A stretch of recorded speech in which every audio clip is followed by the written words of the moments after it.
Actually, I think be switching over here shortly to Andy W3321 to get started. Yep, there we go. So GG's to Carbon again. Really, I cannot stress how insanely good that run was. Like, it was unbelievable. It was what you guys just watched was quite literally world record caliber in a relay setting, which is absolutely unbelievable. Once I'll again, be curious. oh, go ahead. I was just being curious. I know Carbon's mentioned that he was considering retiring depending on, if he can get a world record. I know Corporate's kind of in the same boat of wanting to kind of try some other games out after this relay. So it's a little sad too. But I do want to mention, yeah, like as leaders were talking about, like make sure if you haven't already and you are interested in Chrono Cross to give Carbon a follow. He's honestly like been running like constantly trying to officially grab the world record, and it's only a matter of time before he does. Also, follow Corp. Corp is obviously showing a lot of skill here, battling through a lot of the hardships, making sure to like find ways to and executing really well and finishing runs, and not only finishing runs with like hardships in it, but like this is not a bad time at all. Like this was shown next to a world record caliber run, and Corp is not that far behind at all. Exactly. Like that's the thing, is that this is still in the neighborhood of like getting sub 650, which, as Handy mentioned, like literally only 10 people have runs under 6 hours and 50 minutes, and this is going to be kind of in that neighborhood with those safety saves in a relay setting with no Dragoon Gauntlet drop on Viper, like with some really rough RNG and other stuff. Bad strength for a long stretch. Corp really killed it. Super impressive. And just to kind of answer a question in chat about what's coming up here, CT is actually going to be the PC, the Steam version. We're doing the 100% for CT on Steam. Yeah, so we'll be introducing, Andy's already started here. We're going to have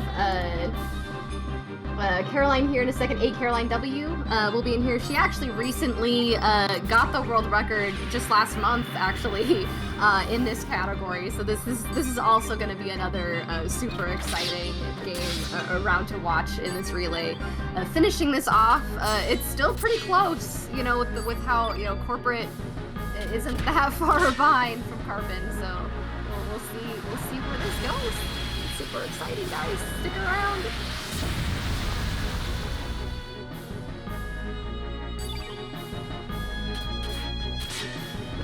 Yeah, the Chrono Trigger run, this is by no means a completed event. The Chrono Trigger run, there is a ton of things that could happen there that could absolutely bring us back to a little bit more of a narrow gap. But this is a tremendous race from both Chrono Cross runners after an odd, like, big GGs also to Indy and 840 Rakes for a great job starting us off this morning with Radical Dreamers, and anything could still happen. We've still got plenty of game to go.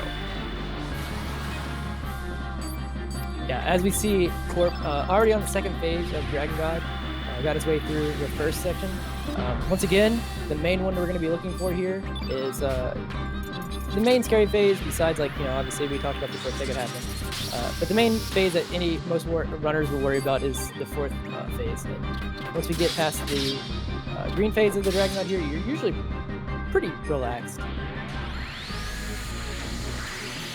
Me personally, at least. It really, I agree. It's really that the green phase that's like okay, I get through this one, and then the last couple, there's still no guarantees, right? But it's like, we feel like, and also the glitch always is like a little bit spooky, but right. You feel like you have a pretty good understanding of what you need to do, and generally it's not too dangerous. Even if something goes wrong, it's just going to be a bit of extra time loss.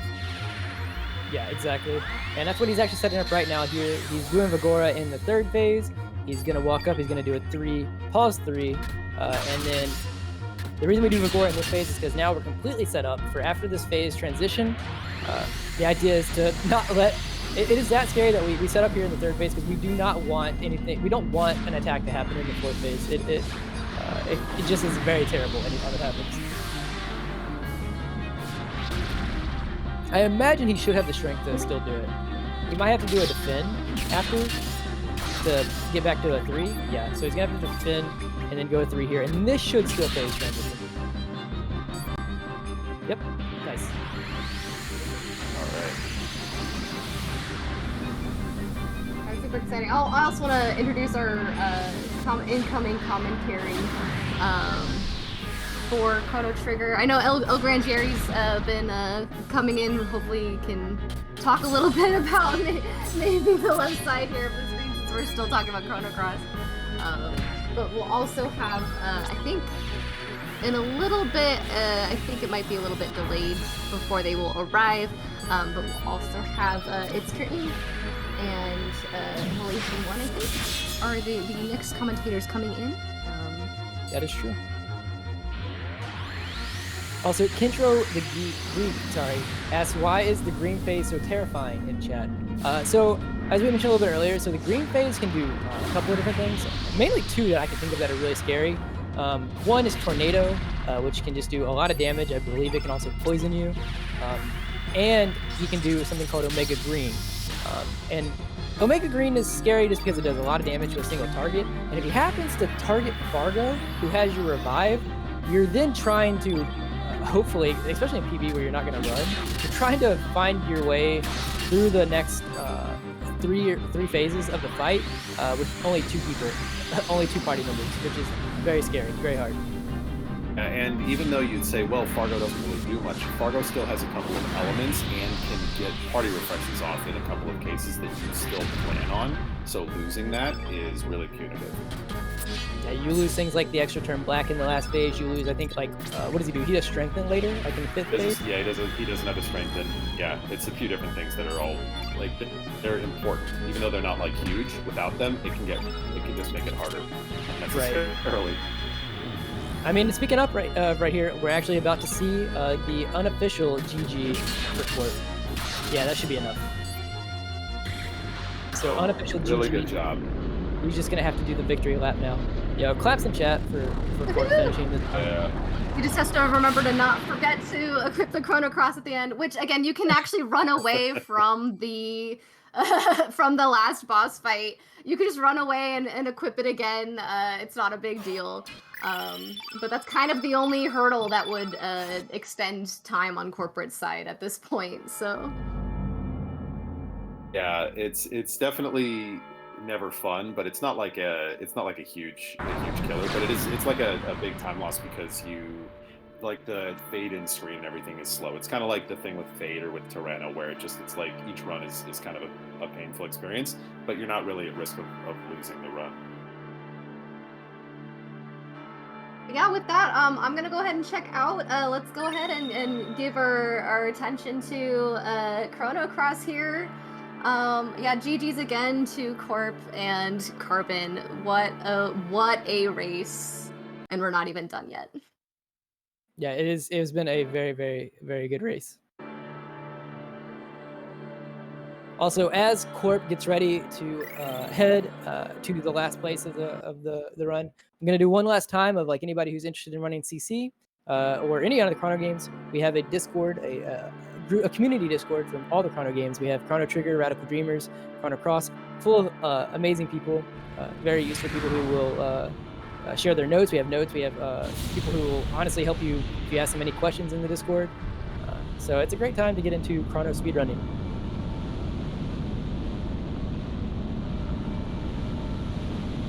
So really, really seconding what Deeds and Andy just said, like tremendously good job by both Carbon and Corporate there.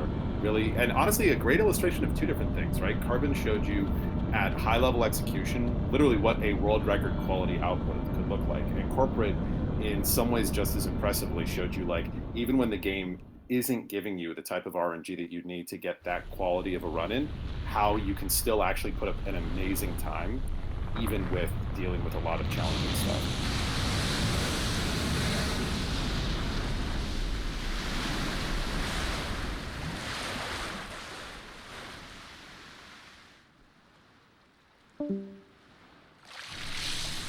Perfect. How was the run, MVP? How was Chrono Trigger? Oh, Jerry, let's go! All right, welcome, Jerry. Yeah, I mean, as you just heard GH say, Carbon, technically, it's hard to say for sure, you know, obviously because of all the things that can go differently by not doing certain things, but Carbon had what would probably be a world record caliber run. It was a minute 18, from world record with like 7 safety saves, I believe. I can't remember. Yeah. Maybe 8, yeah. I don't remember. Wow. I think he did Fire Dragon too, so like, yeah, that's a run that would have been world record without the safety saves. And Corp, the game was very not kind to him, very unkind. Yeah. He was missing a gauntlet like I was last year. Had a lot of other battle rolls, RNG, and he's still gonna. I think I'm not looking at his timer, but I think this will be sub 650. Oh, that's It's gonna pretty be good. close. It's still a great run. Yeah, for so I think we also. settings pretty good. Sorry, I think we also had Silent Martyr join as well. Was that correct? I believe so. Hey, So, what's up? Welcome. All right, we got the CT crew coming in. Love it. Thanks, everybody. yeah, How's super it going? excited to see the CT 100% on Steam. I actually haven't seen much of it. Yeah, I've been dabbling in the background of a few streams to get myself ready for this, and it's really nice how it's come from the original release of it. Yeah, there's just been some great improvements. When it first was released, it was absolutely terrible. It's a little bit better now, which is great. They did listen to the community and made a lot of fixes, which doesn't happen. I'm glad to hear that. 'Cause I feel like I remember initially hearing whenever this got released that the Steam version was not what you really want. Yeah, They because basically it's ported the iOS version. That's what they first did. Ooh, yeah. Okay. With all the options, they chose the phone version, which is just like head scratcher. But you know, we're good. We've got what we got. Also, someone asked. Okay, someone did link the splits. They asked what the time difference is between the two teams, and I believe probably about 15 minutes. Nowhere. It's not like anything crazy huge. I don't know what all the time swings are in CT 100% glitchless, but I imagine this is still nowhere near over. No, since Glitchless, they're running without RNG manipulation, so there's still some things that can definitely mess them up for sure. It should be about 15 minutes looking at Corp. So I think Corp's going to finish at around 6:53, give or take. Still an amazing run. Yeah. Oh my gosh, so good. Yeah, I was. Oh, go ahead. Please. I was just amazed at how well executed both runners have went on the Chrono Cross. I was chilling in the background pretty much the whole time, and just wow. Yeah, no, I think that it's just really like PH kind of touched on this earlier. I think that like obviously you would like both runners to both get really great RNG, but the really cool thing is you at least saw both sides of the spectrum of like what a high level runner does with like really great RNG and Carbon side where he had a world record caliber run in a marathon with safety saves, and Corp showed that, you know, like every one of these runs is finishable, like, and not only just finishable, like 6:53 is a really good time. Yep. Yeah, and so as Corp comes in here into the time devour fight, I just want to really quickly say thank you to everyone for watching the Chrono Cross portion. Really excited to get the Chrono Trigger portion started here. Would also like to give a little bit of a special shout out here to obviously co-commentator AG Deeds, but especially co-commentator Super Handy. Deeds mentioned to me that we should make a special mention because Handy did double duty. He ran Radical Dreamers this morning and then immediately hopped in for a 7-hour commentary stream. It is not like my brain is mush right now, and I'm not even doing any running, not to mention running and commentating. So really pumped to have both you guys on, and thank you to everyone for watching, and thank you to the people putting this event on. Yeah, it's been great. Honestly, co-commentators made it really fun, which is why it honestly hasn't even felt like 7 hours has passed. Agreed. Corp's coming to an end pretty soon on his run. He is. Yeah, well, he's got Andy like is fighting Yakra already, which is the first boss of the game. We'll talk about Chrono Trigger. Don't worry, we have 5 hours. Don't worry about it. Oh man. All right. Well, kind of as we're coming to the end here, so everyone, you all are in great hands with the CT crew.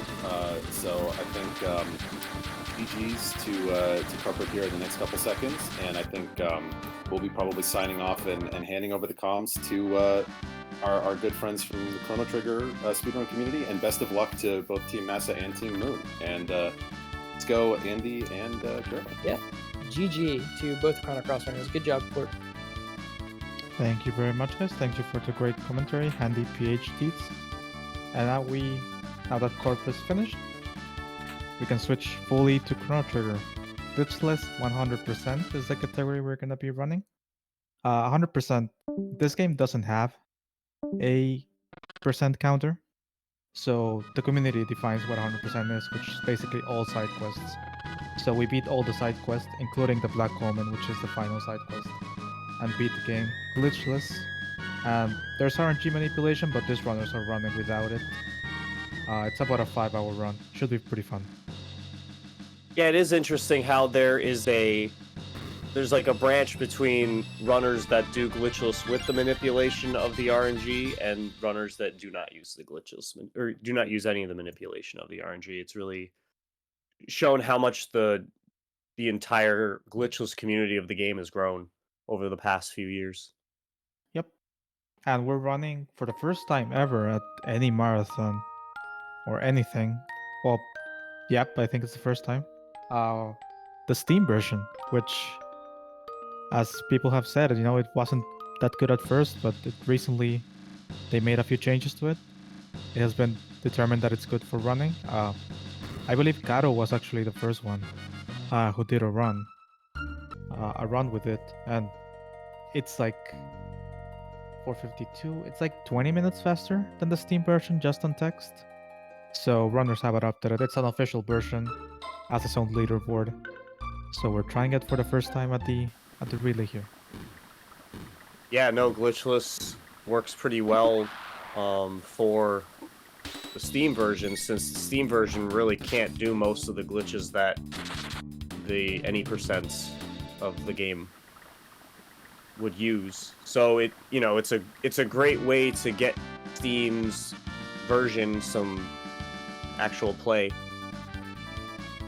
Yeah, for sure. And it's perfect. It's glitch is already a long category. You can reduce the time just based on text because there's no other difference, just the text. It has this fast text. As you can see, you basically can't even read the text as it shows right now.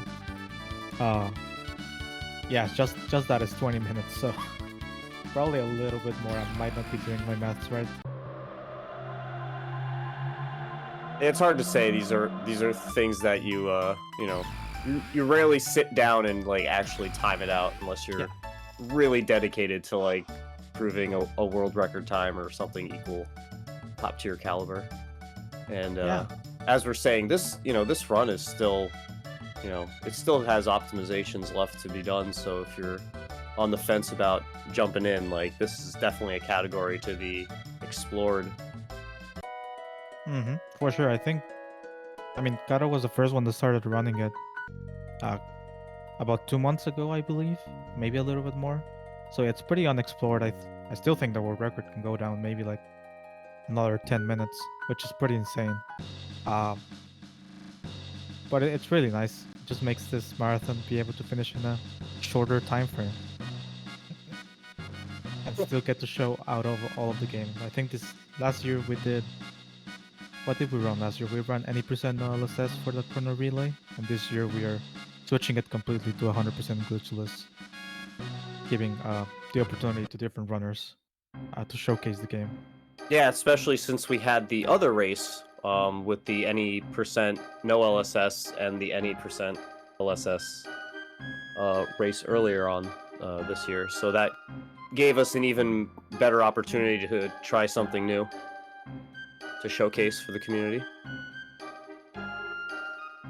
Exactly. Okay. So they're both getting into the run here. Andy had a little bit of a head start from Carbon's run coming out of Chrono Cross. Andy's already here at the trial. and Karo is just starting the game, doing the first blue imp fight. Right now, there's not much to explain mechanics-wise. All they're gonna do is they're gonna try to kill all the enemies as fast as possible without getting hit, and move through the game. There's not much grinding involved. Just trying to get past the dragon tank into the future, and keep going with the run.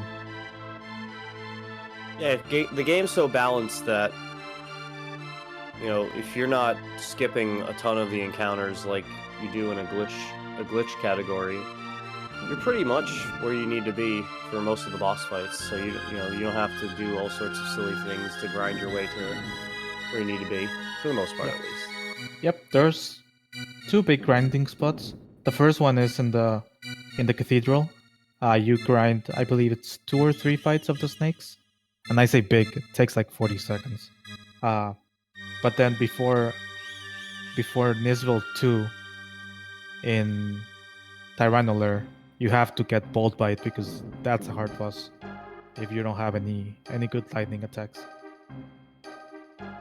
Oh yeah, absolutely. I mean, casually, that's all I do against Nisbel 2 is just like Bolt Bite spam and then just like eat something. They're asking in the chat if the text looks weird. It looks different because it's the Steam version, and also Caroline is running in Spanish. So far as we know, nobody has really timed, language differences because it's fast text, as you can see. We don't believe there's any difference, but she runs in Spanish. She's from Chile, and that makes it easier for native Spanish runners to play the game. Yeah, no, it's awesome. Considering that so much of the world didn't get Chrono Trigger for a long, long time. Yeah. So the Steam accessibility is just so good for the overall community of Chrono Trigger. Poor Andy's getting framed. I didn't even see if he got guilty or not. I also missed it. With the text being as fast as it is here, doesn't really matter. Basically, the trial can give you different outcomes. Guilty or not guilty. If you get not guilty, you lose about 5 seconds in the SNES version because you get 2 extra text boxes. As you can see, you might have lose like 1 second here because of the extra text boxes as they move so fast. Yeah, I'm kind of jealous. Only running on Super Nintendo, being able to access that. Mm-hmm. That'd be so cool. If Steam had all the glitches, then now that would be I believe a lot of people would switch if you could actually do the glitches on Steam. Oh, absolutely. That would be an incredible, just reason to get a lot of people who have established their times and don't really have a big reason to come back. Yep. Exactly. Yeah, because all the glitch categories are so incredibly optimized. It's like there's not much left to do. Yeah, that's what we say right now. Maybe in the future somebody will come and reroute everything. We'll get that frog skip we've been dreaming for. Ooh. And the good old future skip as well. Oh, well, let's not be hasty. One dream skip at a time, Jerry. Andy's trying to get past these guards in the prison. Basically, you want to do what he just did there. You don't want to get caught. If you get caught, you have to fight them. And he actually gets a couple mid tonics from them. I think you actually need one in Glitchless, but you can get the rest for safety. You're gonna buy more later, but it's nice to have mid tonics early on. Yeah, it never hurts to have a couple extra mid tonics in case the dragon tank fight goes silly. Yeah, and it's a pretty big difference. Tonics heal 50, mid tonics heal 200, and you don't really get a chance to buy them until around Heckran. So getting the 2 from the cards, and you can get 5 here from this card that gets knocked out. That's if you really want them and need them, they're pretty nice to get early on. Yeah, and especially since you don't have any access to multi-character healing in any fashion at this point in the game. So, when you're getting hit by some of these harder attacks that hits everybody, being like tonic, that just is so slow. So Andy's doing a save here, and he's actually switching his battle speed. We haven't really explained too much about how the battles work in this game, but basically there's a battle speed that determines how fast your action bar fills up, which is the yellow bar you can see if you're watching Karo's side on the bottom. So he switched it to 6, so it doesn't feel as fast and he has more time to react. As you can see, it's almost instant still, but it's a little bit slower, but it's a lot safer to get your attacks out, because Dragon Tank is a hard boss for how early it's in the run. Yeah, it's a very early test of understanding how the multi-pieced boss battles of Chrono Trigger work. You know, there's almost every boss in this game has a tiered order of how you want to break down its parts, and this is the first way to kind of teach you as a player, like, okay, we gotta take out the head first, otherwise this fight's gonna go on forever and we're not gonna have the resources to keep up. Because again, as we were just stating, like, with Chrono and Luca, you don't have great healing, and you only have so many mid-tonics and tonics you have access to at this point. Yep.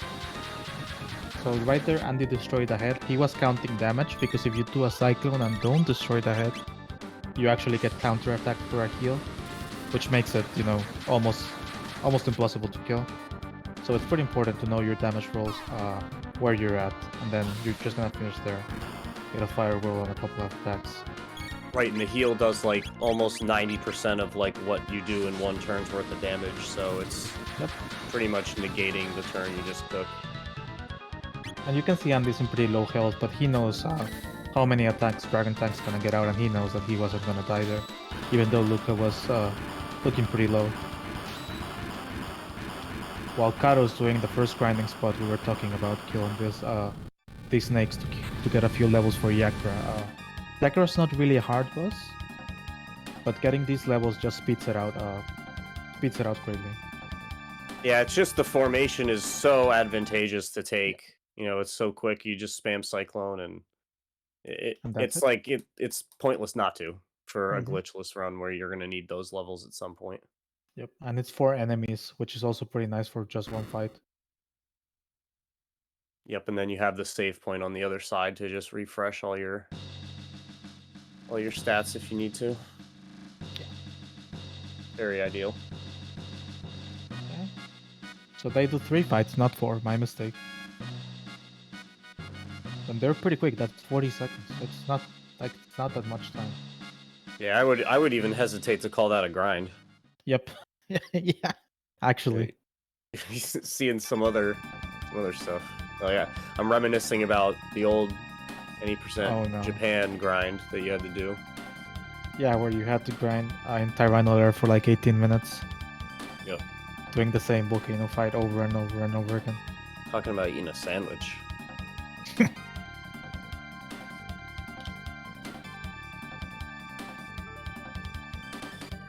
I had to. That was unfortunate that left hench was like super slow, lumbering into range for the Cyclone there.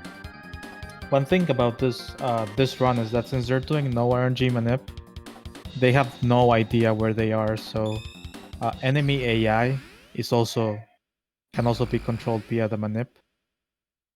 But in this case, these runners have no idea. So that hench was just lingering. There's nothing we can do about it except wait there. Yeah, it's incredible how much is affected in battle by those values. Just, you know, their movement, what they want to do, their speed, all that stuff. Yep, their attack, squad attack, your critical hits. It's pretty crazy, and you know the glitched versions have everything manip. There's a glitchless manip route as well, but it's not as popular. I think we've only had 2 runners do it. I feel like it kind of goes against the spirit, even though it's not a glitch. You know, it's like, you know, you're the whole like mindset of a glitchless run is to try and be as close to casual without doing any actual like real silly stuff. Yeah, and it's good that people have the option. You know, they can choose, hey, I want the manip, or I don't want the manip, because you know, in the glitch categories like any percent and the faster versions, you can't really do the non-manip. Just No. because how tight the battles are. Oh man, no. Just thinking about doing Sunken Desert off Manip, yeah, that's... Oh no. Yep. You're gonna have a bad time. Yeah. Meanwhile, we're on X Strike Spam on Mhm. Carolyn's side. And basically, you want Yakra to stealth cross to Frog, and you get a message there that in Spanish, but what it says too close to counter attack, so it doesn't counter. So that's perfect. It wouldn't kill you anyways, but it's pretty nice to save the time from the counters there. Yeah, that's a pretty slow animation, so it's nice to dodge the majority of them. And you know, we have two bosses on our screen. Caroline's fighting Yakra and Andy's fighting the Guardian. You don't see these bosses in the glitch version of the run because you skip them. Yeah, like So what it's are pretty these? nice What looking are to these see. bosses? I don't understand. Is there a boss here? What? Well, we do see Guardian in the Lavos shell fight if you're doing the no LSS, but Yep. yeah. That's barely a fight. You're like, oh, what's Falcon Hit do? Oh, right. Okay. Moving on. Yeah, it's a one-hit fight. And this fight is pretty much like it teaches you how ads work in this game, you know? There's the one Yep. big boss and the two little ads. You wanna kill the two little ones before you attack the big one, or you're gonna get counter-attack. That's kind of like what you follow throughout the run, except for one or two bosses where you think you know what you're doing. Well, it's gonna be the other way around now. But for the most part, this just teaches you. You know, kill the ads first, kill the next boss later. So I might be crazy, but hear me out. The Zerked Chrono on the Guardian fight. It's very quick, and the RNG usually doesn't kill you. In my testing, Mhm. when I do it. I think you might be onto something. Because we did get that Berserker from the lab 16, just before the Aris Dome where we're right now. So it might be worth testing. Like, Berserker is easily the most powerful accessory you get in the early game. Like, Yep. nothing else you find until I don't know. I'd probably say the Hero Medal is probably the next one that's pretty busted, but it's so specific in its use that it's hard to really take advantage of it after, you are done with Frog. Berserker is an accessory that basically puts you into an enraged mode where you cannot control your character. It just keeps attacking. But it gives you, I believe it's a 75% extra attack bonus. And it also gives you a physical defense. So it's pretty busted. It's a great item. Maybe you don't have to worry about, you can, in some fights, you can afford having one character just spam attacks. And you can just heal them with the rest. It becomes really great to use. Not to mention, the input is faster than you could possibly do it yourself, so you save a little bit of time there. The longer the fight is, the more time you're saving with all those immediate attack inputs. Because even if you're holding X, it's still going to be faster to do it berserk. Yep. So that's Doesn't even- another thing we didn't explain, but in this game, if you set your cursor to memory, what that basically it remembers your last item you used, your last tech you did. It gives you an added effect where you can hold X and your attack, if you want to do a normal attack, it happens on the first frame. So in a lot of fights, you don't have to be mashing A to attack.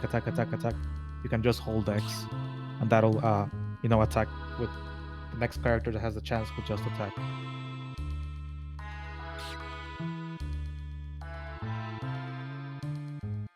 Man, the rat chase seems a little bit cleaner on Steam. Yep, it's way easier, but it's also way slower. Right, because you gotta have wait to for the for rat. it. Yep. Yeah, the curse of early rat. Mm-hmm.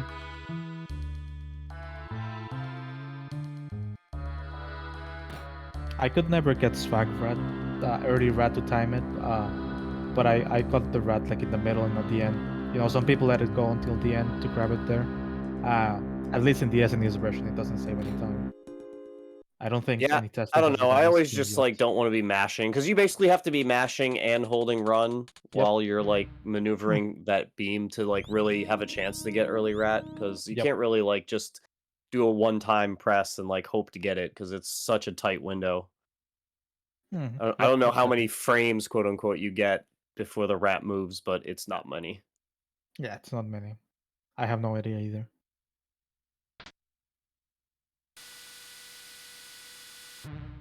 Oh, we get this Karo is now in cutscene. the trial here. While Andy is in the future. We do have to watch these cutscenes in Glitchless. It's pretty nice. I haven't seen these cutscenes in years. You don't get to see them. Nah, I'm kidding. I watched it a couple days ago. Watching these runners practice. They've been practicing for a while now for this race. Caroline has the world record. And then Andy is in second place. Andy used to have the world record and then Caroline took it from him. I Always believe awesome to it's see tight competition. Yeah. Caroline has a 447. Andy has a 453. So there's about a 6-minute difference there. But it's still pretty close. Pretty close. For a Yeah, 5-hour run. there's not much early on that's gonna cause big variance time-wise, but there's definitely opportunities coming to even the time out. Yep. My chat's glitching out. Let me refresh it. Yeah,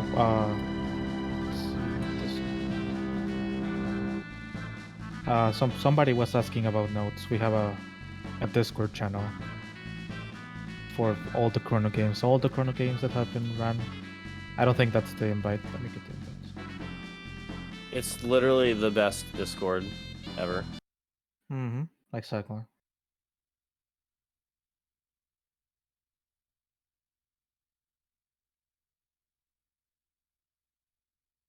Oh, sure, Smarty. So basically, what's going on right now is in the story, from Andy's perspective. The group had fled the castle because Chrono was going to be executed, and they got sent to the future because they went to a gate. They were like trapped and had no choice but to go through the gate. The gate sent them to the future, which has been destroyed by Labos, and they find this out through a computer. That was the cutscene we just saw. They see the destruction happen from some old video footage, and now they've decided that they're gonna go stop it, because how would you ever go on living knowing that that's gonna happen, even though you know that it's not gonna happen in your time. Mm-hmm. Yeah, this is the future is 2300 AD, and we just came from 1000 AD, so that's way in the future. The day of Labos was 1999. Now we got the best minigame ever made. Yep.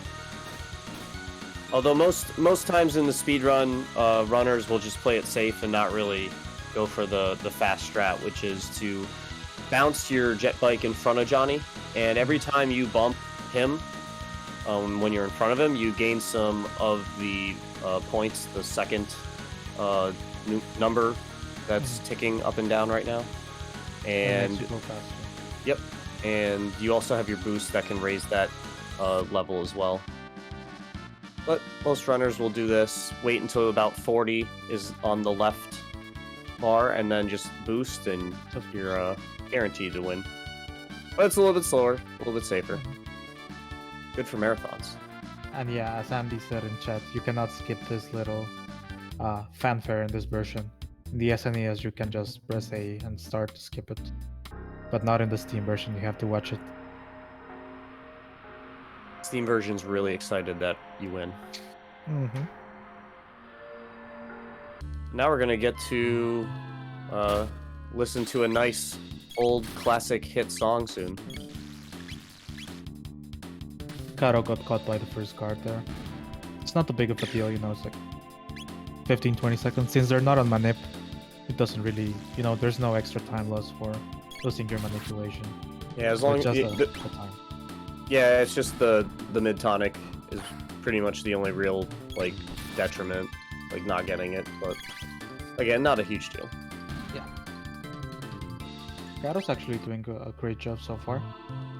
You, this, these fights between the shields, there can be skipped like that, and then he's doing another skip there, where if you just walk, those buggers never wake up. That I don't know how somebody discovered that, because I don't know why somebody would walk in this game.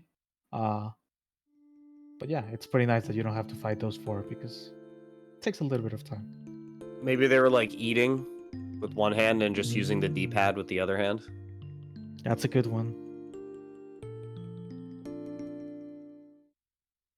Now Andy unlocks the second best character in the game, Robo. Robo is pretty amazing. He's really good.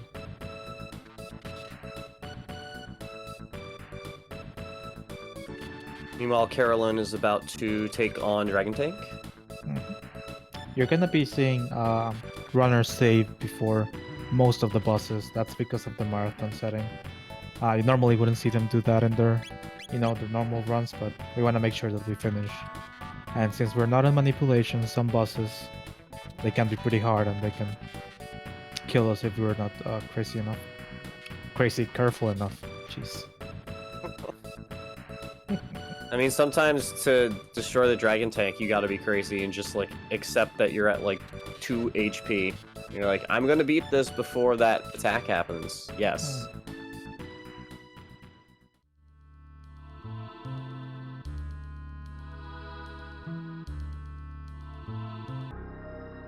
Now you're running up with Robo. This is just going so fast. As somebody who's used to the SNES version, this is so fast. I'm like, okay, we have time to talk, and it's like, nope, it's over. Move. It's back. We're gone. Yep, now we're gonna head up to the factory and restore the power so that we can get into the room that actually has the gate to send us back. Well, back somewhere. Yep. I don't believe Luca could figure out where the gate was taking them, but just that there was another gate. Yeah, exactly.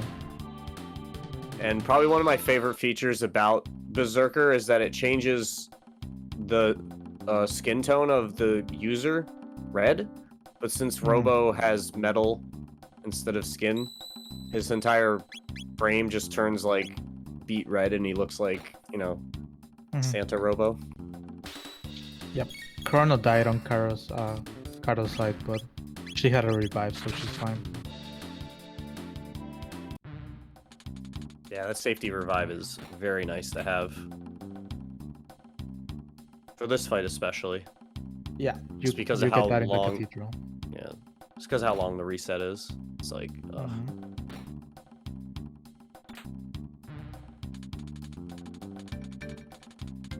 Because even though the text is faster, that rumbling that you gotta sit through is not faster.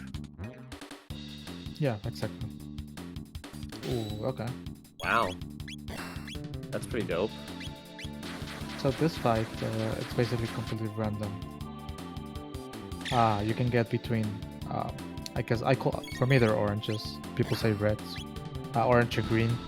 The oranges have more defense, so they take a little bit longer to kill. The greens have less defense, but if they're combined and you hit a green one close to an orange one, it gives a counter attack. So I think this is, in my opinion, this is the second best pattern. 5 greens is the best, and then 5 oranges. Just because you get no chance of counter attacks, you can just do your thing and try to kill them as fast as possible. Yeah, absolutely. You can just spam, if you can spam cyclones if you want to spam cyclones, or sometimes if you want, you could just use Robo's rocket punch like constantly, since his MP is irrelevant moving forward. Besides maybe a heal or 2 from him before the fight, but you only need like 4 or 5 MP to do that. And he's going safety again. He's going back to battle speed 6 for our series. Yep, the R series, if you take too long doing your attacks, it's just like in the glitch version. In the glitch run, I'm sorry. you get destroyed because they hit really, really hard. And we are under leveled because, as you have noticed, we haven't taken many extra fights. Yeah, basically the protocol for the R series fight is to take out that back row of bots as quickly as possible because they have a very, very long animation for one of their attacks that basically they punch you, one of the characters, between two of the robots for like a good, like, it feels like 3 minutes, but it's probably closer to like 20 seconds. And it takes forever, and each one of them will do that on their turn if they get it. So it's just absolutely imperative that you avoid that time of their AI script. Fun fact about the SAVI protocol, where you have to press XAVY. It doesn't really matter. You just hold the four. Buttons at the same time, and it inputs it on the right order. So you never have to worry about if the password changes between versions. Just hold all the buttons because that's how it works in this game. Except when trying to save Lucas' mom. Yeah, one of the advantages of Chrono Trigger being from the foundation designed as a easy RPG, like friendly to beginners, there's so many like quality of life things you see in this game that you like don't normally see from games of this era. Like one of my favorite things is being able to access your equipment in shops, like being able to equip in the shop, so nice. like not having to like buy all your stuff and then leave the shop and then go into the menu. Like, oh my god. Yeah, so good. Yeah, that is so Meanwhile- nice because you can sell, equip, and then what you de-equip, you can just sell it right there without having to go back into the shop. Yep. Oh my god, imagine having to do all that without that menu. No. That'd be pretty bad. Even though they're not synced up running wise, they're pretty good synced up boss battle wise. Second time now we've gotten 2 boss battles at the same time. The other thing we're looking in the R series fight is just like if one of the characters gets bullied, we gotta heal. But if it gets spread out, then we don't have to heal. But it looks like Chrono's getting all the attention, so and he's gonna fire off a mid-tonic. Meanwhile, Carolyn's taking care of the bits. They're both having a pretty equal run. Team Masa, which Andy's in the lead, was about 17 minutes ahead, ending Chrono Cross, and it's gonna be about the same. If you check the splits, if you type !splits, it links you to a Google Doc where we have the splits for the relay so far. And if you're watching the run and you're wondering, I don't know this game, who's in the lead? There's the Frozen Flame right next to Andy's name. Whoever's in the lead is gonna have that Frozen Flame, so if at some point Caroline takes the lead, she's gonna get that icon next to her name. Which is still possible. This game... things can happen in this game.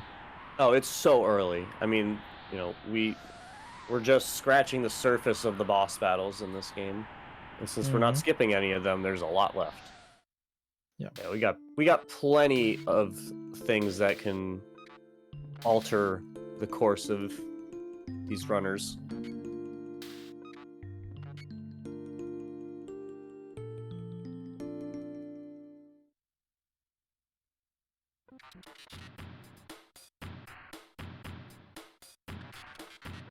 It's looking like... Ooh, nice. That's a good crit. For Carolyn there. If you want to know who's in which team is in the splits document as well, but Team Masa was 840 Rix for Radical Dreamers, Carbon for Chrono Cross, and now Andy for Chrono Trigger. Team Mune was Super Handy for Radical Dreamers, Corporate Image for Chrono Cross, and a Caroline W for Chrono Trigger. Nice, and Carolyn takes care of Guardian. Very Meanwhile, storyline-wise, Andy is sent to the end of time because you can't time travel with 4 or more people and get to a destination. You just get sent to the end of time, and that's what this old man is explaining to them. So right there at the Guardian split, Caroline actually caught the 1 minute on Andy, so Oh wow, nice. she's starting to bring it back. We still have time. It's a pretty long race. Gonna be a fun one. Mm-hmm. Everybody needs to think magic desperately, as loud as you can. Just think it. Just think magic. Range. Oh no, magic.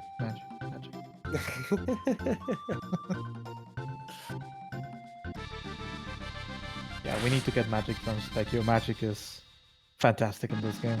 And needed. I'm honestly surprised that we get to see the frog version in the glitchless version. I was expecting the frog version of Specchio to be too low level for all the extra boss fights, but Yep, you're fact, still we'll level get- 9. Yeah, Well, just under. I just believe under. it's 10 that is when it shifts to the I koala. believe, yeah. For Or those are of you you who 8? don't know, that section in there that Andy was just doing is Specchio, and Specchio's sprite changes based on what level your characters are. It changes every like 10 levels. Every 10 levels, yep. Yeah.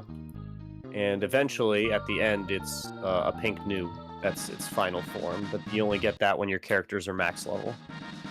When your first character is max level, it only looks at Right. your first character. Correct. Ah. Which usually is just going to be Chrono. Yep. And most of your characters are gonna be equal level. A cool thing about this game is, for example, right now Andy has Robo in the bank, so he's not doing anything right now. But he's still gaining 75% of all the XP the team is gaining. So he's not falling behind.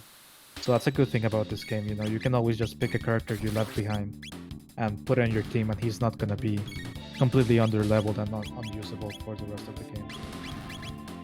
Not to mention, it's also helpful in terms of being able to just switch on the fly. Just making it so you can really just make any combination work. It's one of the hallmarks of the game. Just any team at any time can work. That's one of the cool things you get to see in 100%, you know?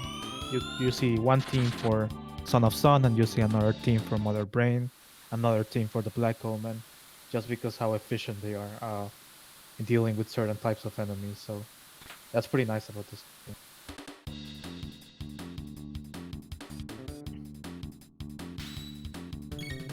Oh, that's a great word, sideline. Yep, that's the word I was looking for, sideline characters.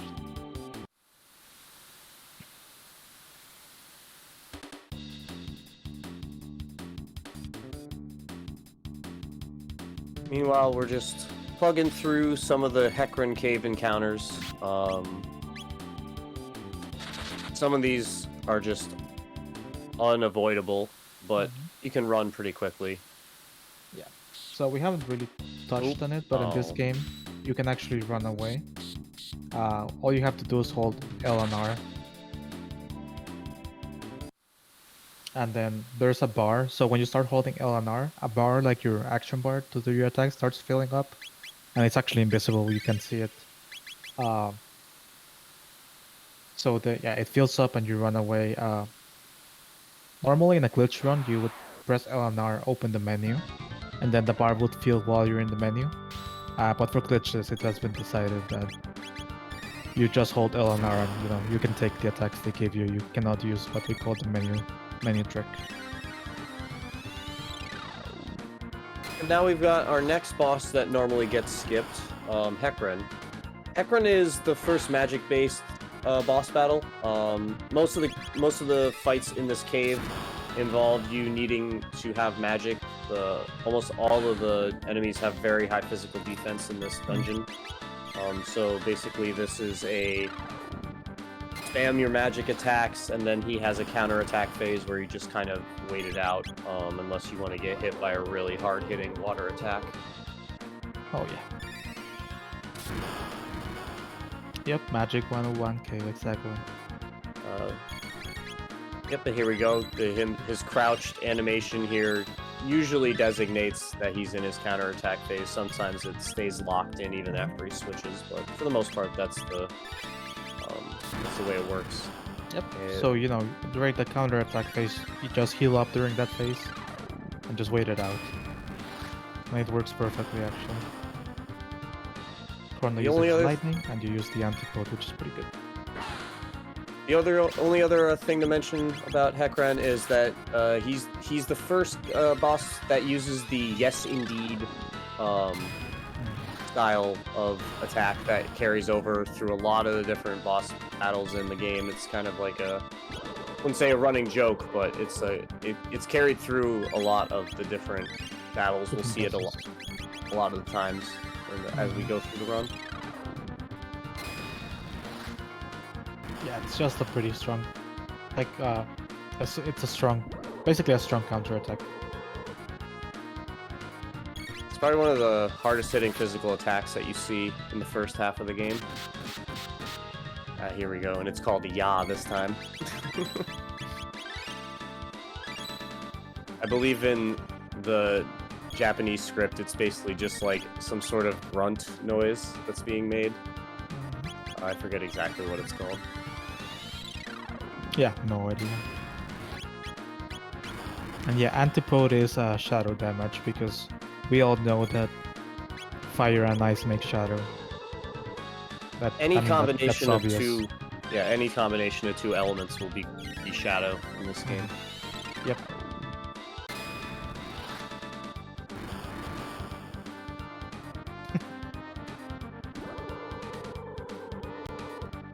Heckran has a lot of HP. Yeah, this is a pretty, it's not a super hard fight, but it's just like a grindy fight where you just kind of have to make sure that you keep your characters above a certain HP level so that they aren't getting killed by the cyclones and the yes indeeds, and it's easy to do when you got that counterattack break to just make sure everybody's healed up nice and neat, and you have a healing character in Marl, so you don't have to just blow through your tonics if you don't want to.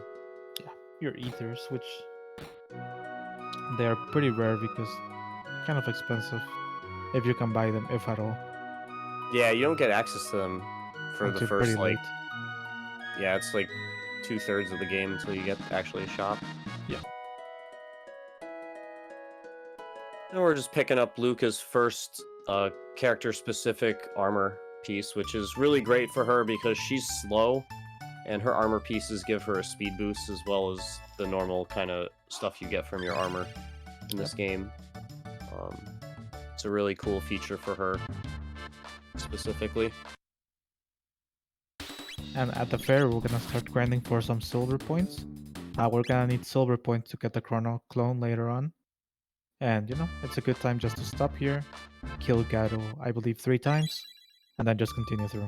Wait. So you're saying that this is not a 100% cat run? I am very disappointed, I gotta say. I thought that that's what we signed up for here. So, The runners next time. refused to do it. we'll have to do it for the third relay. So, The cat always loses the race, he sucks. You always want him to win, but he always loses. I always put mine on the Ambler. Hmm, I feel like the Ambler always wins for me. Yeah. But it's probably just completely recency bias. Ooh, that's a nice crit for Carolyn there on that. I don't know if that mattered, but that was a really Yeah, nice very crit nice. regardless. Yeah, I wasn't counting damage, but crit on the red. On the red. I think the red ones are alkalines or acid. I don't know. On the red guys, it's always welcome.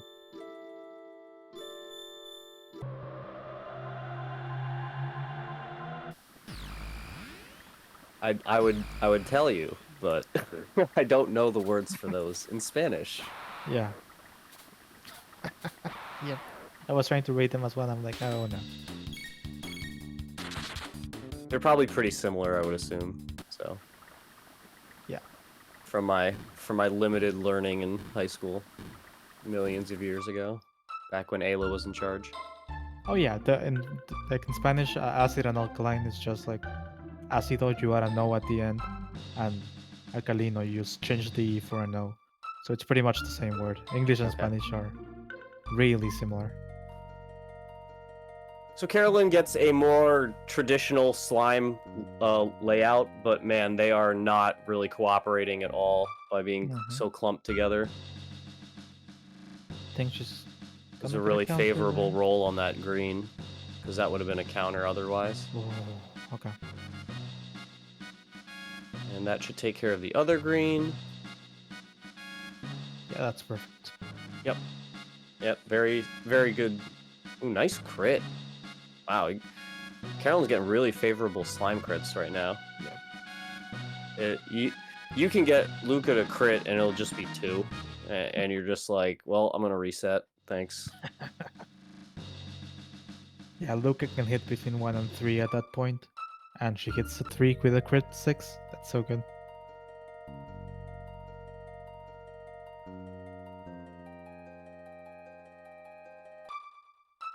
Meanwhile, we've got Andy back in 600 looking for the hero,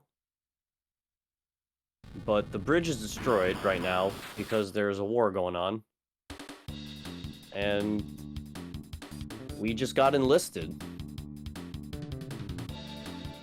But first we gotta feed him jerky, because jerky is high quality army rations in the Chronoverse. Oh wait, there's enemies on this bridge? Oh. Yeah, why don't you just skip them? Yeah, it's fine. You know, they won't mind. Just like tap them on the shoulder and just say excuse me. Just walk right past them. Totally cool. Yeah. Very polite skeletons. Yeah, so Glitchless is pretty different from the glitch categories. Just in the time we have from the run so far, Yakra, Guardian, Hekran, and Sombor are bosses you can skip, and that you obviously have to fight in Glitchless for obvious reasons.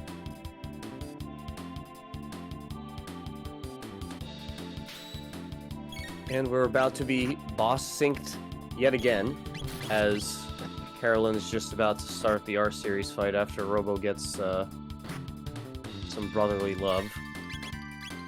And meanwhile, Andy's just about to deal enough Aussie damage to finish the second part of the bridge fight, and we'll then get the Zombor fight going before a quick menu. That's the best thing to do there, just ignore the enemies and attack Aussie.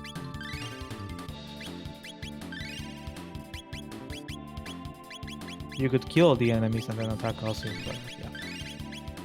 Yeah, it's faster, especially considering your most powerful magic attacks are like shadow based, and the skeletons absorb shadow, so it's like makes more sense to just dunk on Aussie rather than to kill the skeletons one at a time with your solo magic attacks.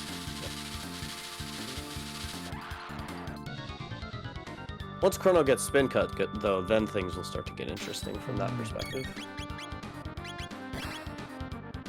Spin gets good. You get that around the Tyrannosaur part of the game. Yeah, still a ways to go. Yeah. Berserk Robo. Would you love to see it? I push for as many berserkers as possible all the time. If we can only like duplicate the Berserk and have 3 of them. Oh my god, that would be so Okay. great. There's nothing only better 2 in than the game. firing up a new game plus with 3 berserkers in your inventory and just Yep. having time. There's 2 Berserkers in the game. You get 1 in the future, which we have right now, and 1 in Mystic Mountains in 65 million BC, right before you get Ayla. Or after, if you want to get it until you come back. Oof, that the counter attack followed by the actual queued up head attack there was very unfortunate for That was Andy there. unlucky. But he's kept his health high, so he'll be fine. Yeah. Oh yeah. Nothing too detrimental. You just like you always hate to see that happen. Nicely timed there. The Berserk character getting the MP Buster attack so that you Perfect. don't lose MP that's actually useful. This is And- the Game Boy Color version. No, I'm just kidding. It's the Steam version of the game.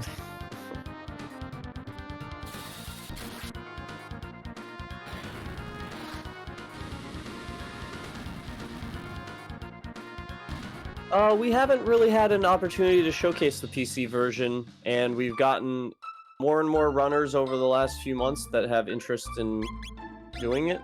So, you know, it's great for the community to showcase more variation of the runs, especially from an accessibility standpoint.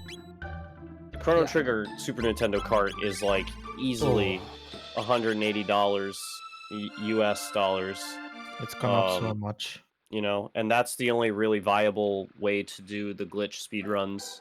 Yeah. You know, the DS version, the PlayStation 1 version, they don't have the glitches as the same kind of glitches, so... PlayStation 1 does, but the menus in the PlayStation are horrible, so good luck trying. It has too many glitches. it's an extra glitch. Yep. Not good enough. It's a bad glitch. Please think magic. Right meow. And then also Andy starts his climb of Denadoro Mountain, which is basically just the Luca show for the most part. Burning all the hammers. Yeah, Steam's way faster because of the text, and it has no glitches. That's the difference between SNES and PC. Faster text, but no glitches. So Glitchless is the only category that benefits from it. And we still have both leaderboards. If you want to do SNES, you'll compare to people in SNES. If you want to do PC, you'll compare to people. I mean, if you... The community behind the Super Nintendo version is always looking for new blood to train, to teach, to support. We're so friendly. We're so welcoming. Like, we want way more people. So if you have any interest, definitely check out the Discord. Tons of great resources for all the games. All the games that have been showcased today have tons of great resources. So if any of these runs give you any sort of inkling of interest, you should definitely check out the Discord. And yes, the mountains are nice.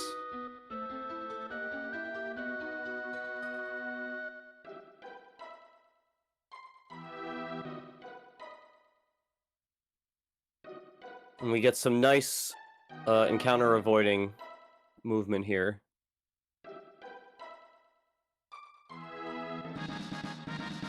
Probably one of my favorite parts about the Denadoro climb is like how many of the encounters you can avoid with such little like deviation. Yeah. Just like a little nudge here and you just like avoid that whole like 4 fight chain.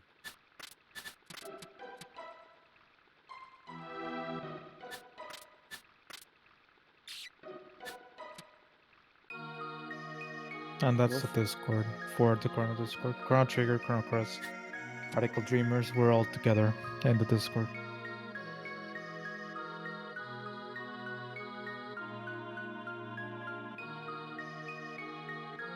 Which makes it even better. Oh yeah, because then you can just dip in between, and you know we're all friendly. It's not like this. Oh, it's a war.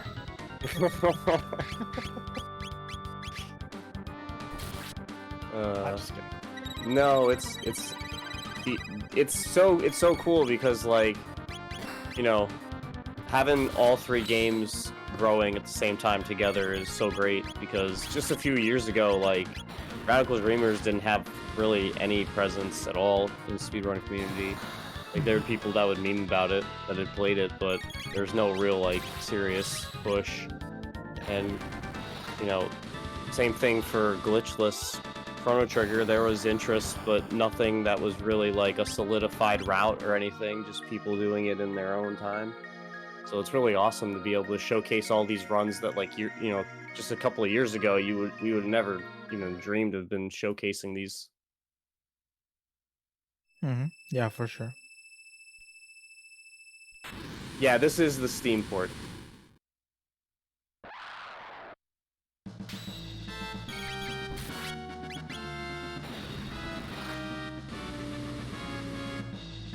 So another blessing. Karo's in Ekron, and Andy's in Masamune. Masamune has, well, we already killed the brothers separated. Now you do the one together. It has two phases. After it dips, I believe it's half of his HP. He'll go into his. He charges a very strong attack phase.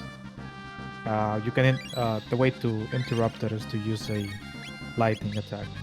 So you would use slash to interrupt. I believe it. it's only slash that does it. Oh, it's only slash. Okay. Yeah, I believe so. If I remember correctly, it's only slash that works. I don't think lightning will actually dissipate it, because it's like the old man that explains it is like it's like he specifically says like the word slash in it. At least in the if I remember the translation correctly. Okay. Whatever its slash is called in the Japanese script. Mhm. I forget what it's called. The positions for Masamune is kind of unfortunate. You like to see him be on one of the sides so he's not getting so many counterattack opportunities on Chrono. Chrono's just kind of taking the brunt of it right now. And there's the storing of the whirlwind energy that we were talking about, and a quick slash takes care of that. I mean, you would want to do slash anyways because it's a faster animation. Even if lightning would work, but...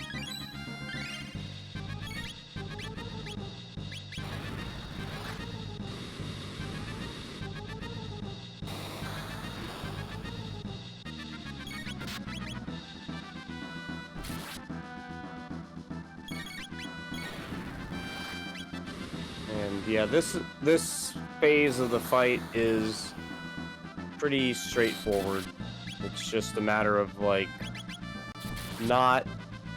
it's another counterattack fight because he'll always counter with a slash of his own when you hit him when he's in that storage phase, unless you hit him with slash. So you just gotta make sure you're timing your attacks in a way that you're not stacking like multiple attacks right before he goes into that counterattack phase. Yeah, again, unfortunate that Chrono keeps getting hammered with these counterattacks. Yeah, that was a very unfortunately timed series of events, having Chrono drop right when the charge started, not having enough time to revive him and get the slash off. Yeah. And Andy's doing the right thing, healing up first before reviving. Yeah, a lot of you people want to get take it panic slow. and they revive, and then you just get killed. Yep, absolutely. When you're doing these counter-attack based fights, you want to focus on making sure that the characters you have up stay up before you worry about getting the character that's down. And then now back to stable attacking. So, a little bit of time lost there, but nothing too serious.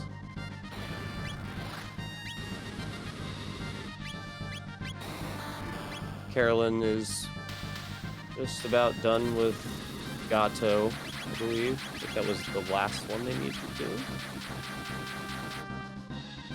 Nope, one more. And GG's on Andy's side.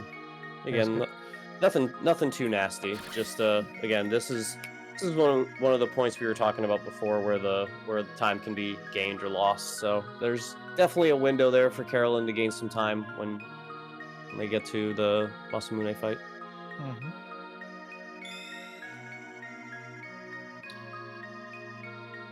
We're gonna actually know a little bit better soon when Caroline gets to Sombor in a few minutes, where they stand. We're splitting around every half an hour. Okay. At least yesterday when we were making the split, that was our train of thought, It's kind of hard to split out every single boss for, 14 hours or however it is. Yeah, really especially where Cross has like long stretches where you're not really fighting bosses, quote unquote. So, makes sense.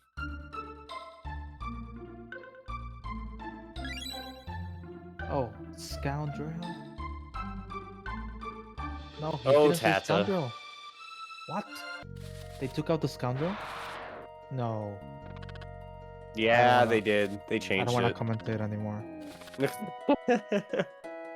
Just write a strongly worded email to the translation staff. And Already be like, started. can you please change that back for me personally? My own mod? There you go. Just have someone mod it. Mod it to the correct script. Perfect.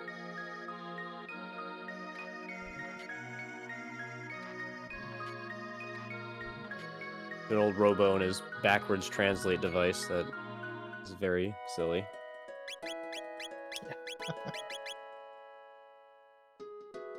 Meanwhile, Carolyn gets the greatest stick of jerky ever created. 0 for 2 on our new watch. That's unfortunate. Yep. You hate to see it. Still plenty more opportunities, though.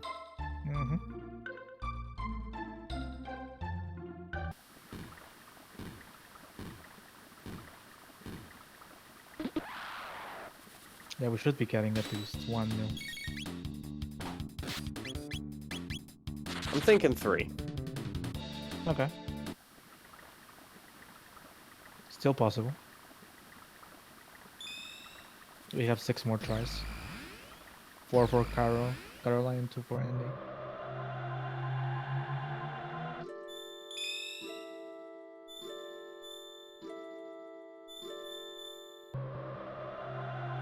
Wait, wouldn't it be 10 more tries?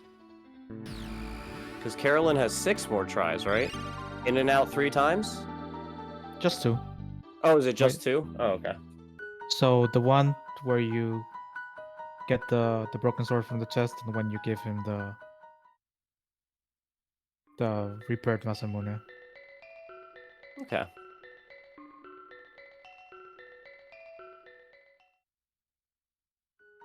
Or Masamune. I don't. Yeah, well, however it's pronounced. However, until the alternate timeline where Square Enix actually cares enough to, you know, like do a voice acted release of Chrono series, Yep. we'll never have to really decide. Exactly.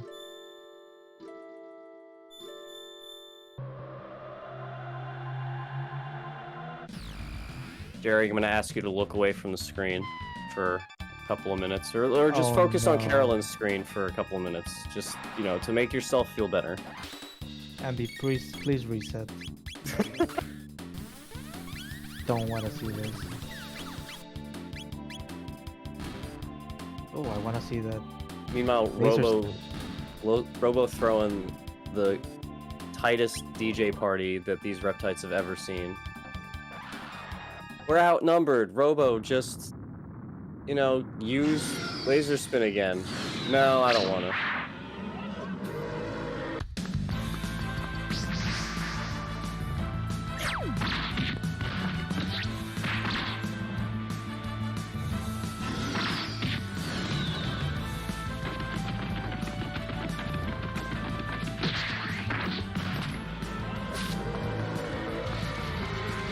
I don't know if this is skippable or not, but if it's not, that's awesome. And if it is skippable and Andy's just not skipping it because he wants to meme Jerry, I appreciate that very, very much.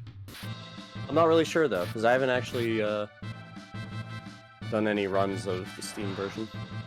No comment.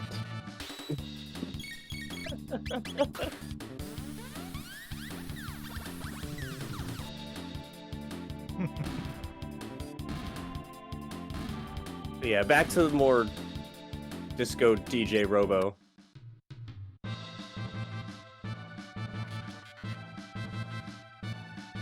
And we get the best character in the game. Finally. Finally.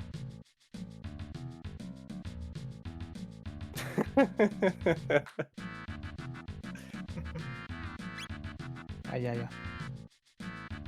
It's wonderful.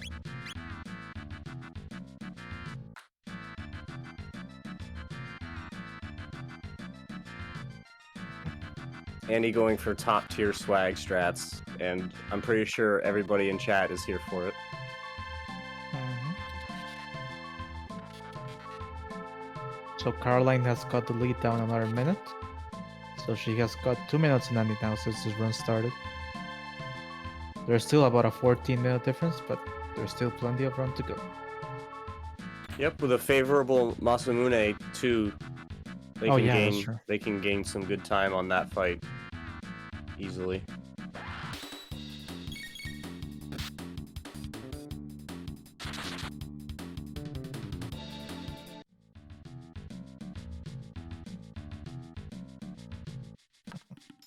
I never knew about sneaking on the right side of those two sleeping dinos until I learned the run.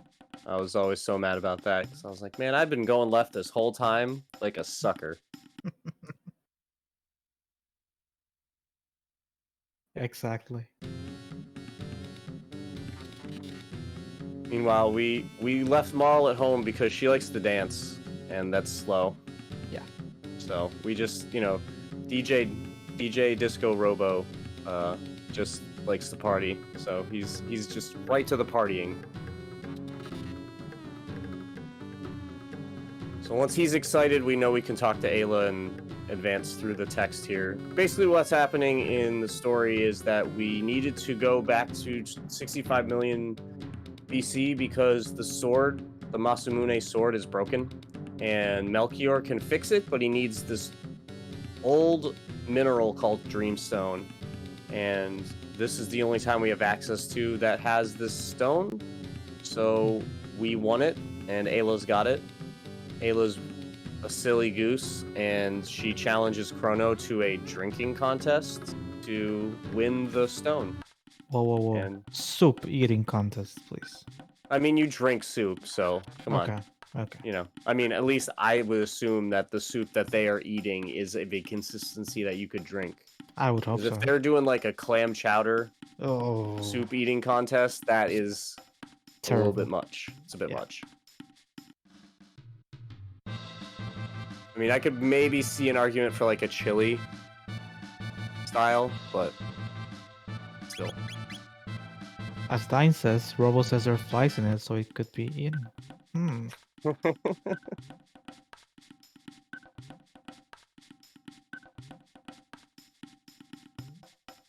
The flies are just seasoning.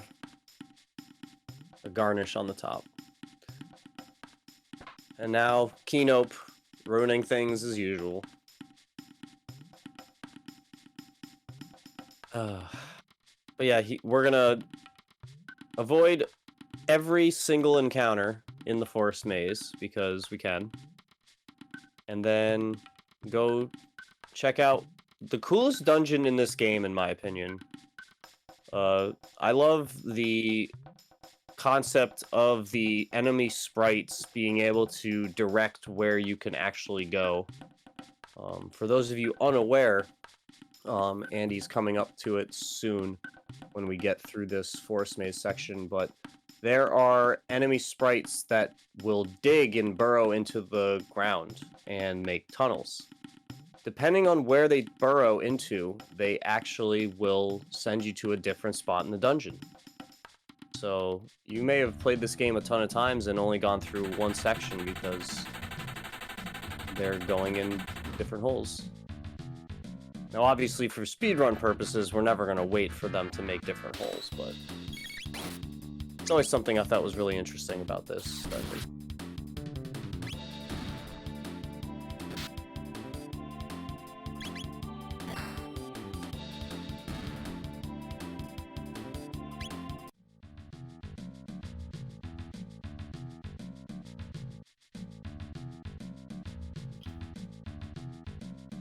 I see that we also, on Carolyn's side, are fighting the first phase of the Masamune fight, where we just put the right...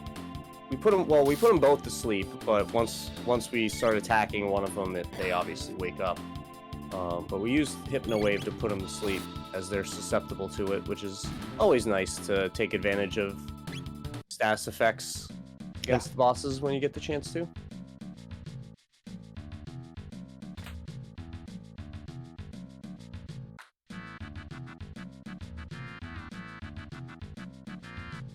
So are we getting another boss sync? We are. Yeah, absolutely.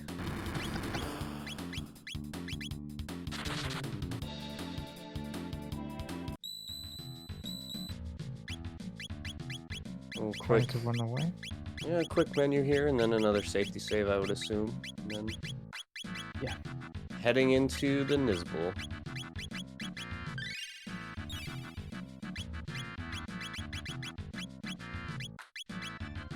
Although I would imagine, much like the glitched run, this boss battle is relatively safe. Yeah, he does deal more damage with his lightning release. But it's pretty much safe, just because he releases and then you instant lightning and you get time to heal. So Yeah, and with Ayla and Robo both having access to healing, makes it pretty easy. Oh, but we have Berserk? both of them. That's even better. Mhm.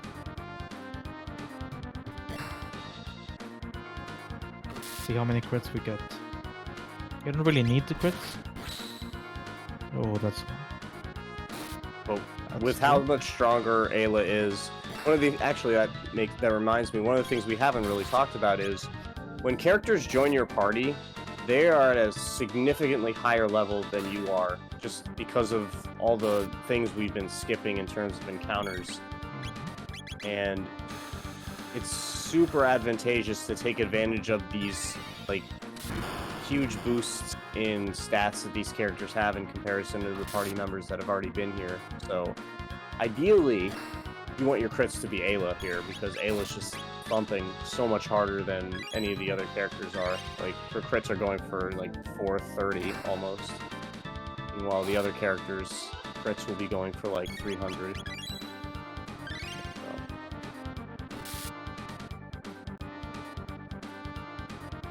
Again, Andy's getting some very favorable crit rolls here. Ayla's getting almost all of them, although that was not favorable. Caroline had two runners. I mean, two characters die at Masa, so it's about just going like Andy's. Not too good of a fight for her. Yeah, it seems like Mune today is being kind of stubborn and not really moving around as much as you'd like them to. Yeah. Yeah, that was unfortunate for Andy. The lightning counter, I think those damage rolls were a little higher than what was expected. Yep. So both characters dropped.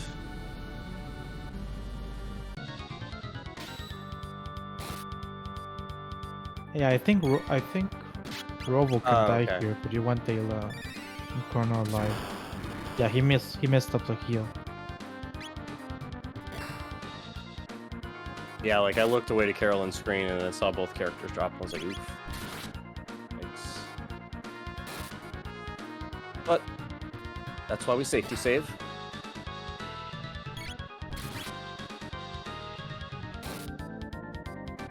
Oh, Carolyn finishing up. Relatively smooth after that early hiccup in the second phase. And we'll now, go hassle young Tata for the hero medal.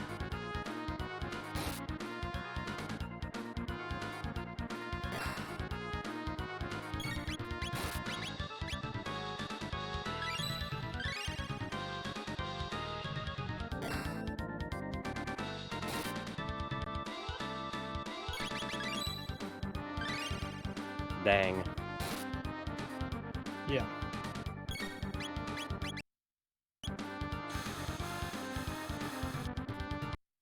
Electric discharge.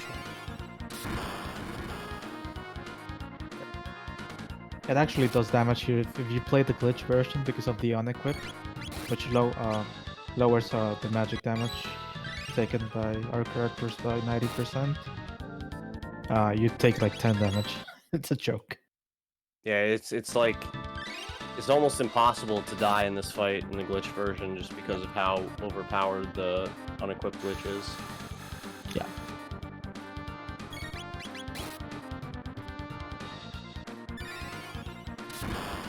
And for the glitch version, I've said it multiple times. If I ever die to Nisbel, I'd quit running the game.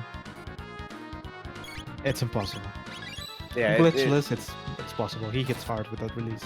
yeah, because like especially if your BS is at a higher speed, doing this fight on BS1 is like super intense. Yeah. But there you go. Yes, Andy is ahead. The way we can tell, we have the splits there, and also if you check the layout, right to the right of Andy's name, we have the frozen flame right over the volume icon. That indicates who's in the lead. That was a nice idea that was implemented in the Chrono Cross tournament, so people could easily tell who was ahead. So if the lead changes, then that frozen flame will be moving around.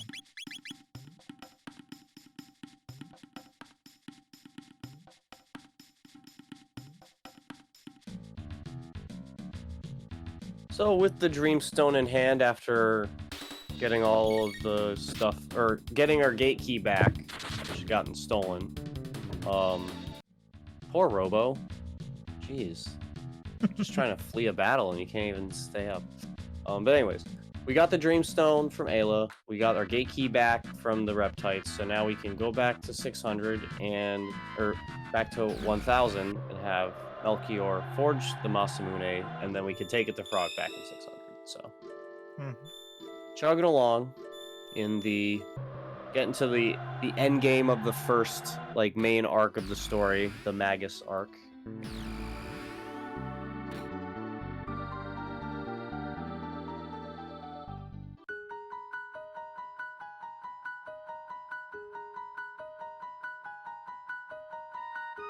Now we got Disco DJ Robo on Carolyn's side.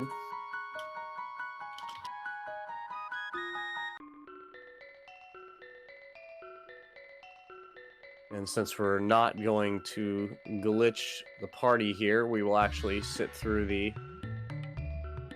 all the text of this. But it's probably about the same speed since the faster text anyways, so.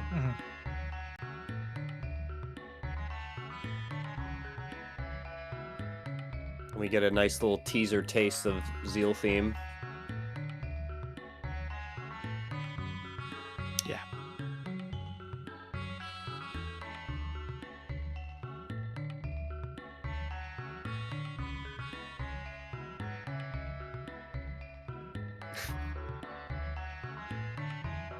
Carolyn confirming my previous thought that the cutscenes are skippable, in fact. So thank you, Andy, for that glorious cutscene we got to see earlier.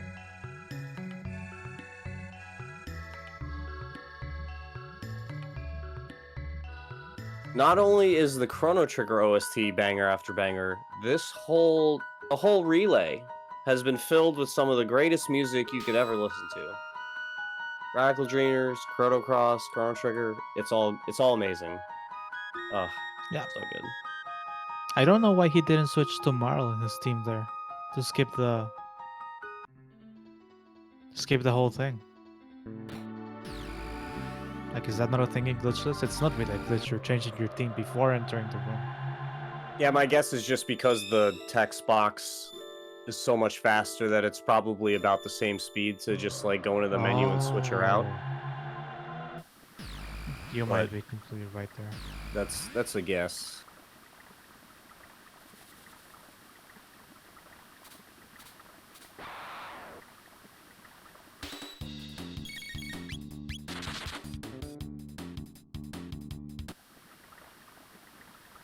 And then we're gonna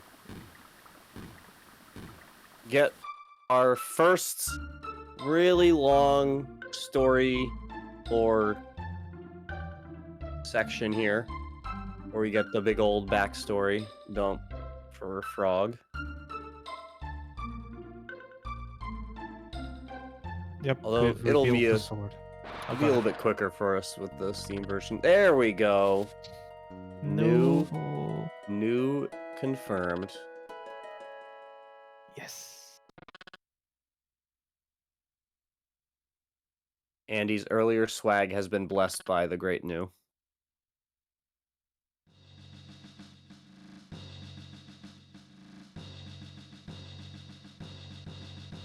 So yeah, we're basically just learning about how Frog used to be Cyrus's squire, even though he was actually better than Cyrus in swordplay. And their various adventures finding the hero medal and Masa Mune, and then eventually facing off against Magus, and you know, sad.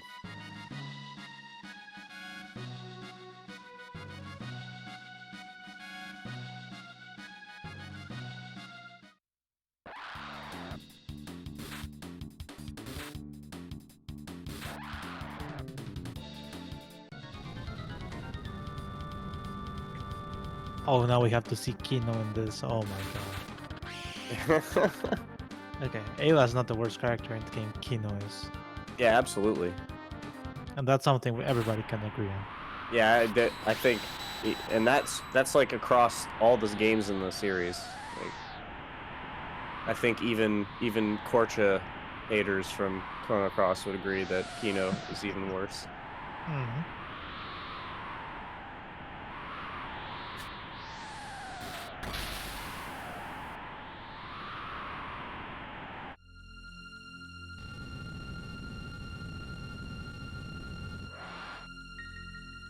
It is too bad that Magus gets his powers drained before he joins the party, because I would love to have had a tech where he just like polymorphs random enemies. Yeah.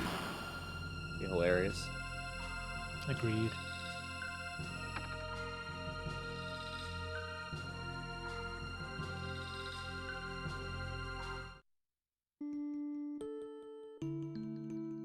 Carolyn is making their way through the beginning of the reptile lair. Yeah, I always want to call it Tyrannosaur. No, I want to call it like hovel. It's like it's like, you know, because it's like all underground. It's like there's no, like, it doesn't feel like a lair. It just feels like they, like, you know, like hanging out there. Yeah, and no new. Just the one new for Andy. Just the one new.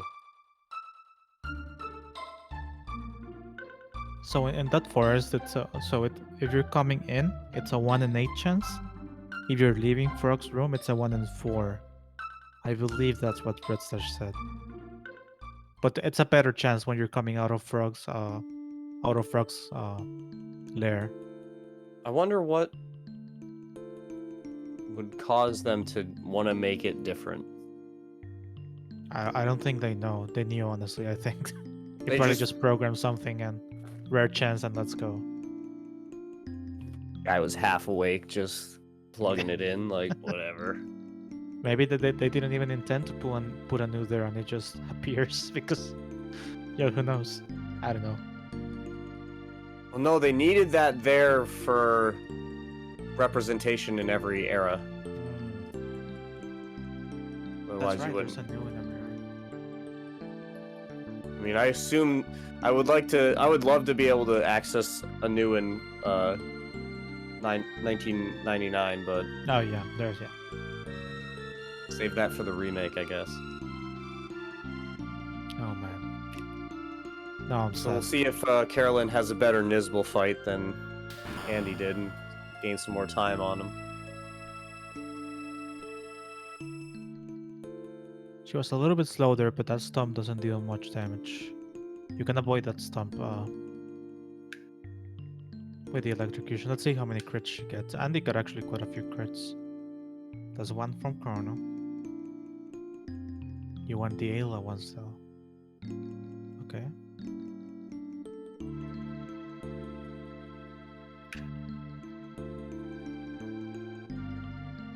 Yeah, you really don't want Chrono to be getting any of the crits. That's nice, Ayla. Yeah, there you go. That's what you want.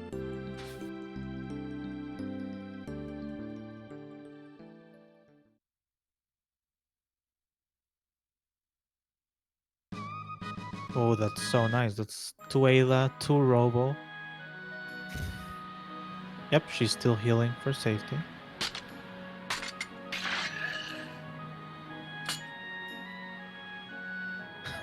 And Frog 3 just Ayla, that's casually nice. leaving mountains in half. You Yep. can. It's like a whole ecosystem. He's just like, no. Another discharge. I believe you're always fine in this one, especially with those crits. I don't know if you're just gonna risk it or... Wow, another Ayla That, crit. that was Fantastic. wow. That is one of my favorite things about Ayla. Like, it's completely biased, but like I feel like her character AI just like knows when to crit to like finish the fight.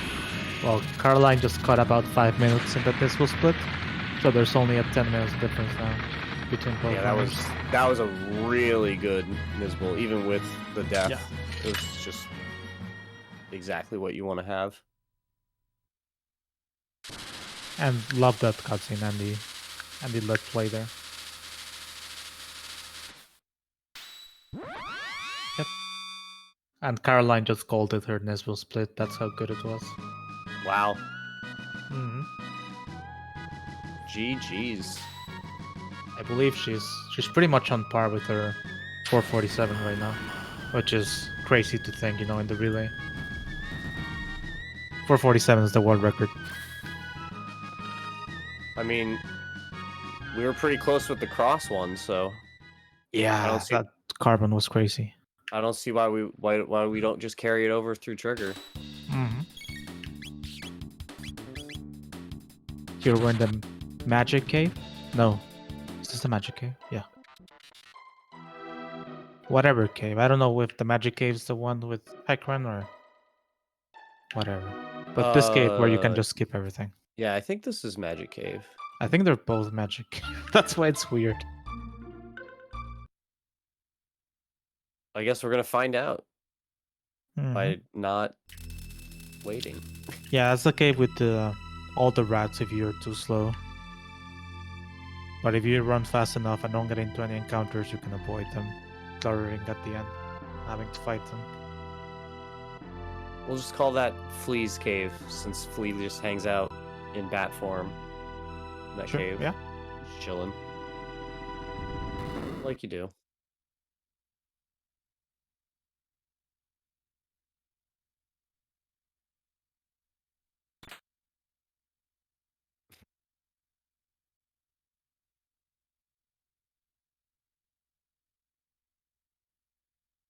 There's got to be a category where you do exactly 100 enemies in this castle, just to finally like put that to rest.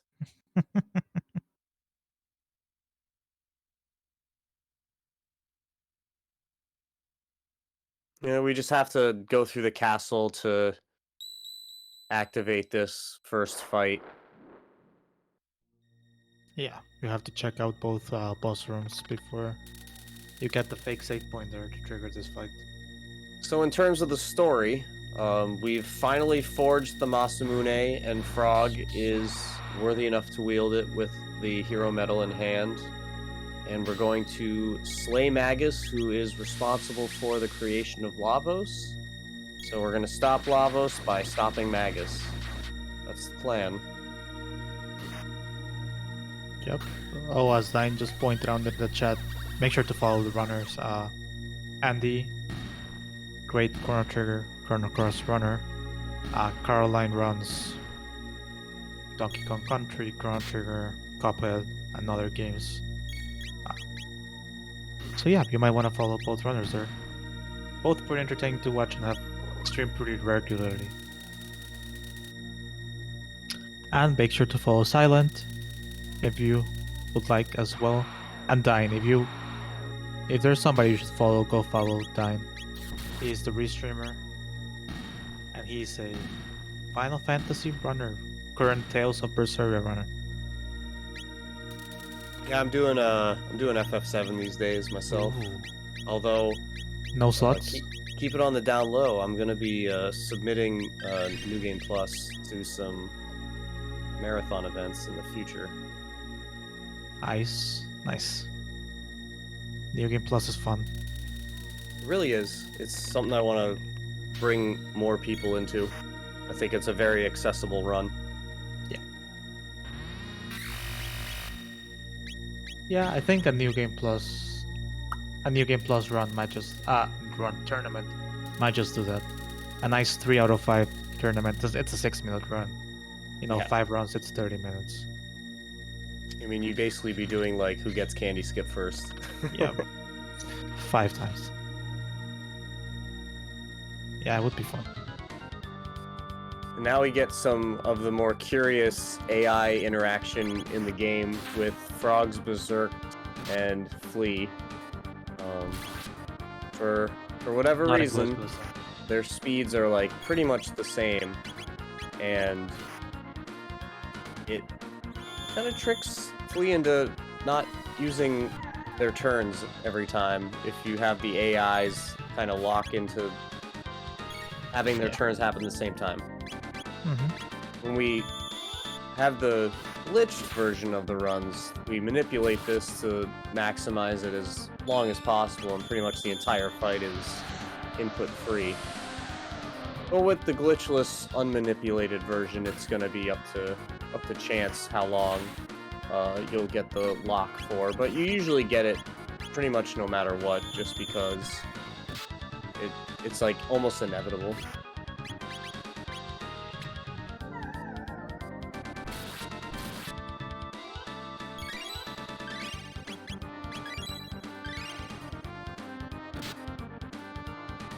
Yep, smartly healing here just before he gets off another poison. Yeah. Yep. Yeah, you gotta be careful about the poison attack. That's probably their most dangerous attack in the first phase until they start doing the counter. Yeah. That counter is nasty. Yeah. That's ideally when you want to get the AI script lock. Is like the second phase. It's not really a phase. It's more like the AI script kind of just changes priority. But if you can take away some of those turns, that's really ideal. Yeah, I've always said it. In my opinion, Flea is probably the hardest fight. If we were to fight it in the glitch runs, and in Glitchless you actually fight it, so it's a pretty tough fight. She's super unpredictable with the stare and then the fires and everything. Yeah, There we usually casually I would usually go to slash first just to get the slasher for the Yeah. fight, Oh yeah, that's a big help. and then being able to just like pop the save and all that good stuff. Yeah, Andy takes care of biz and is gonna move on to take on Slash, avoiding all these easy to avoid encounters. Process, picking up the mid ethers for later. Come on, they're super hard to avoid.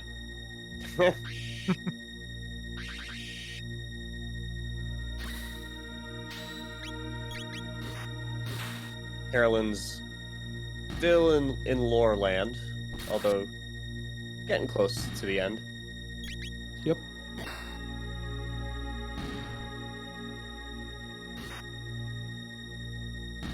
I missed if she got a new. Did not. Oh, okay.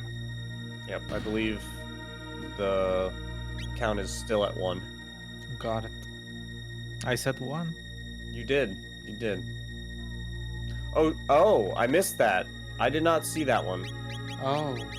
I must have Yeah, just because missed she's on the it when I second looked. cutscene. Okay, yep, I missed 2. So you said 3, I said 1. Yeah, I did say 3, yep, so. Womp womp. We both lost. Ooh, nice crit right off the bat. Yeah.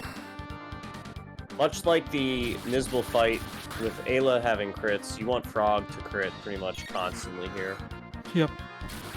And because he has a hero medal, he's gonna get his crit rate greatly enhanced. Well, if he wasn't berserked, he would. That's right. But I think the Masa Mune has a secret higher crit rate than his other swords. Yeah, I'm not sure exactly how it works. It's weird. Yeah, I know that a lot of the swords in the game, like the weapons in general, have like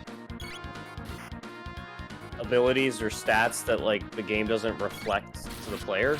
And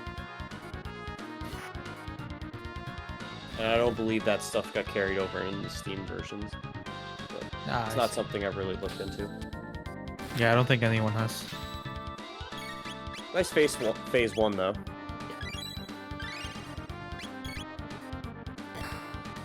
You want to make sure to keep your HP high. It's not as important during the first part of phase 2 because he can't really kill you. But once he starts doing his jumping attack, you want to make sure you're at least over 200.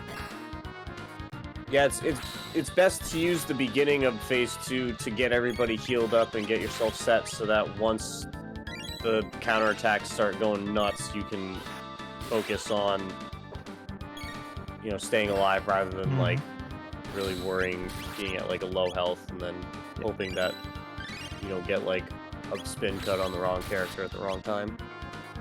That will be very bad. But Andy's been having pretty good crit percents with Frog's attacks here.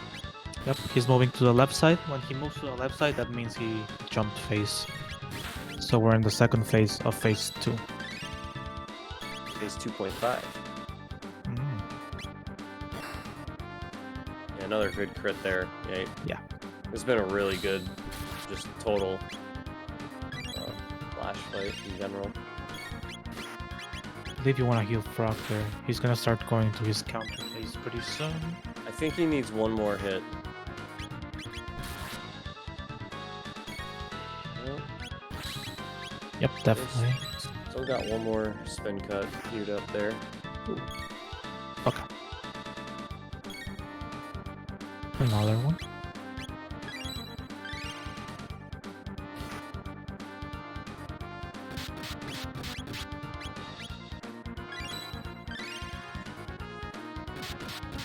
Yeah, at this point you don't really wanna, in my opinion, you don't really wanna attack with anyone. You wanna focus on letting Frog attack and just healing him with both. So he can hit the counters. Oh, yep. Yeah, it was a little slow on the heal there. Yep, no panic though, just, you know, do that. Make sure to heal him before he attacks. Oh, he's gonna die, that's fine. Oh, that was a lucky crit. Wow, that's the kind of crit you dream about. That, like you said, that was gonna knock Frog down again. Yep. If that didn't kill Slash there. I think he was Carolyn. around 300 HP away, so yeah, he needed a crit. Or my math Carolyn's- could have been off, I'm not sure. Yeah, I kind of lost count after the spin cuts. Yeah, Carolyn's into the castle, just getting the first fight over with. Oh wow, gets one really bad roll on that damage. That's pretty rare. Yeah. Usually Robo just clears that whole setup. Laser Yeah, I don't spin? think I've seen that. I think did Robo might have dropped in one of Carolyn's fights, if I remember correctly. I think Robo was down for Nisbel. Oh. Yeah, Niswell, I believe. Maybe that was why. Yeah, because Robo's magic isn't exactly something that you brag about to your friends. So. And missing out on like even 1 point of magic stat is. They get an item there in the where they fought the four shadows. Caroline just did. I don't remember if it's the shield or the barrier. But Barrier. they want to use it, a barrier. They want to use it to reduce Magus's magic damage on one of their characters. Because I believe it's like a 30% reduction. I'm not 100% sure. I think it's 1/3 because if I remember 1/3, correctly, yep. barrier is exactly the same drop that the prism dress gives. Yep. And that's why it gives you the same green ring around the character. Yeah, it's 1/3. And then shield will do the same thing for physical damage. Those two are fantastic items. They really, really help. Yeah, they're very underutilized because like a lot of the time you don't like absolutely need it, so it seems like silly to use it, but they're super helpful on the characters that are really weak to that specific one. Like Ayla and Robo love barrier, and then like Marl and Luca love shields. And you don't really find too many throughout the game. No, they're pretty intelligently placed in spots where like it seems pretty obvious that you need them. Yep. And I don't believe there's any shops that sell them. I don't think so. No. There are a couple of enemies that you could farm from, but it's like late game. Yeah. Leave Black Omen only, but I could be wrong. There might be some like side quest dungeon that has some of them accessible. Now we're Yeah. seeing the Oh, go ahead. the staircase climbing, which involves one of the more difficult encounter skips that you can find. Just being sneaking by these birds on the stairs. Like, going around these corners, it's super tight. Yep, Andy smartly waiting, letting the rolly go past before sneaking by. Yeah, you have to pretty much hug that entire left edge or right edge, depending on what side you're climbing from. Otherwise, that bird will trigger an encounter, and you can't run from those encounters, so you actually have to fight, and they're super slow. Yep.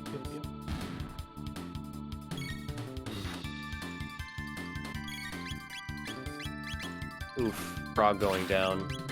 Well, not down, but falls asleep. But Yeah, and he's going down. like that. now he's down.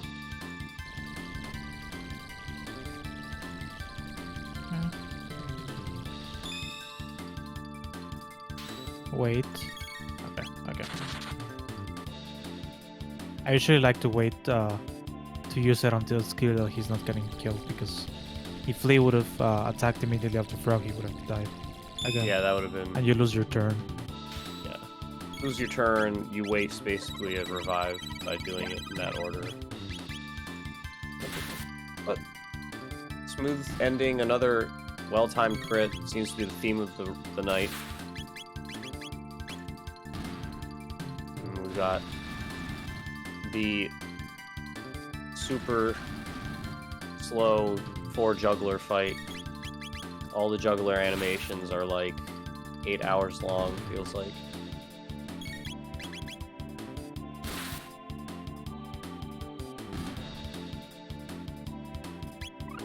But Andy makes quick work of him.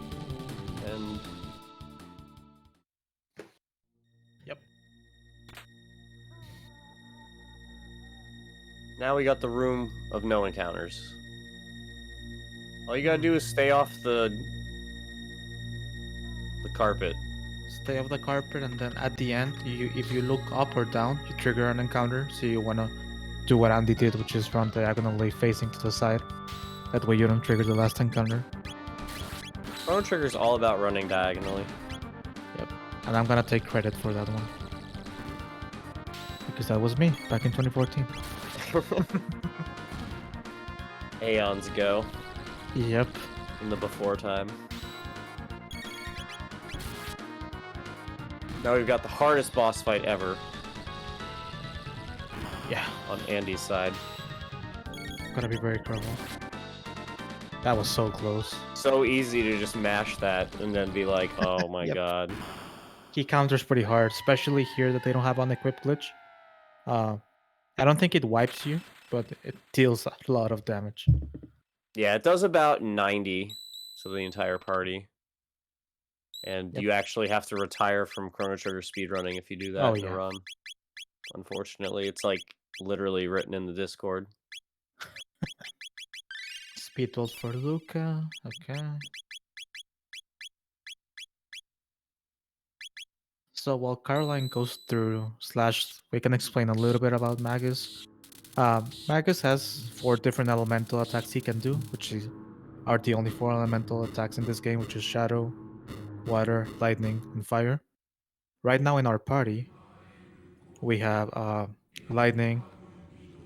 Have we gotten Magic with Frog yet? I don't think so. No, We have, I we have believe Lightning and that Fire. it's skipped. I don't think that you bother until later. Yeah.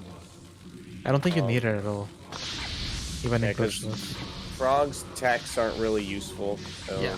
It's kind of his big weakness, in my opinion, as the character is like, his attacks don't really match his power level. Yeah. So you wanna get Lightning and you wanna get Magus to use Lightning and Fire. If he uses Ice, or I mean Water or Shadow, you have to attack him and try to force a different one, which can get pretty annoying. You have to have heal, heal, heal, heal, and try to get the one you need. Ideally, we want fire because that's the one that deals the most damage with Lucas magic level.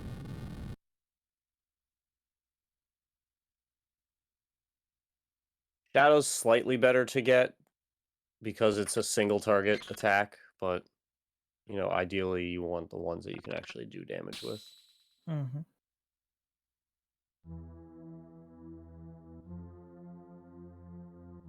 Carolyn's phase 1 went smooth, and pretty favorable so far. Staying on top of healing, which is really good. Yep, she's basically maxed there. And she's waiting, she's playing it smart. Yep, Chrono gets the barrier. And a good start. Lightning. Yep, perfect.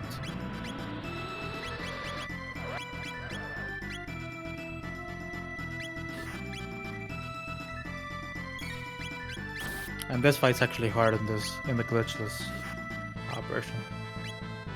Yeah, phase 1 can really drag if you don't have the right combinations happening. So to get... Ooh.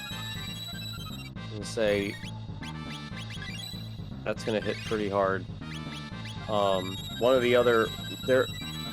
I don't know if this actually mentioned in the game, but characters have a slight defensive boost from their own element.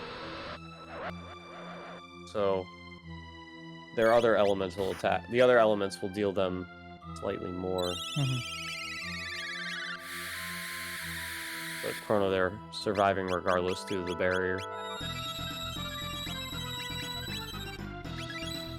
Now, he's getting good, favorable attacks, but struggling to keep the characters up. Yep. Losing a little time to that, but still the damage output. Wow, just spamming lightning. This is crazy. Yep, but even with Frog dying, this is really good. Like, because like really, Luca really wouldn't be doing much of anything anyways besides healing regardless. So it's not like her turn's really been eaten up. It's not like there's a dual tech that they could be doing for lightning-based elemental attack that's going to do more damage. Yeah, Frog's dead is expected, honestly. You can see how he's not even healing him. Yeah. And that's fire, that's good. That's Luca. Yeah, so Luca tanks that thanks to her armor, giving her a... Oh, I forget Fire resistance.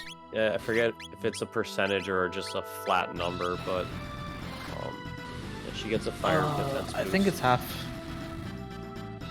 Is it half? Yeah. It's like half and then plus 2 to speed. Oh wait, no, it's the Taven suit, right? Yeah, it's 90%. It's like an unequip. Well, it starts. She gets vest and then suit. Oh, yep. So it's 50 and then 90. Is it vest, helm, and then suit, or vest, suit, and then helm? I forget the exact order, but she gets. Yeah, she gets she gets vest then suit, much like the vest the white and males. males. Yep. For the different elements. Yep, that's 50 and 90 too. Mm-hmm. So yeah, she has have 50% resistance. You got a water there. That's not good. Yeah, you would hoping for not water there, just because of the fact that Frog's dropping either way, and Luke is taking like max damage to that. Okay. Gotta heal Chrono as well. Yep, he got it. I believe Andy needs one more. So one more. Oh, another water. Oh, this is what can happen. Andy got really lucky at the start. Now he's getting the waters.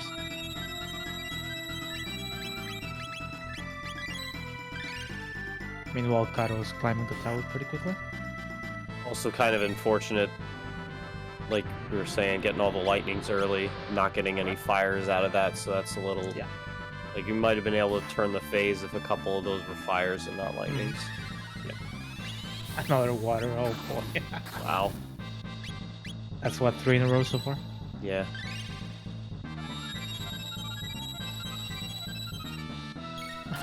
Maga's giving the cold shoulder.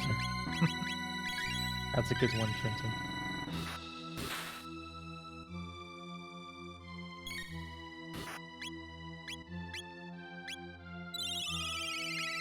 Carolyn, meanwhile, is running the gauntlet post slash flee. So we'll have a few more opportunities upcoming to save some time, catch up. Yeah.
sure you attack with Frog before you use your element attacks.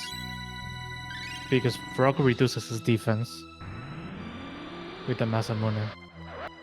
And it's a big reduction, like she's dealing about 500. With the Frog attack, if Frog didn't attack, it would deal like 300. I think it's the equivalent of like losing a barrier's worth. Like, I think it's about a third of Yeah, his 1/3. Yep, exactly. magic defense. Maybe that's what's happening, like in the game. You know, he's losing his barrier. I wouldn't doubt it. I have some theories of my own that I won't go into because it would be like a complete derailing discussion. But I spend too much time on Chrono Compendium.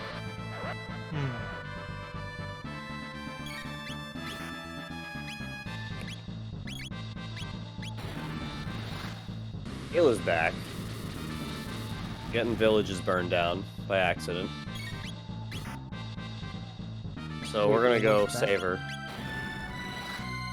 Although, technically we're not saving her since she wins in the original time. So we're more like helping out.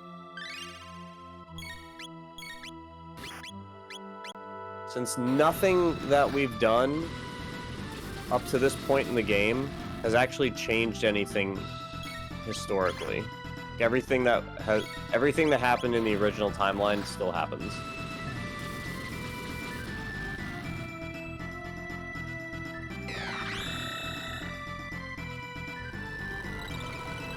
Yep, and Karo is saving.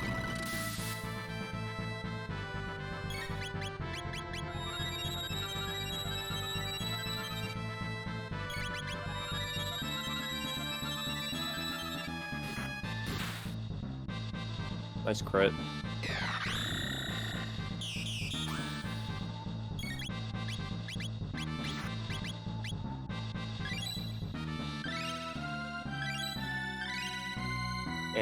Andy going for one of the, I won't say difficult, but more there's not much leniency in that skip, that encounter skip. Pretty tight line you have to rope to get through.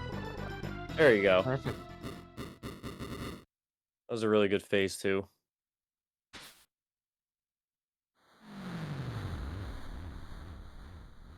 That felt like a faster overall fight. Yep, so What I'm looking at Andy the had. splits, which you can see at exclamation mark splits. And basically, Karo started this 16 minutes and 53 seconds behind. She's now 6 minutes and 51 seconds behind. Nice. So she's made up 10 minutes. And we still have so much run left too. Yep, it's getting closer. Andy's also having a great run. Just that Karo is I don't know. She's cruising. Exactly.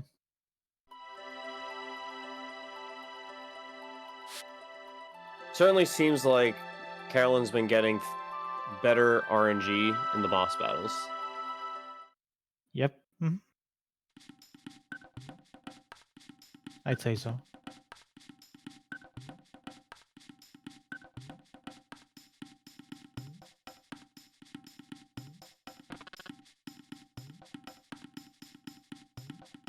Right? Wells, like, could this be the like world record Yeah, category record for it? cut team percent. Let's do it. I'm down. I'm down. Oh wait.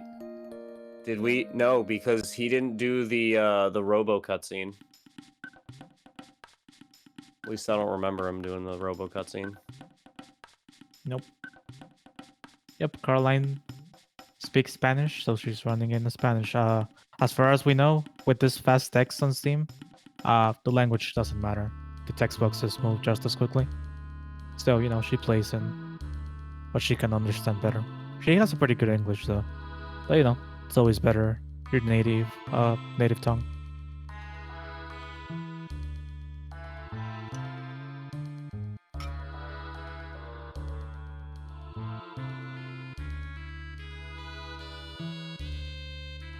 Ayla inventing the classic break into jail to break your friend out of jail team.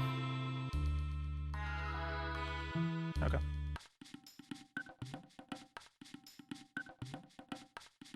And Carolyn is racing towards the dactyl nest, hot on Andy's heels.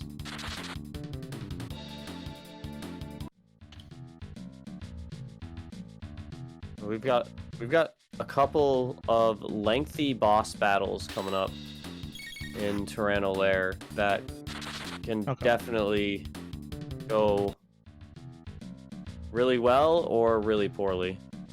I'm gonna be swapping off for a little bit. I wasn't supposed to be commentating this, and I got some things to take care of. I'll be back in a few though. Dine's gonna be swapping in for a little bit to commentate with Silent. I'll be back in a bit, guys. I am so sorry, Silent. So that previous room that Andy was going through, going diagonally just allows you to dodge all the encounters and cuts and like the little like teleports or whatever. And just avoid all that stuff in that room, because that room can bounce you around and give you all sorts of encounters if you don't know the correct way to go. But now we've got Andy at the grind sesh. Yeah, we'll be doing 7 fights. Yep, we're going to be trying to get Cat Attack on Ayla, which will give us Volt Bite, which is absolutely crucial for the Nizbal 2 fight, and relatively important going forward, but, you know, for the immediate future, it's the Nizbal. A lot of the very redeeming things about dual techs and or later on more triple techs is they also get a damage increase. Like Falcon Hit is Ayla's Rock Throw and Chrono's Spin Cut. But each of them both get a double damage modifier, so it ends up just doing insane damage just because both abilities are strong to begin with. So yeah, it's got to be probably one of the most broken, if not the most broken, dual tech in the game. And especially coming up with Black Tyranno and Nizbel, Bolt Bite just does such insane damage. Even though this grind is pretty lengthy, it makes its time back and then some on the next couple of fights, especially coming up, especially with Black Tyranno around the corner. Yeah, absolutely. I never knew about this if you ended up like cycloning the middle, that they ended up kicking the volcanoes and they end up basically taking care of everything for you. I always end up like trying to fight the volcano separately and then end up just losing so much hit points. Yeah, it's actually crucial for the glitch run to do this before the Riptide gets its attack off. Because the Riptide does it as like its turn, it will attack the volcano and then the volcano will attack everybody on the team. So it's like super slow and it screws the RNG completely. So it's pretty important that you get the Cyclone off like as fast as possible. You're pretty much just mashing as soon as you hear the shing sound that designates that the fight has started. At least I know I do in that part. And you can see, Andy and Caroline have been leaving the auto battle on for the end result screen. That is what just allows them to turbo through the victory screen so quickly.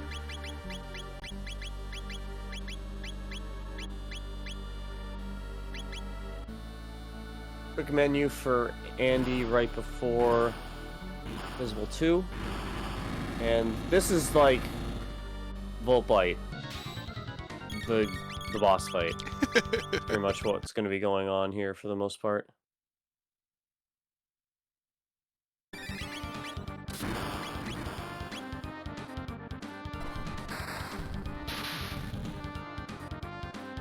Luca's pretty much just going to be the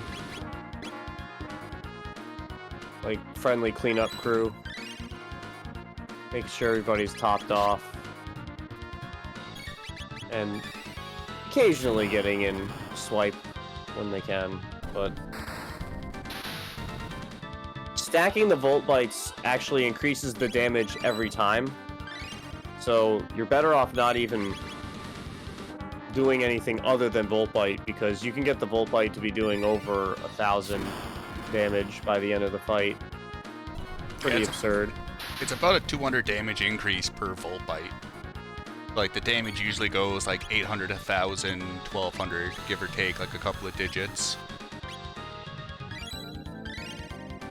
Yeah, it's just like, it's such a great way to deal with this fight. It's so efficient, and like the MP costs for Volt Bite are like nothing. You could spam it and never need to ether up. Especially because he's going to be in his second phase after we do 6 Volt Bites or deal 6,000 damage. Which basically at the end we can just end up using a Fire Sword to deliver the final blow, just to save a little bit of animation time.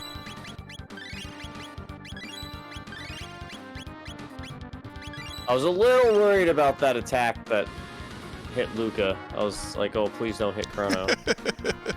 Like, like, I know you don't need to heal yet, but I'm scared.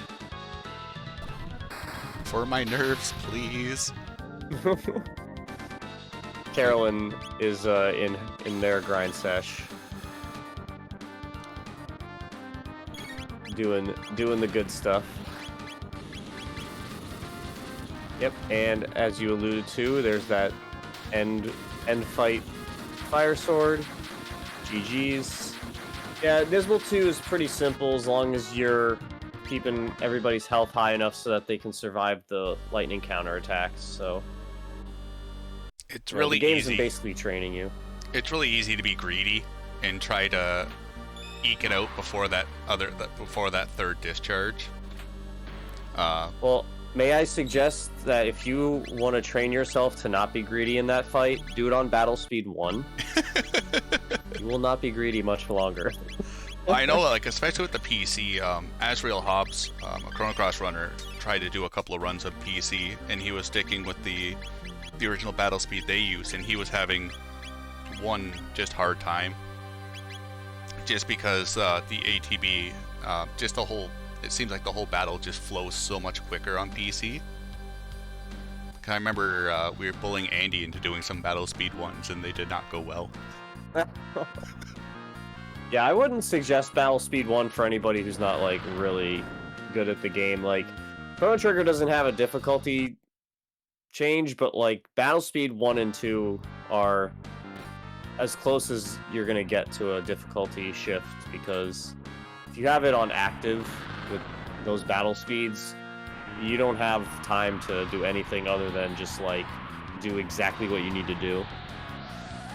Input windows are so tiny, especially on these counter cycle boss battles like Nisbel is. You also have to be very confident with your inputs. Oh yeah, absolutely. You could definitely just like tonic the wrong person or attack the.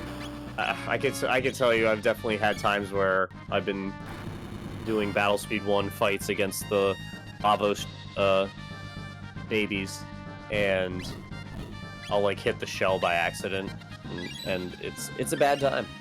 It's a bad time. But, we got. Oh, go ahead.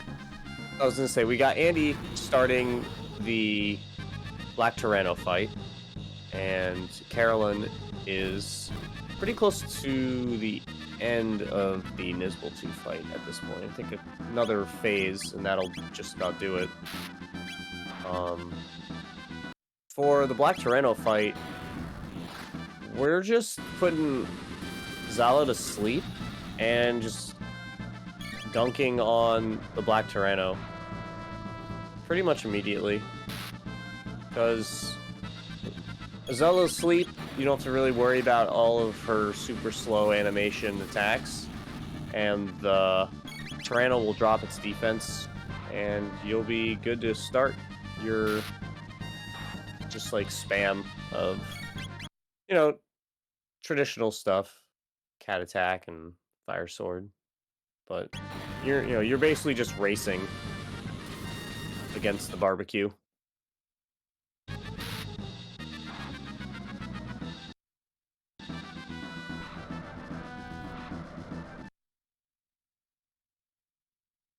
And much like the last fight with Nizbal, you just want to make sure everybody's high enough health that they can survive the barbecue.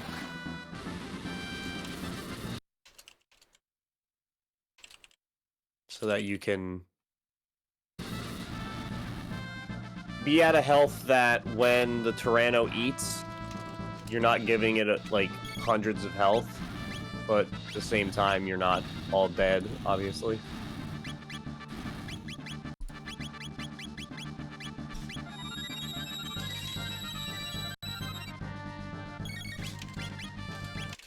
I'm curious how Andy wants to go about this, since he's concerned about his revive count. Wondering if might want to just heal more. Make sure everybody survives barbecues. But probably won't be much of an issue either way. Yeah, it's one of those especially scary looking fights. Just because if you end up being a little lackadaisical with your inputs, you can end up getting the second countdown. And if you're still at low hit points from trying to avoid getting Black Tyranno healed from the eating, you can find yourself in a very big world of hurt. Yeah, this has always been a super dangerous fight even in the glitch run. You're doing a very dangerous dance, you know, because it's not advantageous to heal your party up and then have the Tyranno like eat all of the health you just gave to him. And with this team formation, you don't have access to really good healing. Like, Ayla can kiss, but that's literally all you have. Yeah. So you're pretty limited to just tonics for your healing, because Ayla's magic's not really high enough to really compete with a mid-tonic at this point. Like, her kiss would probably go for, like, 90, I would guess. I'd have to look at her magic stat, but it's a pretty slow animation, too. Yeah, oh yeah. The heart's like a drunken Cupid angel just floating around aimlessly for like a good 5 seconds.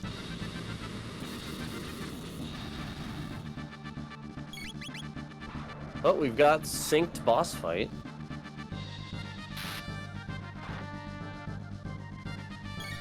There's no way I'm going to be able to keep track of both these fights at the same time in terms of HP. I was doing good until Caroline got into the battle, and then I realized I can't keep track of two numbers. Yeah, exactly. But Andy's... Oh, there you go. I was like literally about to be like, Andy's gotta be done soon, otherwise there's gonna be another barbecue and it's gonna be a bad time, so... That ending for the fight always creeps up on me when I watch runs of it. Or it's like, it kind of, like, I remember casually, maybe it's probably because I just healed up so many times where it feels like the battle goes on for so much longer than, like, what it really should. And I think that's still ingrained when I'm watching it in a speedrun, where it's like, I know this battle's been going on for a while, but it feels like there's another minute left, and it's like that classic one-hit kill, and it's like, alright, I got no sense whatsoever. Well, it's like, it's a combination of two things. It's like, every run has Tyranno two-phase, like 2 barbecues. Like, that's all you get. And... like, you are not even getting to the second barbecue. Like, you only really get to you only get 1 barbecue, but like you were saying, that last input is like beating the second barbecue usually. So it's just like super anxiously tight, because you know this doing the fight, and if you lose a bunch of inputs and like miss damage, you have to find that damage somewhere, or you just have to like completely heal the party up and to survive the second barbecue. But that's just so much time lost because then, you know, the defense drops and blah blah blah blah blah.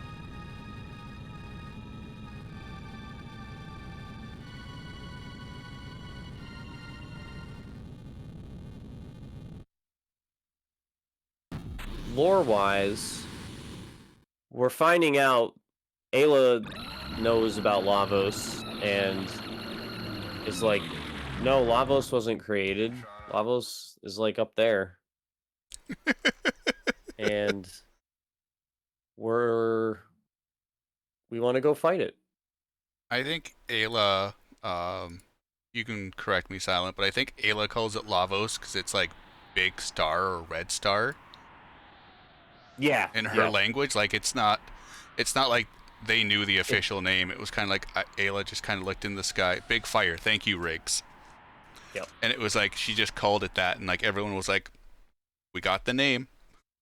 It's stuck.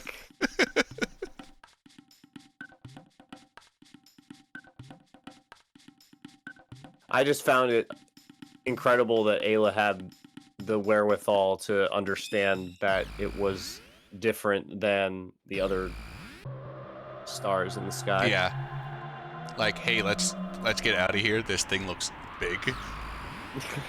I don't think this is a good idea. And now we get Red Slash's favorite music, the snow sound effect. Oh, I'm losing points for Red Slash on this one. How do you pick the snow over Chambers of Time or Zeal's Palace? It's Red. You just gotta trust Red. True. You know what? He's never steered me wrong yet. And Carolyn takes care of Black Tyranno. That felt pretty fast as well, but that fight is pretty seamless unless it's something. It's one of those fights where it's like it's usually about the same speed unless something goes wrong, and then you're usually resetting. Judging from their splits, they're 14 minutes apart. Andy split at 2:31, Caroline split at 2:17. So, by quick math, they're about 3 minutes apart now. So Caroline's, we won't know until the Crawley fight, but she's got 13 minutes back since she started running. She shaved about 2 minutes off that. Yeah. Off that section. Nice. Yeah, this is gonna get tight during the side quest section. I wonder if the swag cutscenes might come back to bite Andy in the bottom. I think that the RNG has been so heavy leaning towards Carolyn that it's like, if you do it like 10 times, it's probably not gonna matter like 8 of those times, kind of scenario, just because the difference was so large at the start. Especially with the Magus fight, like Caroline lost about like 15 seconds over her PB. Andy lost a good like 2 or 3 minutes. Caroline has just been having exceptional boss RNG. Guardian went very well. Hecarim. Masa Mune went significantly better. Yeah, she got like a 20-second gold on that split. Yeah, it's been a really good run. I mean, they've both been running really well. Oh yeah. This whole event's been very good for what the game has been offering the runners. Well, we won't talk about that double Griffin start to Radical Dreamers, but that set the whole thing off. Never once have I seen 2 people get the exact same encounter on the same entrance. And we used to do races of it for like once a week for quite a few months. Yeah, they give us some quality times. And I'm appreciating it.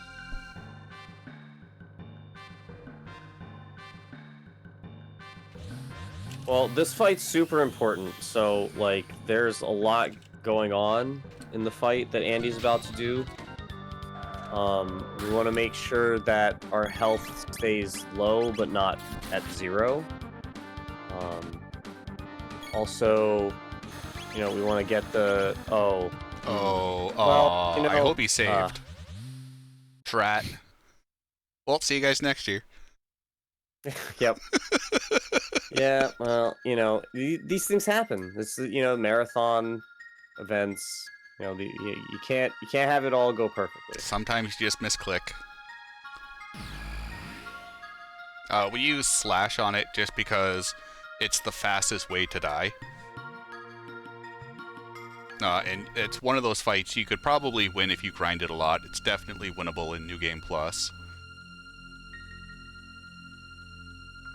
Not really worth it though. No. You get like, I think it's like 30 TP, and like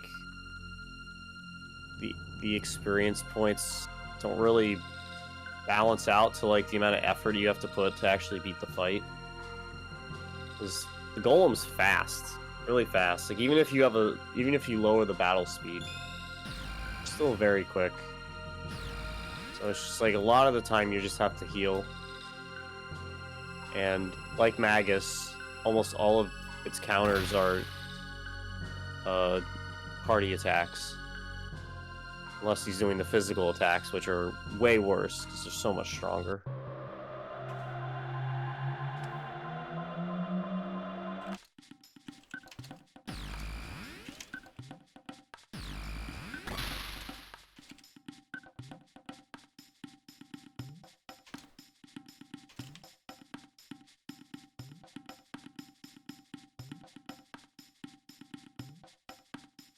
Well, the one on the airship's different.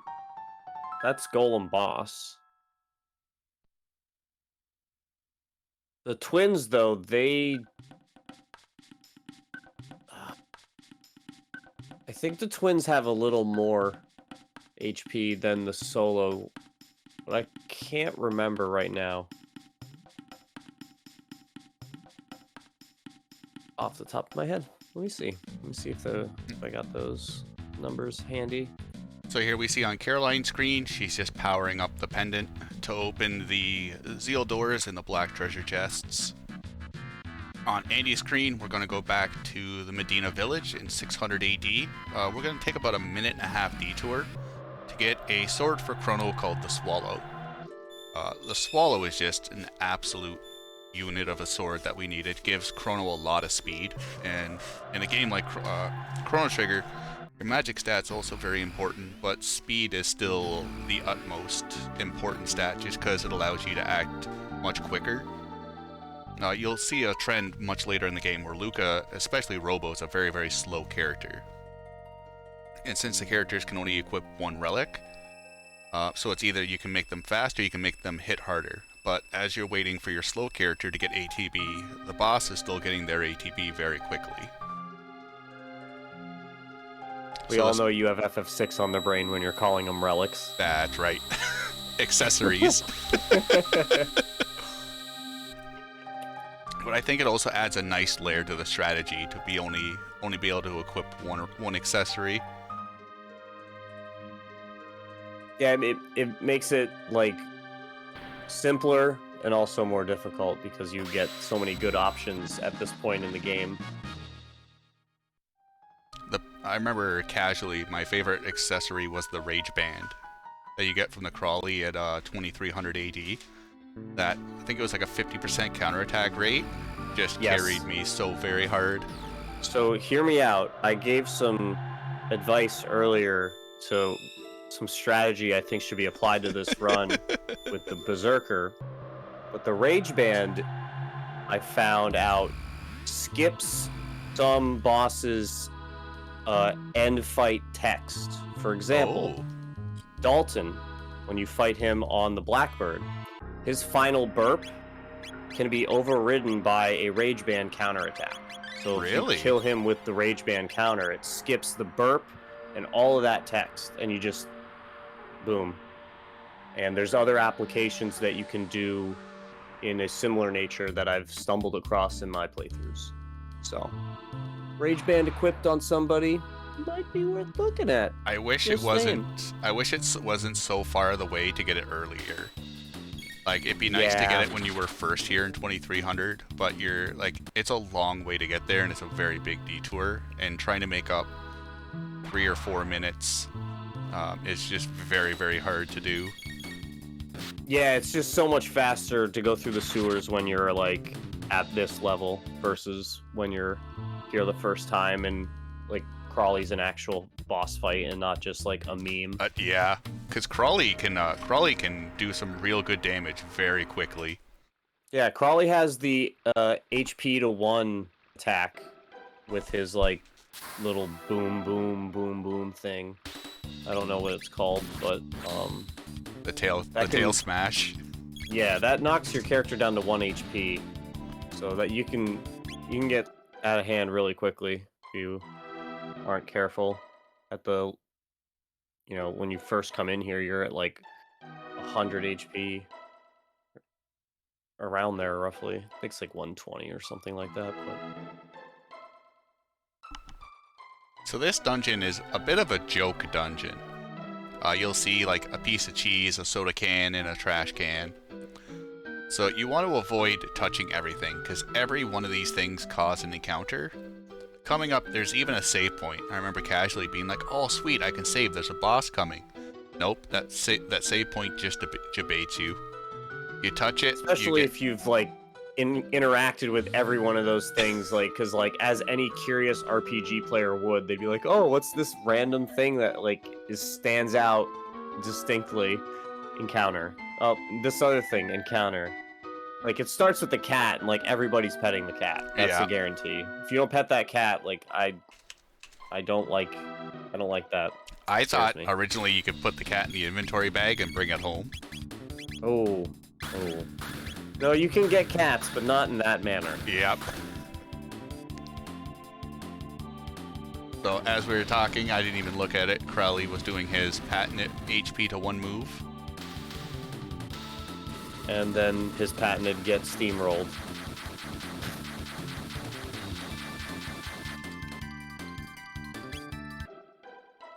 I love that they have the like long, like high tier boss death animation where it's like the super long death, but the actual music playing isn't even like a boss theme, it's just normal encounter music.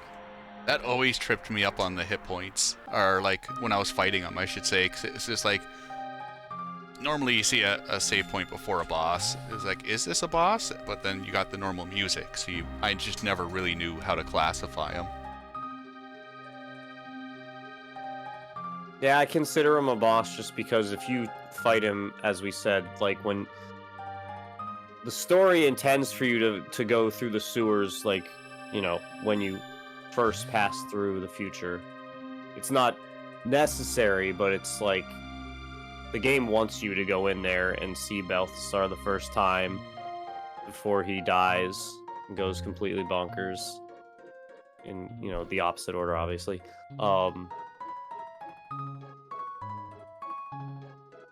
So, and the dungeon's crafted in that manner. Like, the encounters are not difficult to fight. Like, if we had gotten in those encounters, like, it would have not have been anything of trouble for us at this level. So in the typical fashion, like when your brother says you're not allowed in here, you're like, I'm gonna find a different way. And in this case, our different way is just we get an airship with no wings.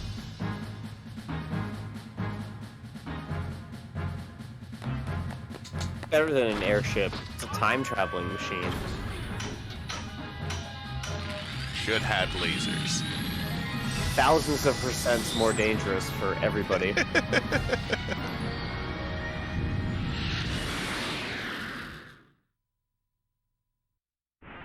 So here we see Caroline avoiding all the Jabati items.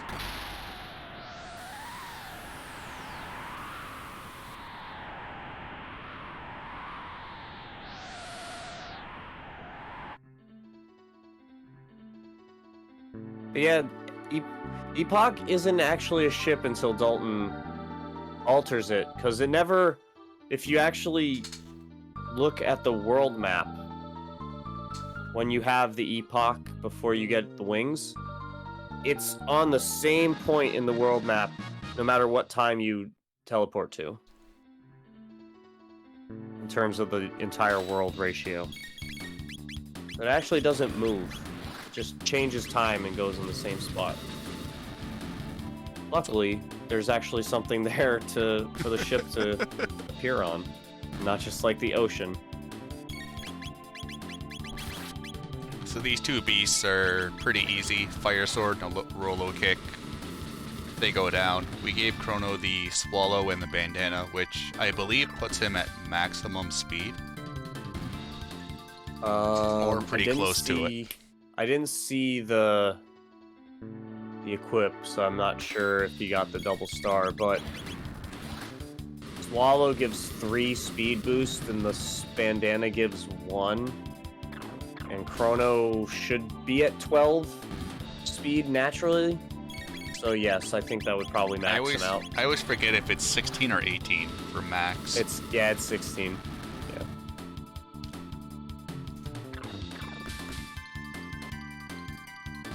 I think it has to do with the.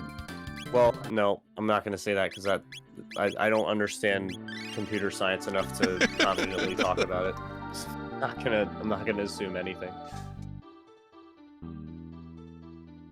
Now we've got one of the more annoying boss fights in the mid-game. But Luca's a jerk and likes to bore people with her science talk, and the beasts are like, wow, you're boring. You fall asleep. So you just do that, and then most of the long animation attacks you don't have to deal with in this fight becomes much simpler.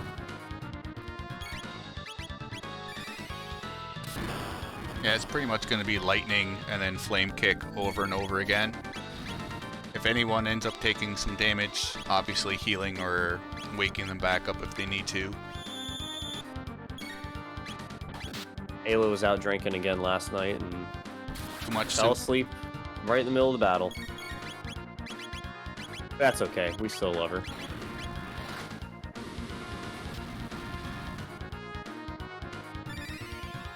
Mud Imp has about 1,200 hit points. I'm a staunch Ayla is the best girl fanatic. So Ayla makes never the gonna game hear very any- enjoyable. I know Jerry you gets never- very offended.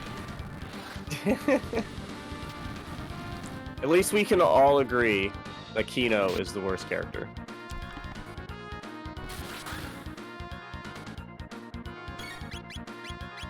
Trying to think of someone else, and nothing's coming to mind right now. Exactly.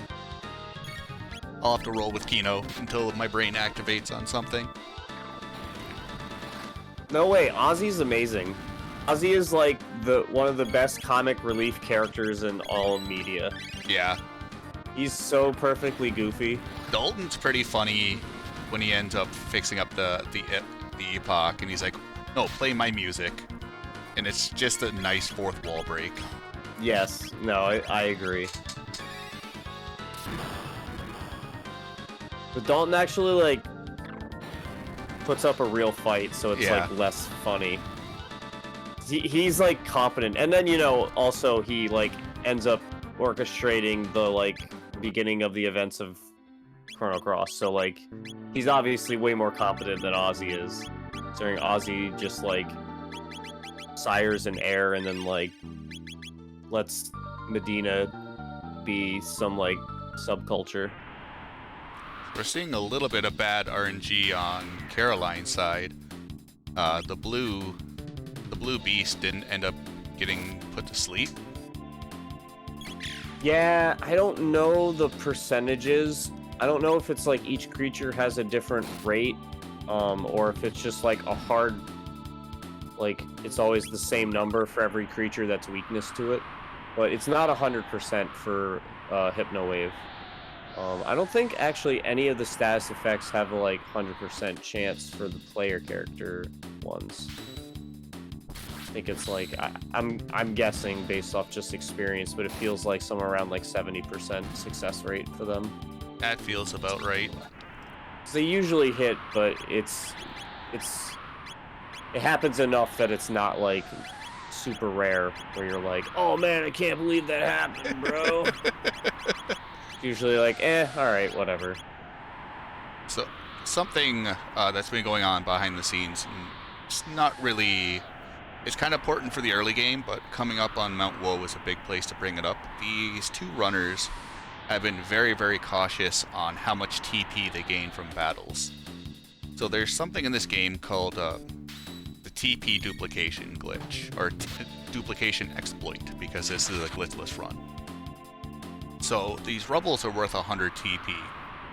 If you end up learning a tech when you get that after that battle, not only do you get 100 tech points towards the skill you were about to learn, you also get 100 tech points towards the next skill you're going to learn. So a lot of the points is, especially for Mount Woe, it comes into very handy, because you're basically getting 200 TP for the price of one fight. And the rubbles are very, very nasty. They'll lock you out of your abilities. That's why Chrono and Ayla were both berserked, because you can only do physical attacks. You might as well try to get as much damage as you can. And they're also just very dodgy rocks. They're very hard to hit. Their speed is so fast that if you have max character New Game Plus file runs, they still can go before you. They're absurdly quick.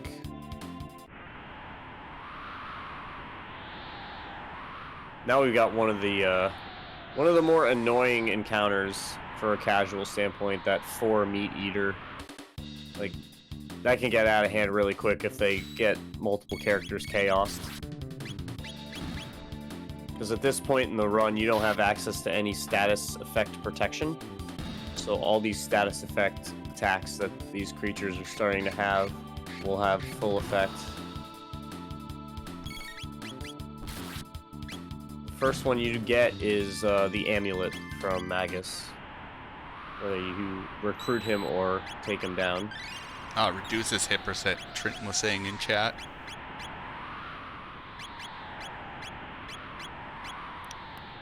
No, it does increase hit percent, I believe.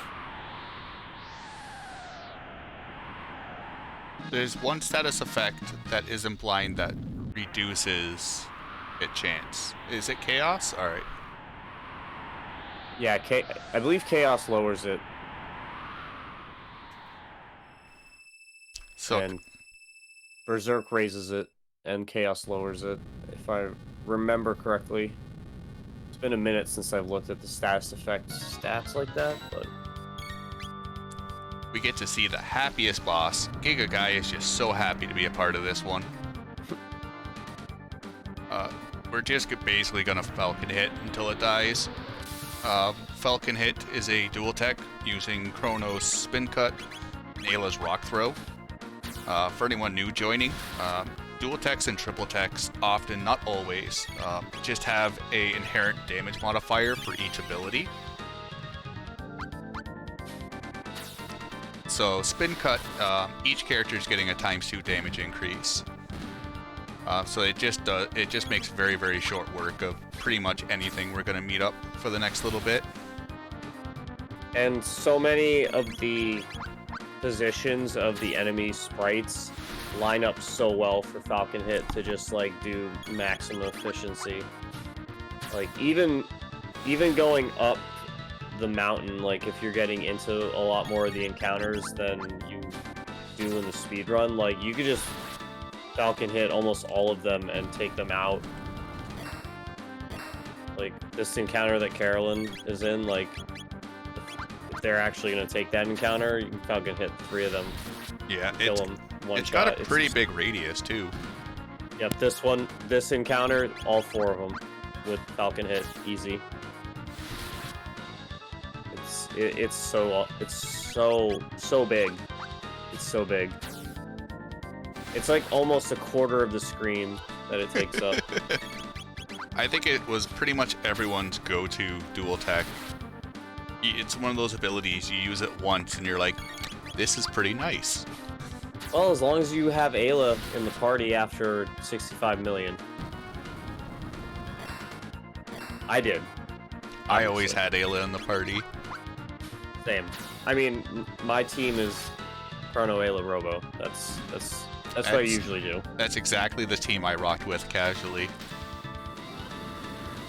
Great minds, you know what I mean?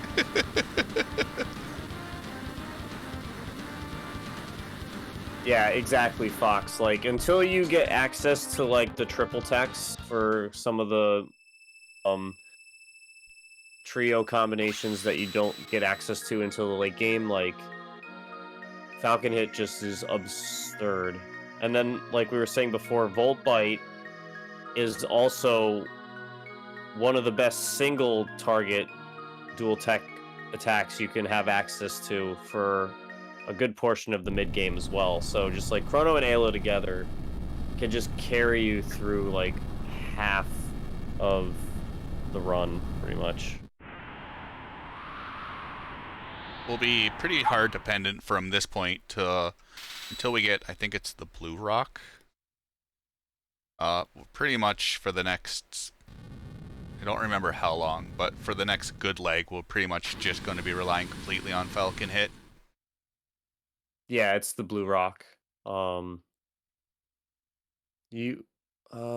forget exactly in what order we get the Blue Rock, but it's pretty early in the sequence of the side questing, because as soon as you get Magus in the party, you're trying to get towards the necessary text to use that rock, so you can do Omega Flare. Yeah, the biggest one is Luca learning her last or her 10th tech, which is Flare. Yeah, because Robo only needs to have Laser Spin, which he's had forever.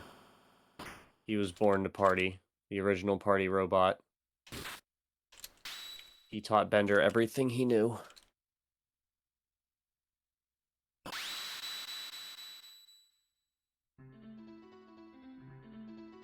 Lore-wise, we freed Melchior from the Mountain of Woe, who Shala had asked us to free right before we got banished. Now Melchior is giving us a ruby knife made of Dreamstone that will theoretically destroy the Mammon machine and prevent Lavos from being able to connect with Shala and thus, like, prevent the catastrophe that is imminent. And we're about to get some of the best dungeon theme music you could ever listen to. I remember I had 2 save files as a kid. One of them was Chrono Trigger. It was on this theme, so when I do homework, I would just load up a save and listen to it over and over again. And the second one was the Major Tech Research Facility in Final Fantasy VI. I thankfully had found OC Remix's SFC archives pretty early on, so I just had access to Winamp and that, and would just have all those on loop through Winamp all the time. We didn't have the internet for that. Oh, yeah. No, I know. Sadly, pretty back much in as the soon as good I old had dial-up. access to the internet. That was priority 1.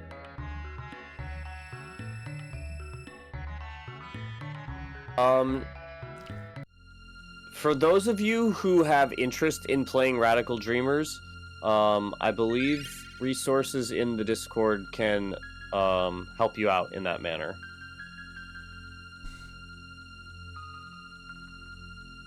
Yeah, if you're looking for a ROM, make sure it's specifically the 1.4 version, because that's the only version of it you can save. Lower versions, you can make a save, but when you try to exit out of the screen, it thinks you're exiting back to the SATA view, and it makes the emulator crash.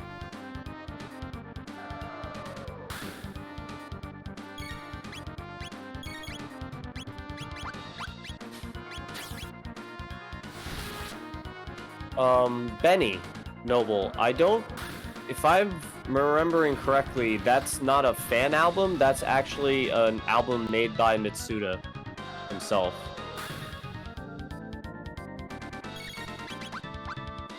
I could be wrong, and I might be thinking of a different album than what you're talking about.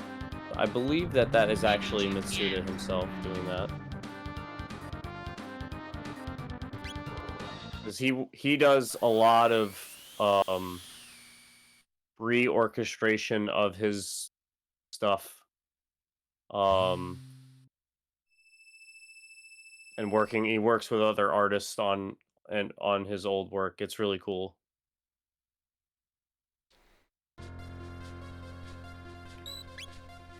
Good old Ocean Palace. Oh, so good. This is probably one of my favorite dungeons, casually. It's really fun, although I just spam Falcon hit. The mechanics of it are very boring, but the dungeon itself is amazing to go check out.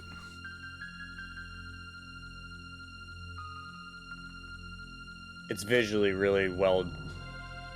I was gonna say drawn, but that's not the right term. Designed probably is the better term.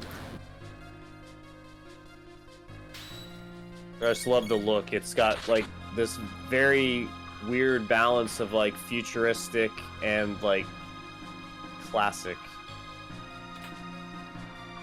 You have these like big metal bays, but then there's these like torch like flames in the columns. This part's pretty simple. We're just getting to the bottom section. We had to hit one button to unlock the access to the bottom section, and then we step on that blue switch to open up the doorway on the bottom. And now we're just gonna do a lot of Falcon hit, and it's gonna be really quick. Well, not this one. We're gonna escape. Some of these we're gonna escape. Some of these we're gonna Falcon hit. Andy nicely skipping the... forget those enemies' names. Some of them are slashers, some of them are thrashers. Slashers are the ones with the knives, thrashers are the ones with the bow, quarterstaff, or whatever suits your fancy. There you can see Falcon hit making very short work.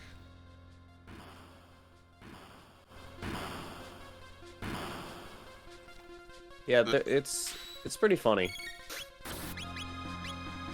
So just waiting a little bit to get everyone nicely grouped up. There Like, is the odd chance if they play a little dirty, you might only be able to hit 3 of them, but... I almost feel like the developers knew what they were doing. They were just like, this is the secret unlock to just like blowing through this dungeon is just use Falcon hit, and we're just gonna make the AI optimize Falcon hit, because it seems like too simple of a move. Especially for such how low magic points it uses. Yeah, it's 5 total. Yeah. It's silly. It's so efficient and it's so heavy on damage.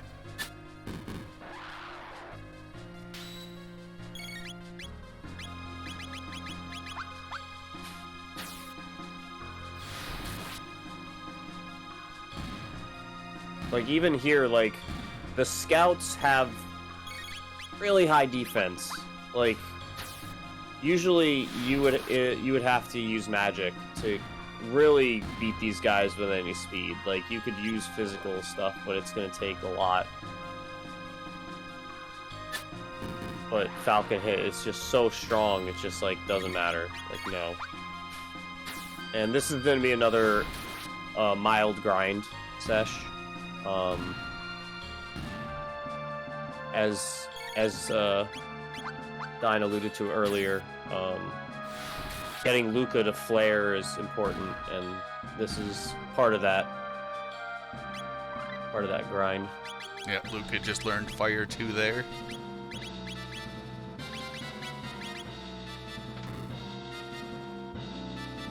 So now we can continue on our way. The elevator, I believe these encounters are fixed, unlike the Black Omen ones. Yes, the Black Omen ones are random. These ones are always the same.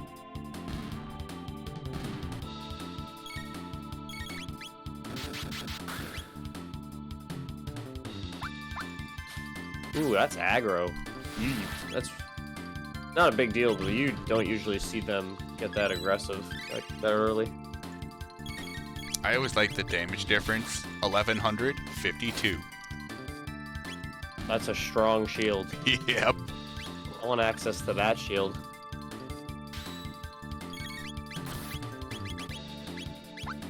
So here in these fights, we're just prioritizing hitting the top row before the bottom row, just because we can clear out the most amount of enemies. If, for whatever reason, attacking the bottom row first would get rid of 3 enemies, we would attack that first.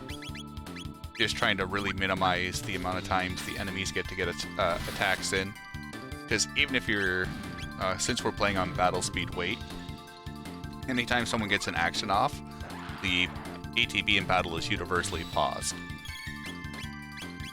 So not only are you waiting for the attack animation to go off, you're also losing that time where ATB could have been regenerating. Yeah, that's why you just run battle speed 1 active. It's fine. I feel in a game like this you would lose so much time just due to battle animations. Then again, it would put you on a level playing field with the enemy. Yeah, it's not as detrimental as you think, as long as your menuing is crisp. Like, if you're derping in the menu, then yeah, you'll definitely be falling way behind. But if you like know what you're doing, like, okay, this fight, I know what I'm doing, this thing with this character and this thing with these characters, yeah, it's fair. But that's obviously, you know, only for someone who's a seasoned enough player. So you can skip these 2 fights by going to the right and the left of the mobs. The timing for it is pretty tight. Andy was just being safer than sorry. But if you line yourself up, I believe it's with the right side, and then on the second switch for the left side, you can just run and kind of eke your way to the switch, because when they're doing their multiplying animation, you can't get into a battle with them. Yeah, you pretty much have to, like, immediately go for it. You don't really have any time to line it up properly. You just kind of have to hope you're in the right spot, and if you're not, you're going to get the encounter. But, you know, you can run from it, so it's not a huge deal. The Golem Twins is another tricky fight where we're really hoping Boogie is going to hit. We're going to use Lightning 2 to start it off. And then we're going to be using the dual attack with Robo and Isla. You really want these guys to fall asleep. If they don't fall asleep, you can find yourself in a world of hurt. And Andy got the double. They're stopped actually, but yeah. Oh, sorry, stop. Yes. Which is super good. Like having access to stop on a boss is like so broken. Because like sleep's one thing, because then when you hit them they wake up, but like just full stop, and they don't break out of it before you can beat them unless you're really slow, and Falcon hit is really fast. Now is stop a timed duration? Yeah, I think it's like either, forget if it's a number of turns or if it's just like a hard like counter, like it's amount of time that it has to pass. But yeah, it's not like permanent. They can definitely break out of it after a while if you don't finish them off. But you have to be pretty slow. Well, and again, especially if you're on like wait. They also take 25% more damage, I believe. That sounds right. Yeah, because there's like an aspect of their defense being dropped because they're defenseless. I think there's a similar effect to sleep, but not as strong. It's less of a percentage, but I don't remember the numbers. There's so many different effects. They all do so many things, and a lot of them, some of them are varied too.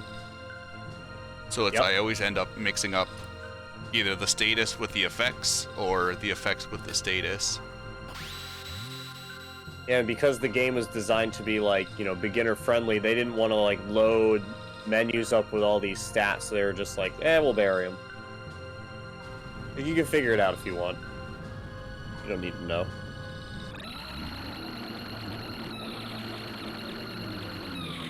So we've hit the 11-hour mark of Chrono games, and we have probably about 2 hours left.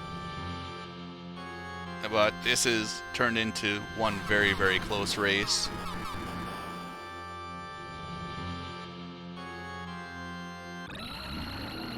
OP Lavos.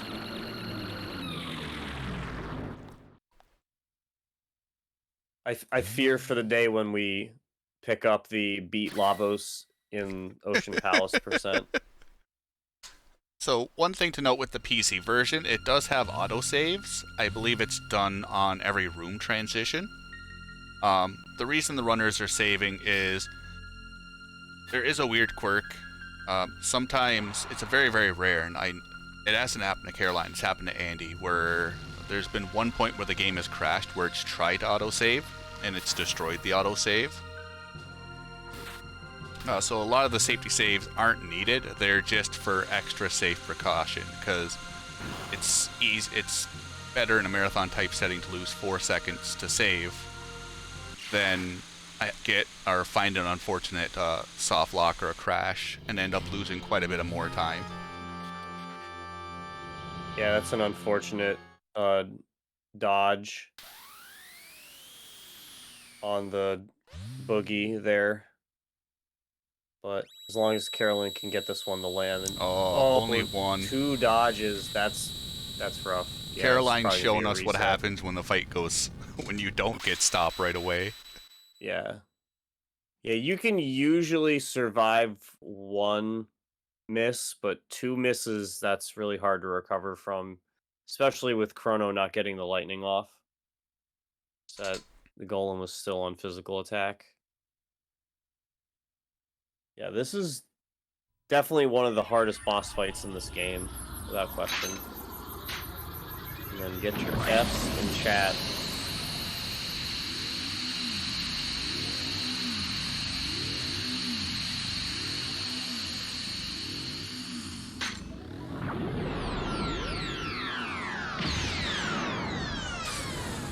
Oh, hey, a random red slash. I can bother him for stuff.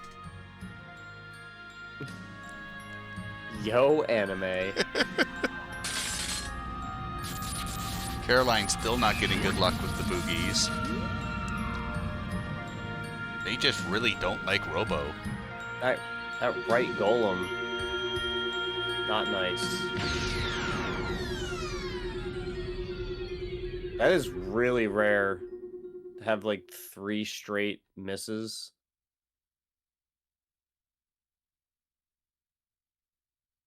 This needs to land. No. Wow. Wow. So rude. Yeah, that is very rough luck for Caroline.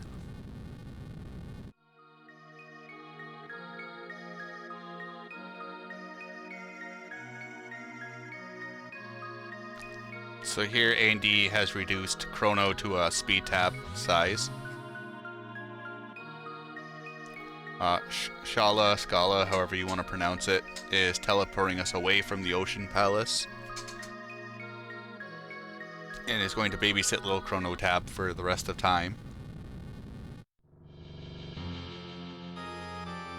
So my theory there is that Chrono actually, like his essence goes into the pendant. And that's what you're seeing there, the shiny, is like the pendant. It's like when Lavos deletes him, he's got like a little orb of like soul or whatever that like remains. I think the pendant kind of is like, that's why you need the pendant to bring him back. That's where he comes back from. Theory. Alright, Chrono got the lightning off.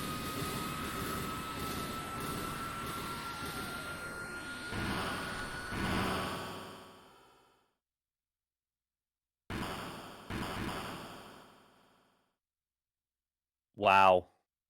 This is right insane. golem just really doesn't want to go to sleep. That's like, what, 6 boogies now? Yeah. Ah, there we go. Finally. All right, we're back on track. That's so unfavorable. If I cared enough to know the stats on that, I would guess that it was probably less than 1/100% chance of that happening. Like 6 straight misses. Super unlikely.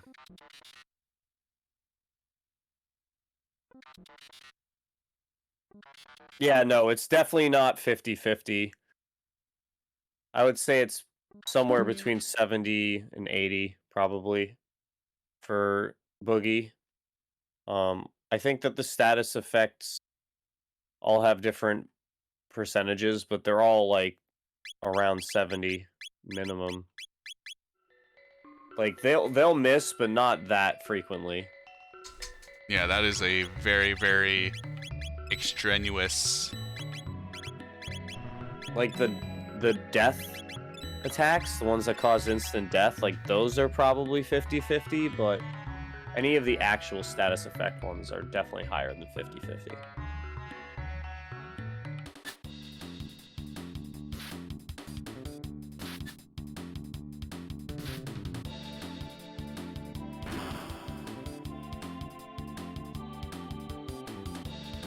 Self-burn. Now we got Dalton being the goof.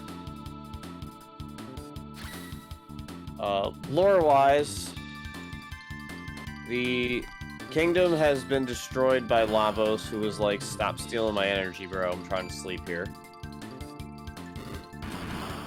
And Dalton, because he chickened out and ran away, survived the apocalyptic event, and due to him telling us to look behind us and then shooting us with a fireball, knocked us out and sent us into the Blackbird. So that last shop, we ended up spending pretty much all of our money. We bought shelters, revives, and as many full tonics as we could. So, Ayla, in this sequence, you get stripped of all three of the characters, or what they're equipped with, and your money in your inventory. Or sorry, just your inventory. So No, it's everything. Your equipment, your money, your inventory. So Isla's the only one that can attack because they didn't take her hands, apparently. So the only thing we need to get back is our inventory, because all of the equipment we picked up at the Ocean Palace is still sitting in there. So this saves us going around to getting the other treasure chests as well. So we can pretty much just get our items back and then go straight back to Dalton.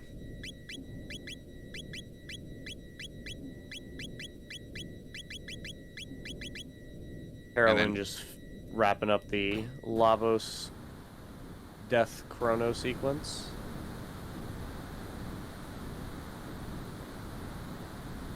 These enemies on the wings are actually a more advanced version of the rubble. The rubble don't attack you, but those do. But they're the same concept where they lock you from techs and items and have like super high evasion. So it's another good spot for gaining high TP, if that's something you're looking for. This fight always tripped me up. I was like, oh, I'm in for a bad time. And then the counter got to 0 and he just kind of like, he's like, I'm gone. I don't get paid for this. I wouldn't do it either. I'd be like, nah, dude, I'm good.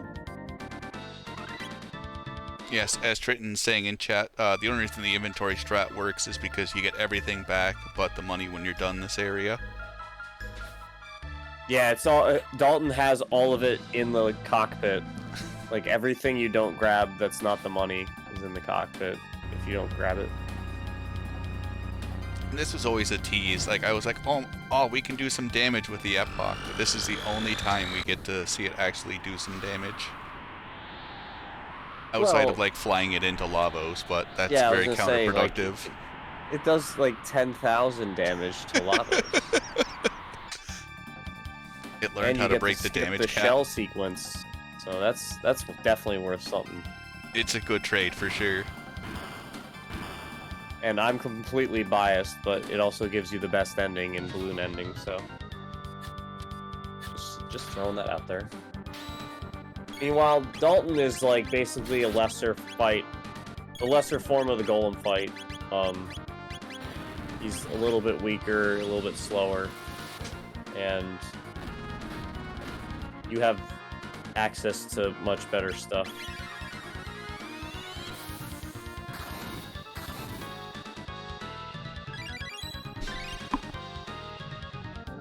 And we get to debut the Lapis, which is the only item that will only heal the party. There's the Mega Elixir that does the full MP and HP, but Lapis is the only thing that does heal to everybody. 200 is what you get. So it's basically a mid-tonic for everybody in one item. Very useful. This is why you should always pay your employees. See you in Chrono Cross!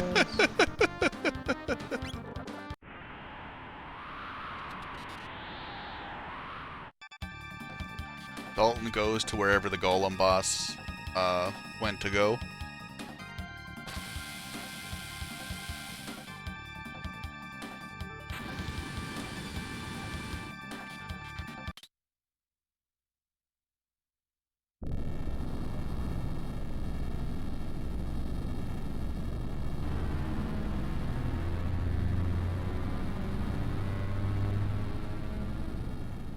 And now we get probably the best song in the whole game. Although the end theme's pretty good too.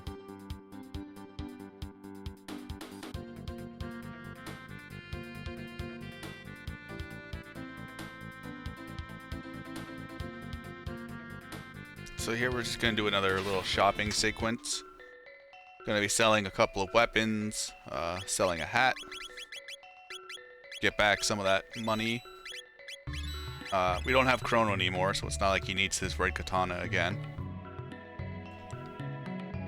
And then we're going up to the, what is it, North Cape? Yeah. To recruit a character, even if you weren't going to use Magus in a speedrun if he wasn't useful, it's still easier to recruit him, because he's like, you can either fight me or I can join you. Or like, alright, you can join us. And he's like, shrug, alright, let's go.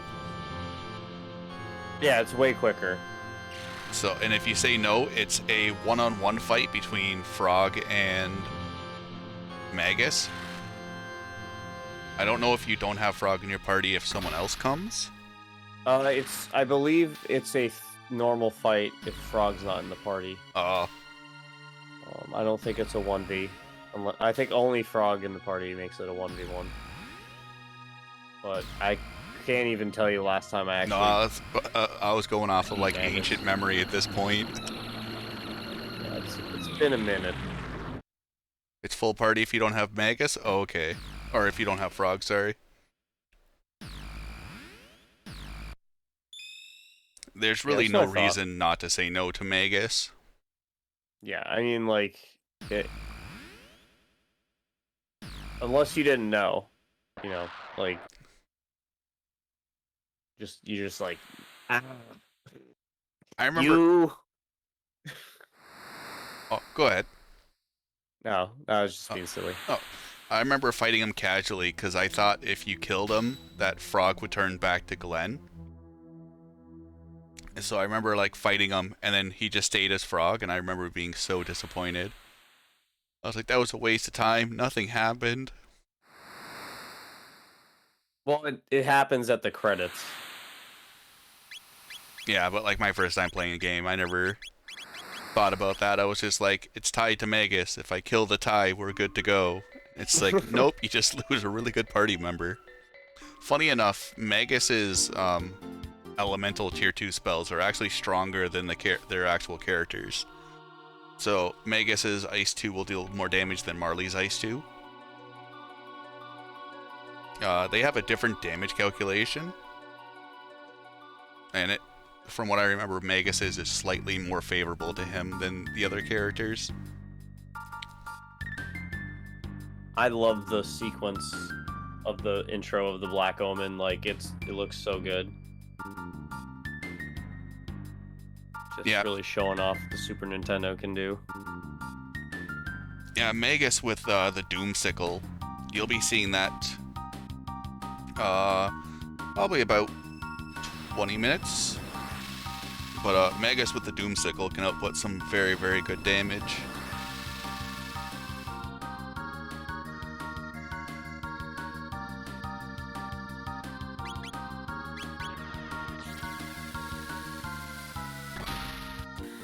And now, with the Winged Epoch available, the whole world we have access to.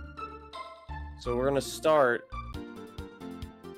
in Chorus and kind of just bounce around for a bit, just setting up some of these side quests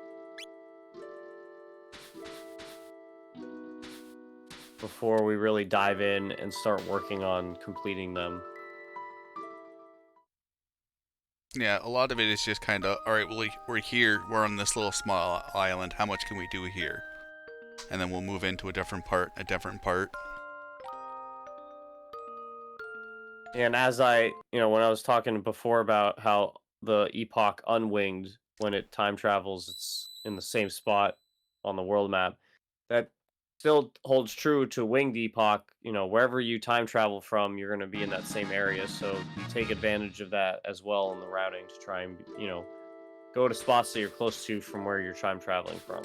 Yeah, it's really nice it doesn't put you in, like, one static location.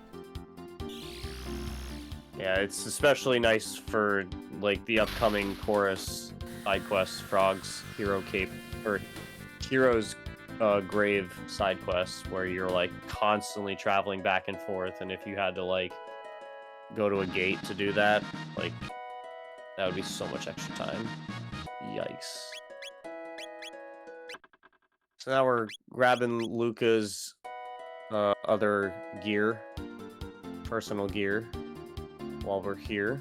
I think Andy reset there. I don't know if that was a mistake or he was trying to prevent a crash.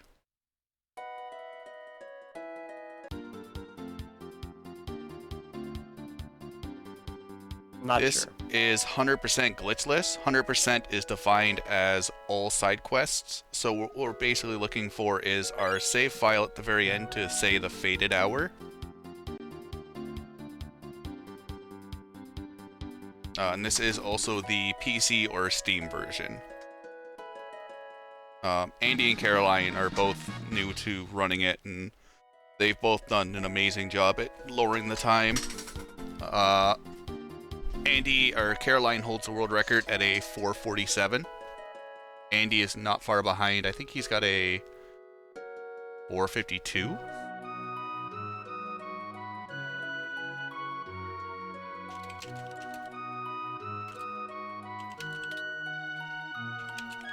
Tool time.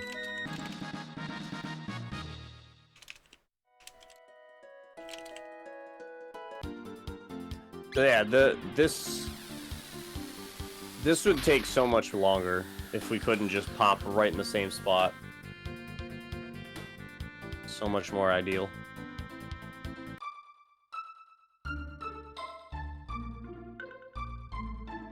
So we're not going to be completely fixing up the ruins.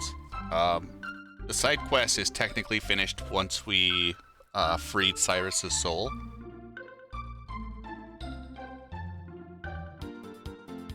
Yeah, all the stuff in the upper floors, or upper floor rather, is good, but not necessary for what we're going to be doing in the run. Like you get Marl's ultimate bow, but it's honestly not that good. You know, she doesn't, you know, her attack isn't really anything part of what her fight strategy is. You get Nova armor and Moon armor, which is nice, but we'll be getting some other quality armors anyways, so nothing major we're losing out on. No MP buster so far on Magus. Oh, That saves Andy from having to throw a mid-ether. That's pretty fortuitous. Hopefully he can keep the luck going for this next fight.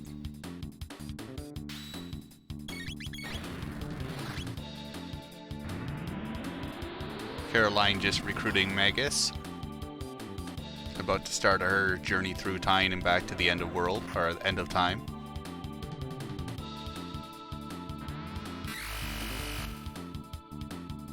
There's that MP buster.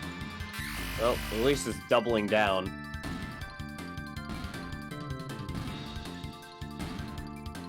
I don't think you can ignore...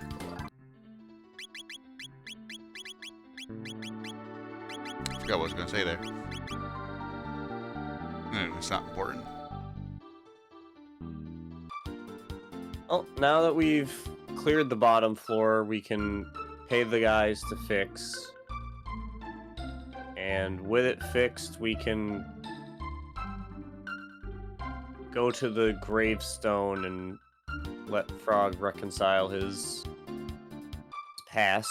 And like Dine said, that'll wrap up what we need to do to check the box for this completed side quest.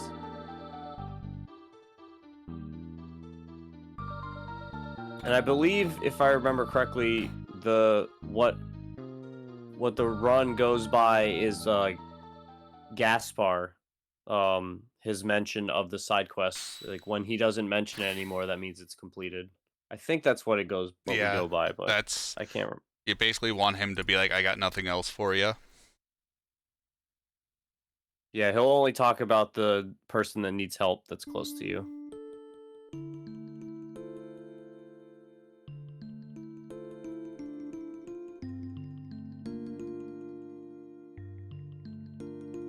Poor Frog gets a brand new sword, can't even use it. Oh, sorry, bud.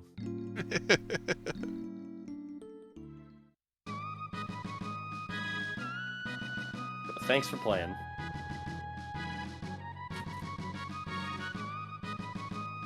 The Masa Mune 2.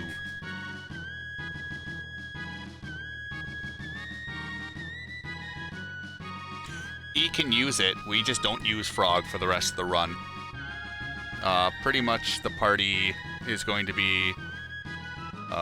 Frog's not really going to be doing a lot of damage. Frog's main point coming up in the next fight is just not much. And then it's going to be Magus, Luca, and Marl for the next little leg of it. The next two bosses coming up, or I shouldn't say the next two, but Rust Tyranno. You can have a very, very fun way with them, with using Magus and the Doomsicle. Yeah, the Doomsicle is a weapon that gets boosts if your party members are dead. I believe it's 1.5 if one member's down, and then 2 times damage if 2 members are down. And then throwing a Berserker on top of that.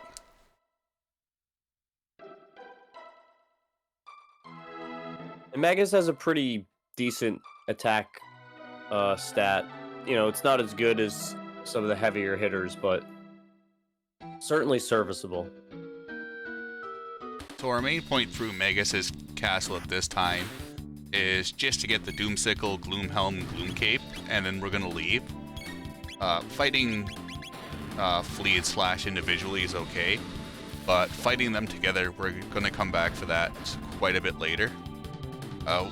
We just don't have a way to beat them in a feasible amount of time at the moment. Even though going back to this castle is quite a trek, fighting them at this level, I think Hobbs said like it's theoretically about 12 seconds faster, but you have a very, very high chance to die. Yeah, it makes more sense to just wait for Omega Flare Yeah. and just be able to just crush the entire dungeon like without much of an issue at all.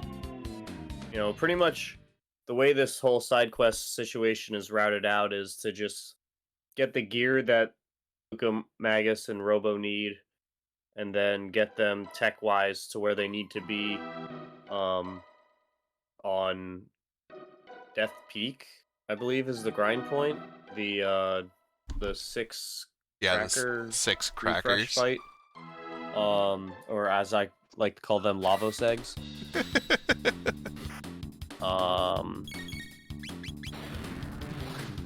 Yeah, and then you'll get Omega Flare unlocked, and then go mow through all the side quests you didn't finish beforehand.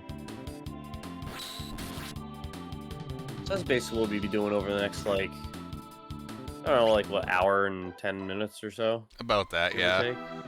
Omega Flare is, I believe it's Magus' Dark Mist, Luca's Flare, and Robo's Laser Spin.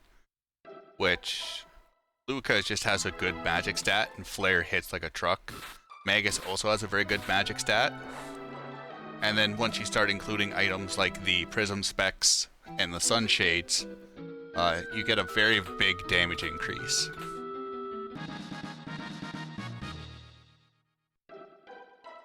It's arguably probably one of the best triple techs in the game for It's very little work.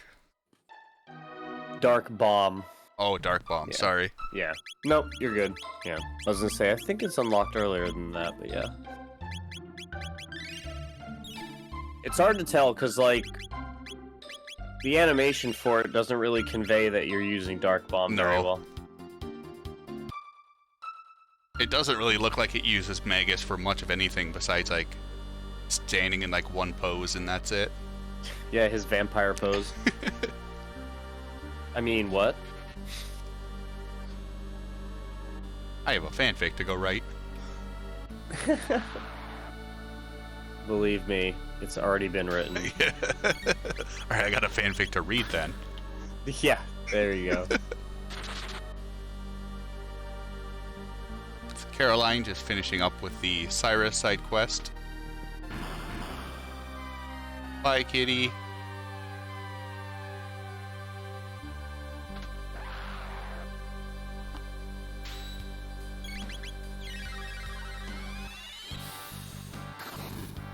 So we're opting to use Magus' Ice 2 just because it has the fastest cast time.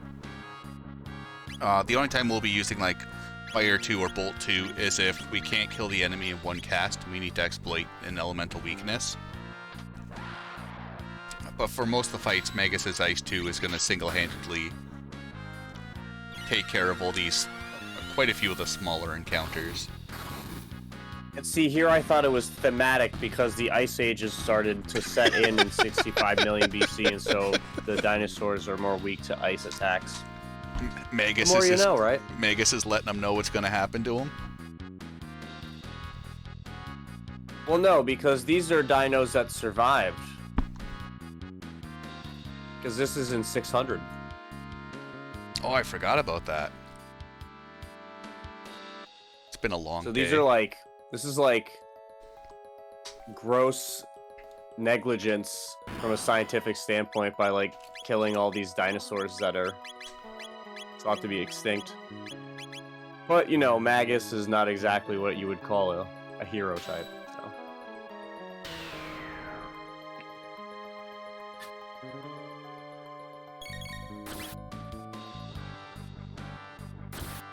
Yeah, we got some more rubbles Nice going quick on. rubble fight. Yeah, that was nice.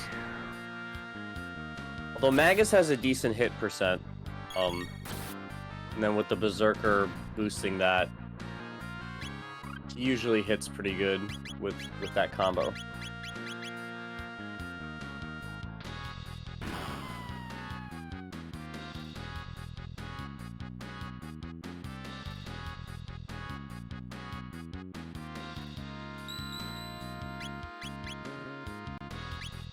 So Andy's purposely not healing Marl, even though she's at 1 hit point, or should be around 1 hit point. He wants Marl basically just to get haste off. I think she has haste for this fight.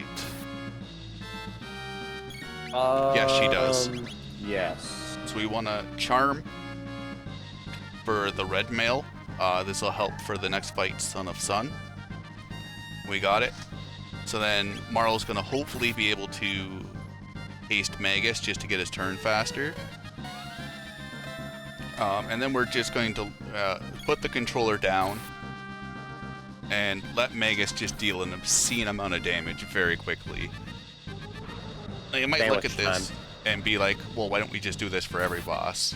Rust Tyranno and Yakra 13 are just two very unique enemies where this strat just works. Yeah, Tyranno has the countdown feature, so like there's just so much free time where you don't really have to worry about Magus getting attacked. So as long as you aren't getting like misses for no reason, like you're just going to beat the barbecue. And Yakra is just Yakra's such a weird scenario that it makes more sense to use this strategy rather than wait until you get the Omega Flare set up.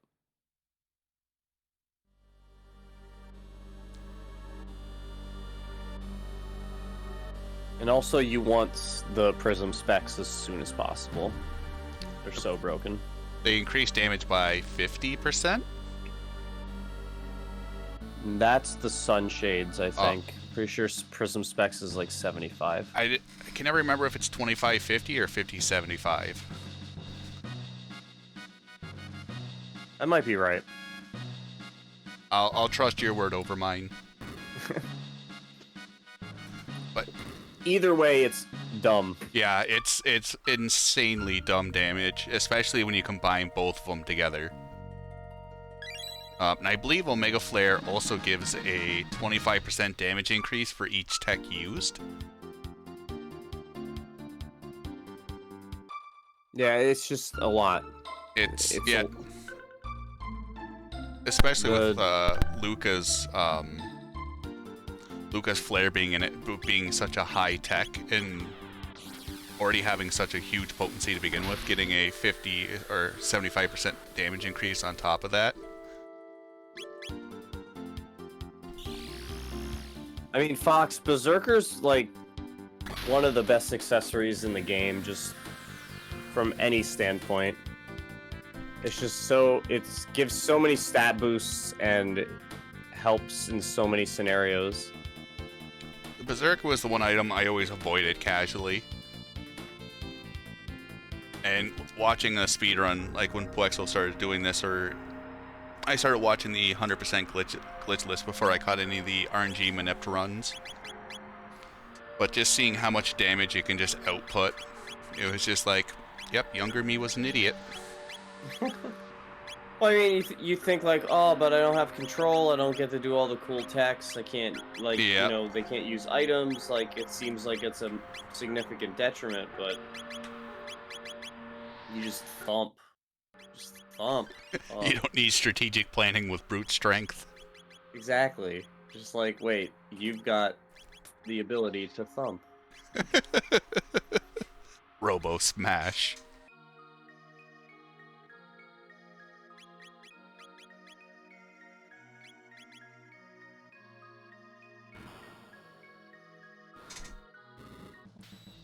Son of Sun is a pretty standard fight. No, it's not. I can't even finish that sentence without stopping myself. This is one of the weirder boss battles in the game. So there are 5 flames surrounding the eye, and one of these flames, if you hit it, it does damage to the eye. It's the only way to deal damage to the eye. Oh wow, nice. So when you start out, Luca does Flame Toss to see if the 3 flames counterattack. They counterattack only if they aren't the one that deals the damage to the eye.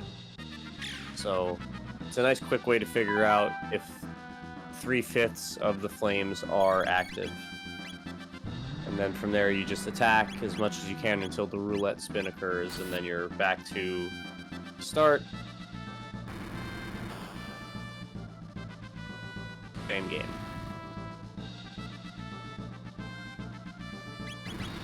I remember casually using Magus's Dark Hole, Black Hole, Black hole, yep. and it removed a couple of the flames, and I'm going off of 20+ year memory. I don't remember what happened, but I remember me being very sad afterwards, because I was just attacking the 2 flames and nothing was happening. Oh, so you deleted the one that you actually couldn't delete? Yep. Out. Yeah. Yeah, because it's not like the ability is randomized between the 5 of them. There's 1 that has that ability, and then 4 that don't, and they just spin around. So yeah, if you kill that one like that, yeah, you're resetting because you can't damage the eye. Yeah, eventually, if you hit the right flame enough times, the eye will die, and it'll be all good. Although for this fight, I usually get like the red mail, the red plate, and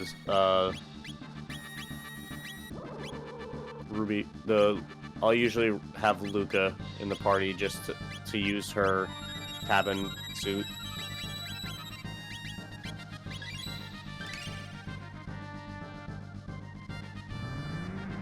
Caroline making very quick work of Rust Tyranno. She had a little trouble with the well Rebels. Magus missed 2 or 3 attacks.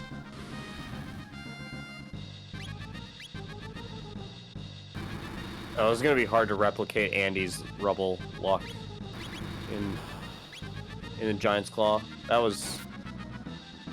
Did he even miss? No. I don't even think he missed. Magus attacked 4 times, hit 4 times.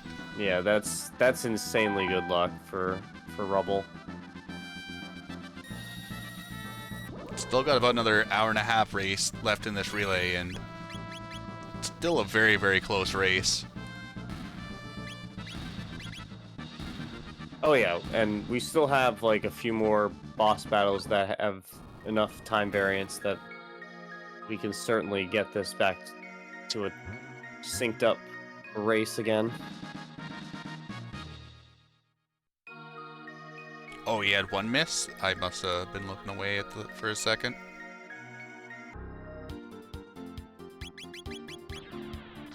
Yeah, I thought it was 4 for 4 as well.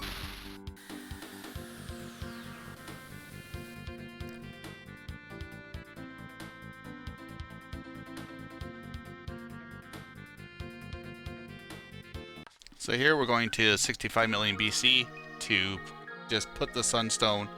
We're gonna let it sit there and just slow cook for a couple million years. It's totally fine.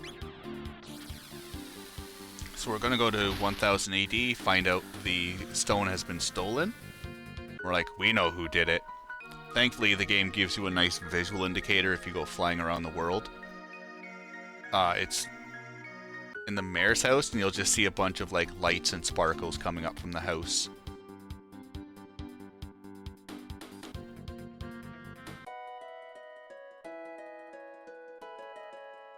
Now this mayor would happily pay you 10 gold to dance like a chicken infinitely. It's one of the most slow gold grinds you could ever find in an RPG. But you could get unlimited money from him if you wanted to. Turbo controller overnight strats go.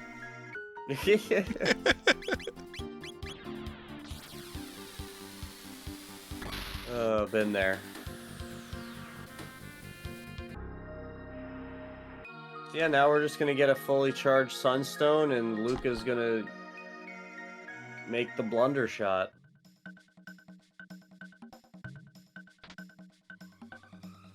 And then we'll save on to this, and Melkier will use some of it to do even more broken stuff later. It's okay, we got the wonder shot. That's all we need.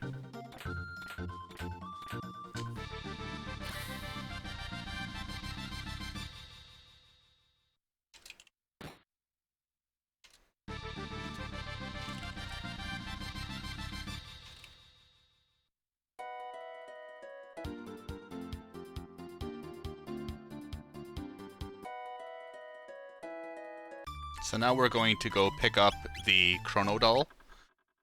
Andy's doing a save and reset. I know this is a crash point for him. Also, the reason you're saving is if we can get 4 of the movements correct, we're going to pay 30,000 for the Chrono doll. If you do it enough times, I believe the doll ends up being free. Yes. So we have enough money to afford after 4 rights, but if he fails once, reloading a save is better than fighting Gato a couple more times and and coming back to try.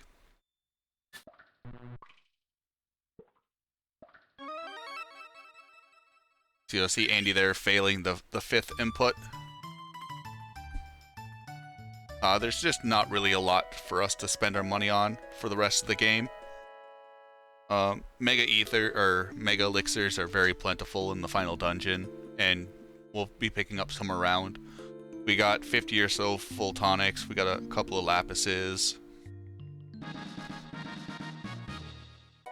Not to mention, not much is going to be doing a lot to worry the group's HP levels at this point in the run.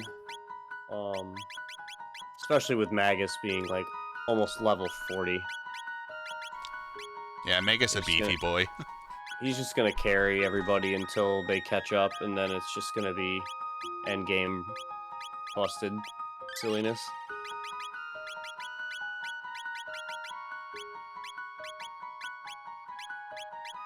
And Caroline takes care of Sun.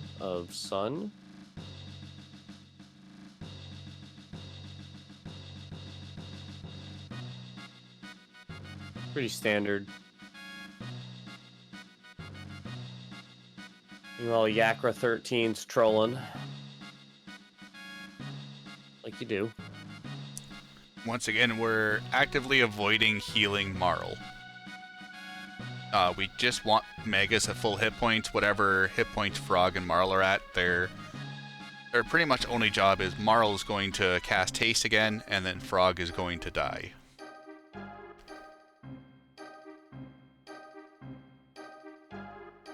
So really, Frog's only there to bring up Marl in case she dies before she can get the haste off. Pretty rare, though.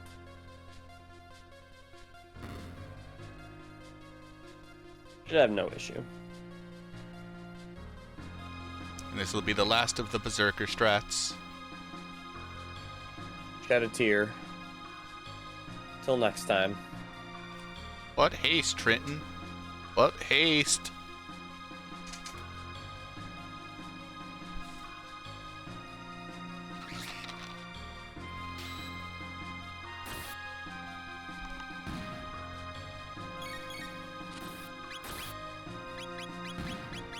Wasted crit.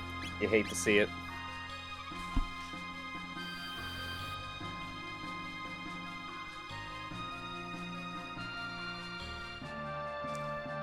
So here you just see Yakra setting up the king. Because he wants that beautiful rainbow shell for himself. He's going to go at any length possible to get it. I don't blame him. That thing is broken.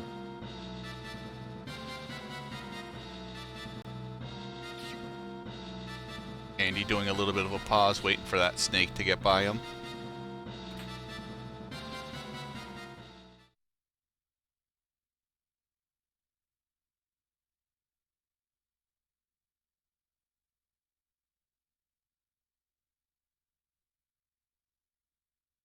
We will not be grabbing the rainbow sword.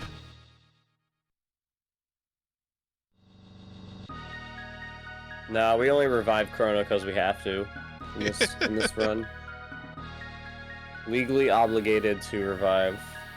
The 3 Prism Helms are far more damage, or not damage, but far more safety. Well, they do so much for you with the status lock and the magic defense boost.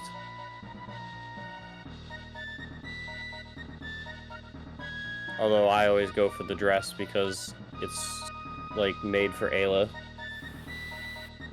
Yeah, after Yakura, we're going to be doing the grind Silent was mentioning, and pretty much we're going to be avoiding all physicals unless we absolutely have to. Omega Flare is going to be our ability to destroy the world.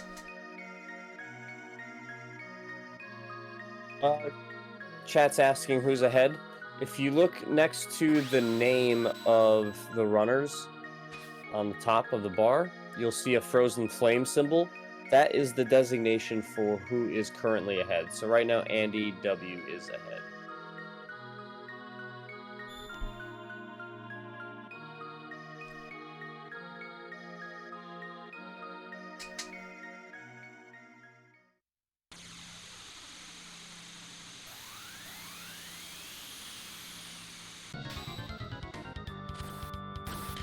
Should be a sleeping new. I'm thinking of a giant gold trophy. Or a number 1. Complete the Z animation. We'll talk, Trenton.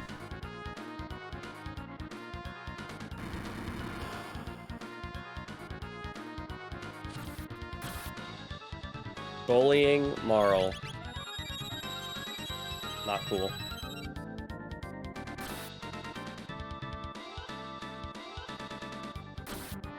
Frog's like, I didn't get paid to do all this reviving. Oh, healing Marl. Guess you really wanted to get that haste off.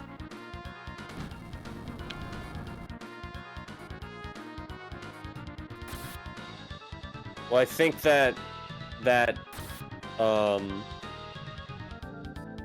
player attack was coming, the grog.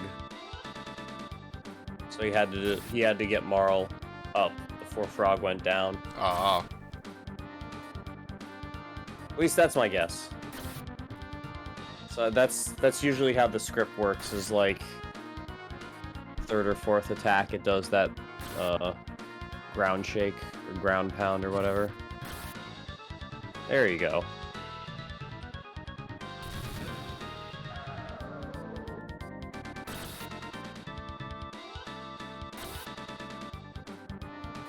And since Yakura's needle spin attack is just normal damage, not elemental, Magus has a fine job taking him.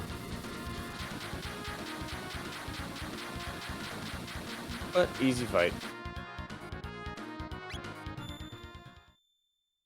You've served us well, Magus. I mean, he's going to continue to serve us well. Oh yeah. He's just not going to be stabby. Yes. Now he's going to be spooky.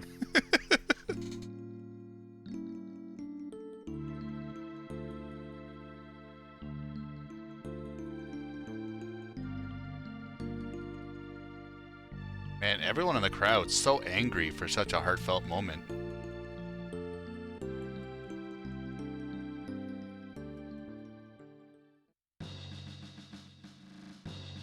Yeah, they're a little aggressive.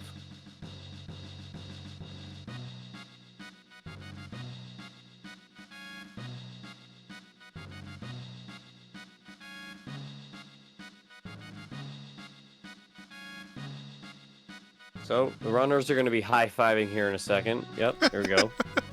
High hands. We haven't gotten a good high five in a bit, so that's good.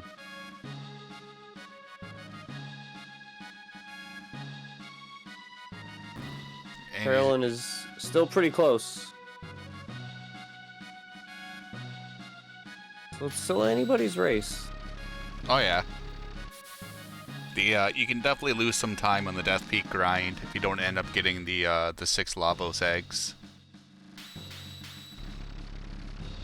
Yeah, you gotta be patient to get the 6 to get all the way down into the screen. It's not just a matter of like running back and forth. You actually have to like be kind of patient.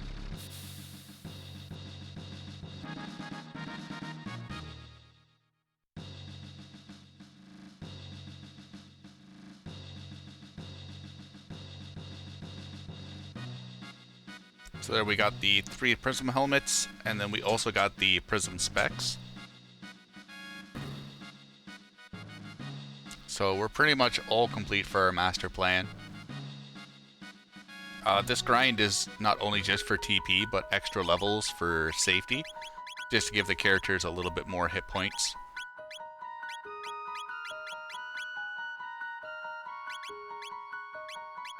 Yeah, it's mostly for late game. Make sure that they can tank some of the initial hits from the Lavos forms.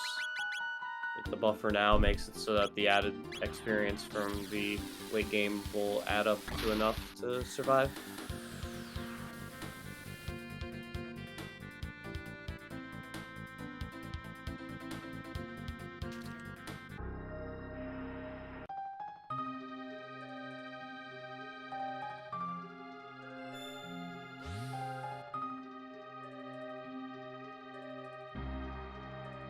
So, grab the magic tab.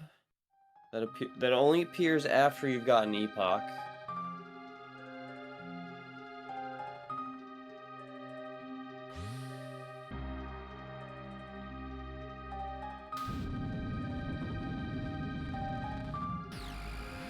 Now, Balthazar New sends his buddies to help us climb Death Peak.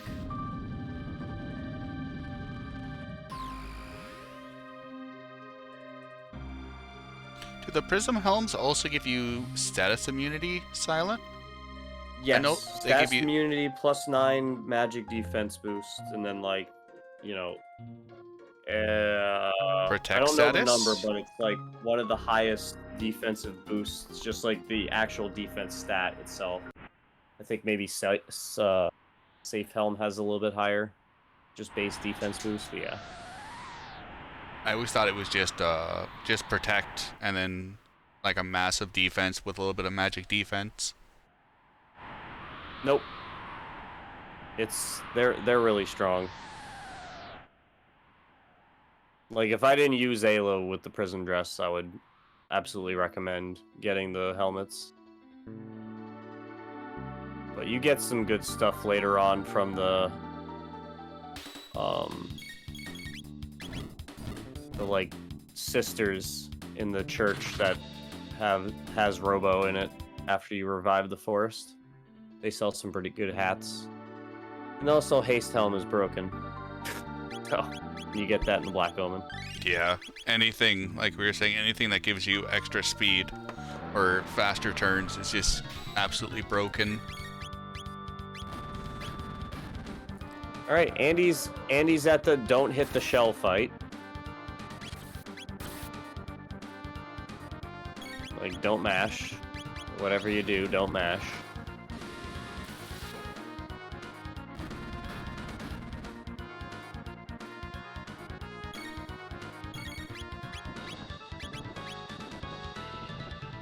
Fight's pretty straightforward otherwise. It's just the needle spin is a counter if the shell is a hit at all. So you just have to be careful about that. Make sure you only hit the mouth.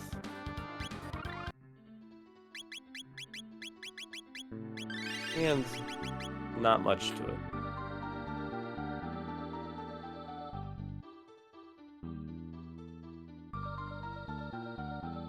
Caroline getting her helmets and specs.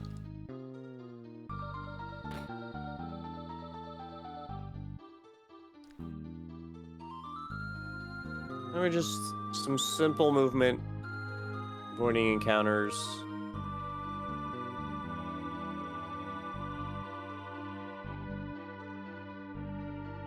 And then we'll be dodging this one egg and then heading to the next fight. And it's just gonna be the same thing. Make Funny sure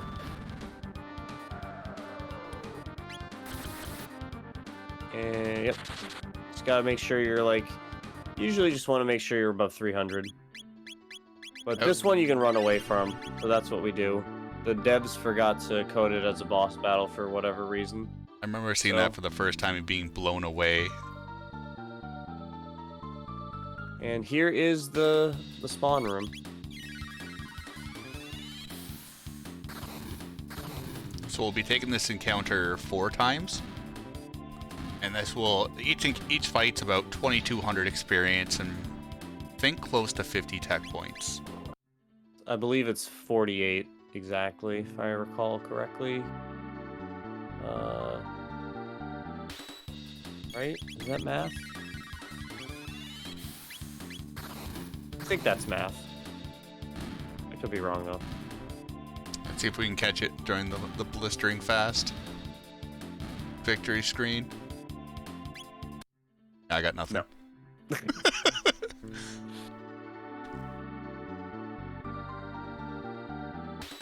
So even though this looks deceptively simple, it's hard at first, but you'll definitely find your own timing for it. It's very easy to end up getting 5 eggs by going too early or a little bit too late. Yeah, there's actual windows that you have to wait for to hit. You can't just like run down and then just come in. You gotta make sure that they're on the right edge. Otherwise, the game will just be like, no, it's not on the screen, it doesn't count.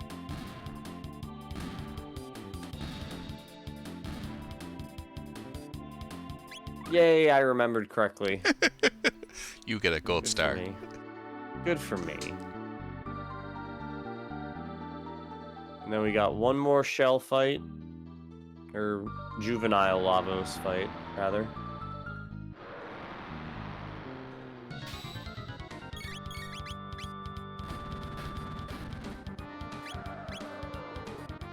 Well, Caroline's about to get into her first Lavos juvenile fight. So this is getting close.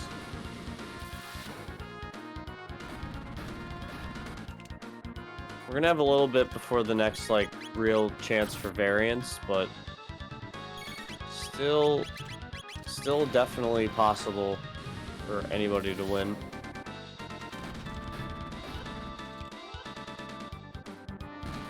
This sequence, though, is just pretty straightforward.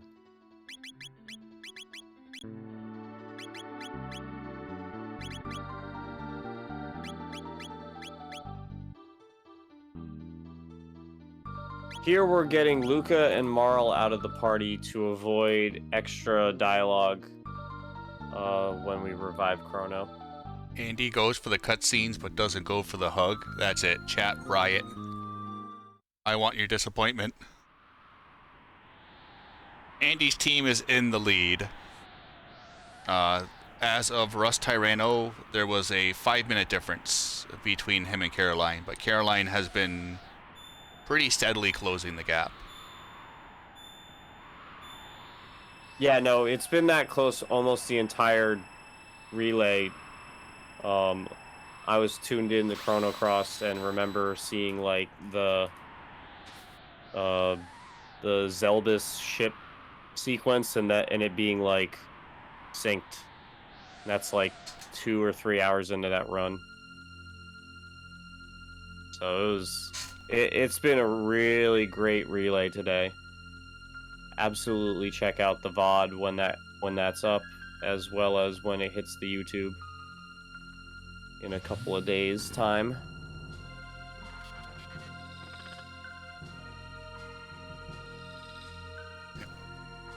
So here we're just replacing, because this is how altering time definitely works. If you replace the person with a doll, that person is saved 100%. Yep, clones are hacks. That's pretty much the moral of the story.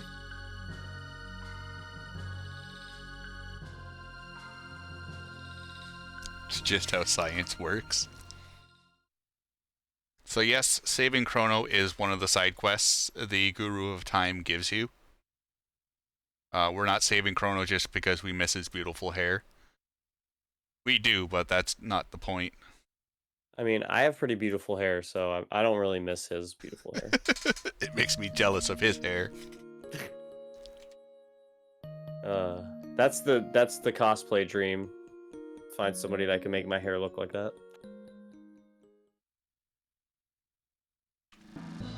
Meanwhile, Carolyn is deep into the baby egg farm.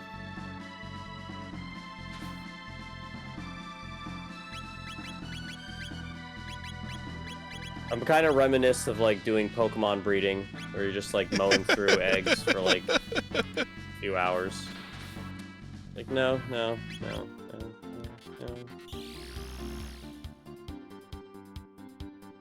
That's how I exactly escaped death. So here we're going to the factory to give Robo, our 66Y, a nice little upgrade. And this sequence is another good grind point. It's a little slow, but you get a lot of good tech, and Magus can handle these guys pretty easily. Would you say this would be a better grind casually than the egg grind? If it was done optimal, or? Probably not, just because the egg grind is just so much faster. You just have to know how to get the sticks. Like, if you're only getting 5, it's probably about even, but I think if you're getting 6 every time, the egg fight's just faster. Because, like, you got those first 2 fights where you're not really getting a ton of tech points from it. Like, the XP's okay, but, like, you know, like we've been talking about, you don't really care too much about the XP. Your characters are getting it no matter what, in one way, shape, or another.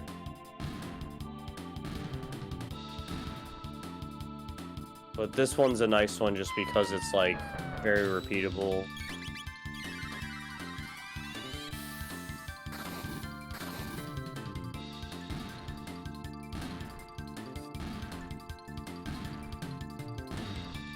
And one of the nice things about Chrono Trigger is that it doesn't really require grinding.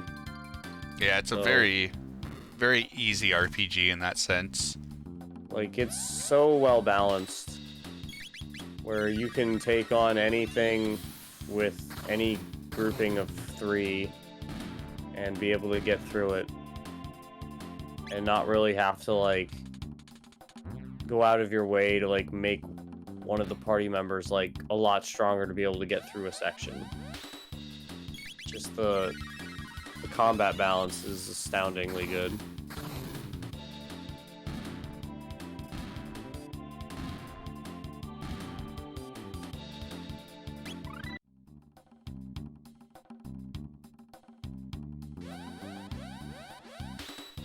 So here we're just clearing out the enemies. We're going to be using Robo as a portable battery for a little bit. Just to help us do a little bit of a sequence break.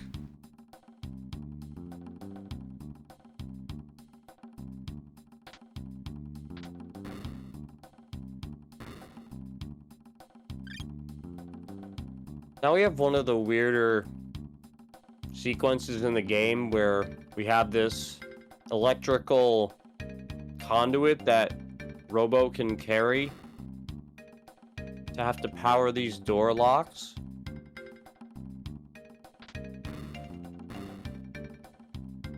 That is a very tight trick. On SNES, it feels quite a bit tighter. But there's a switch you're supposed to hit to make that conveyor belt go the other way, which gives you quite a bit of more leniency before the charge goes out on Robo. Now, I might be wrong, but is this not 60 FPS? We believe it is. I don't know of a reason why they would change the FPS on it. My guess is that's probably part of the reason then. But I don't know. I don't know for sure. It's a good question.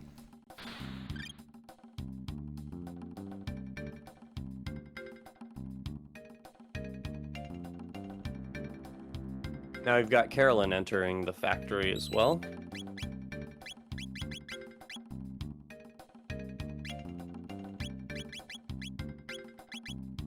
We've got a quick menu before moving forward on Andy's side. And then we'll be able to make our way through the rest of the fights without really much resistance.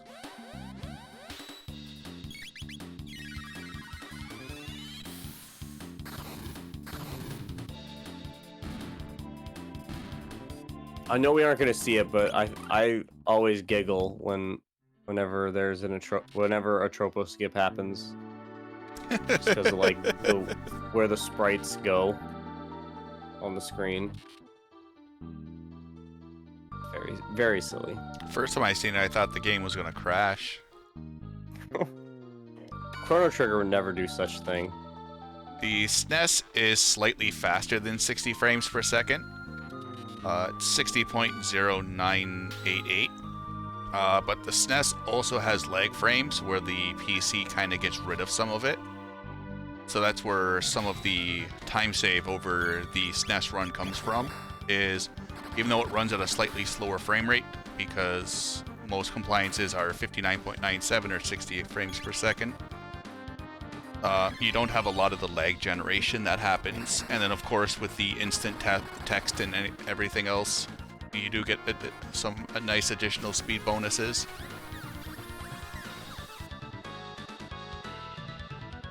Now the Atropos fight's pretty standard. You're just spamming Uzi Punch and yeah. That's about it. Really it. You just, you'll heal occasionally just because you can, but you just pretty much just Uzi punching. We gave him the prism specs, just to obviously boost the damage. As you can see, Uzi Punch is very handily dealing quite a bit of damage.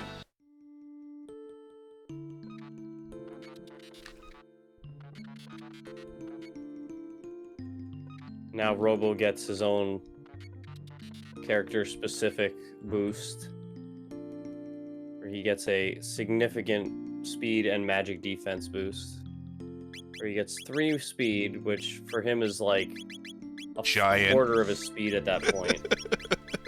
And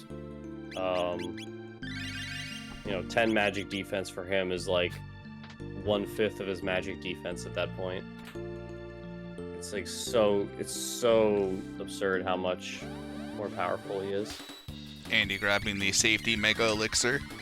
You might as well in a marathon, it's basically along your way.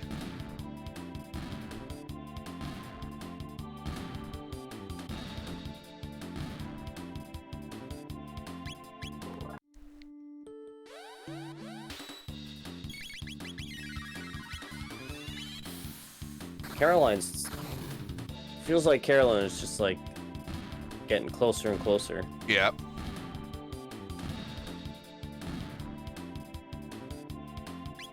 We might have some synced boss fighting here with Atropos on Caroline's side and Mother Brain on Andy's side. So Mother Brain, the panels only have 1 hit point, so a single Dark Mist pretty much takes care of the panels.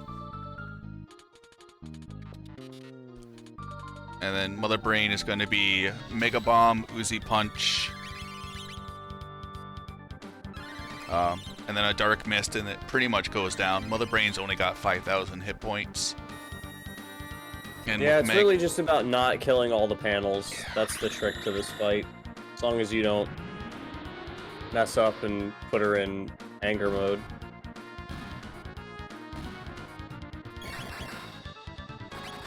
I mean, we do it in this fight, but like for the most part, you just like don't want to do it. Yeah, casually you can find yourself in a world of hurt. Yeah, she basically just like spams an attack that, as we see it now, that becomes more powerful each time she uses it, to the point where it's gonna like wipe your party, doing like max 999 damage. But since we're just thumping with Sun and Prism specs now, it's just like there's little that can stand in our way.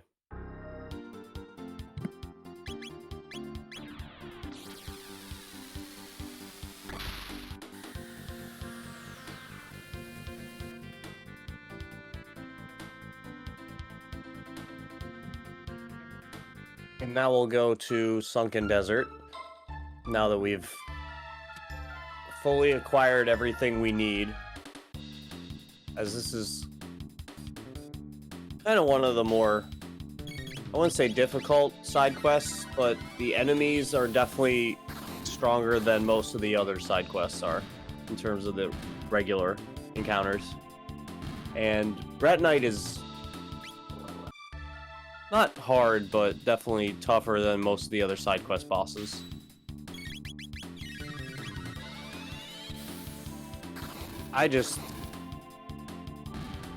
The glitched route, this part is probably the hardest part in the entire run. So I just get sad when I see this room in a speedrun environment. But yeah, we'll do another quick menu here before we take on Ret Knight. Now, one thing to note, every time you are in this zone and Ret Knight surfaces and you don't actually start the encounter, the party takes 30 damage each. So you have to be careful. You have too many times where you miss and don't trigger the fight, you can actually be lower HP than you're expecting and die. So we give Robo the Crisis Arm, and Andy has a 9, which is very, very good. So for every value after 0, so 1 is a 0.5 times damage increase, and then so on for each number by 0.5. So with having a 9 as the last digit, Robo gets a 4.5 times damage increase.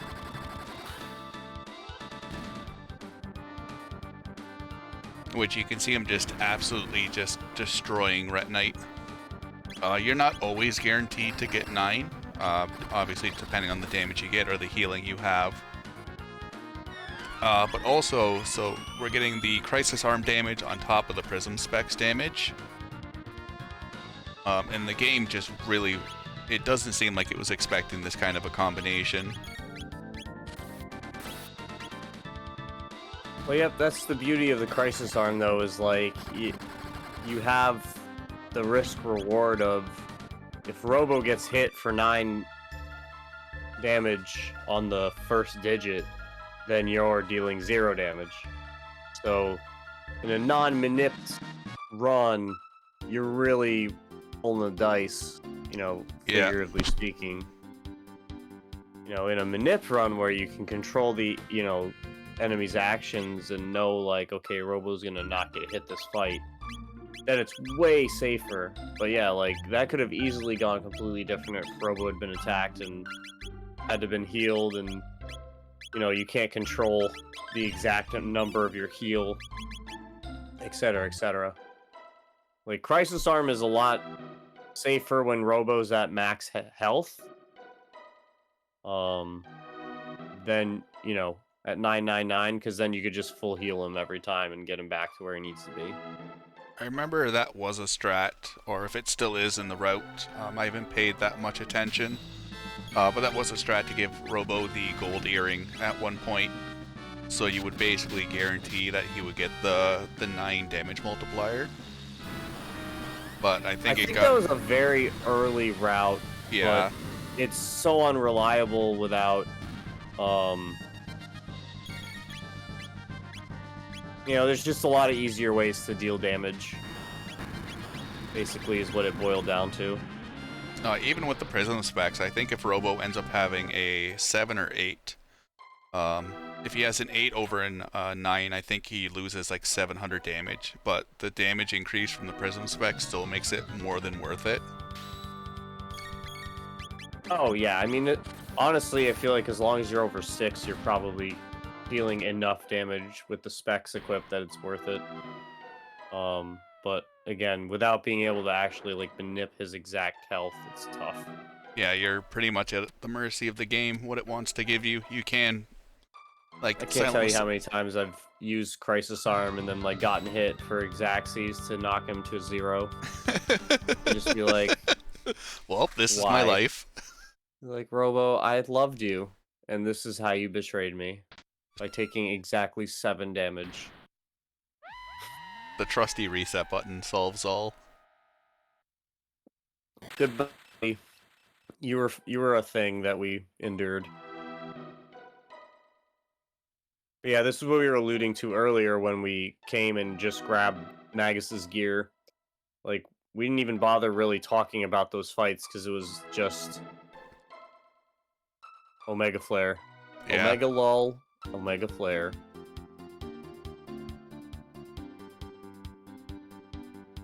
That's got to be an emote, right? Like, Magus doing the Omega Lull. If it's not, I hope there's someone working on it. Well, I could probably get that commissioned.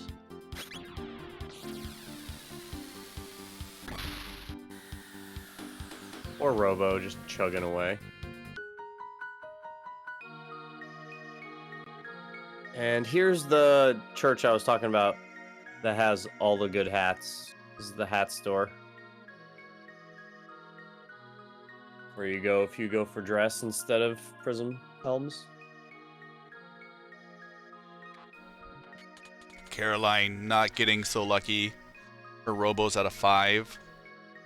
So instead of dealing 3,700 damage, it's 2,000. Still helpful enough. But Oh, yeah. Still helpful, but not... You can just see, like, the damage difference between the values, and it only equals out to a heal or 1 or 2 extra Uzi punches in a situation like that. But if she was down more hit points, that's when you could possibly just be losing 20, 30 seconds, if not more. yeah, it's certainly more dangerous when like Robo's attacked multiple times. Because then you really don't know where it's going to go from there.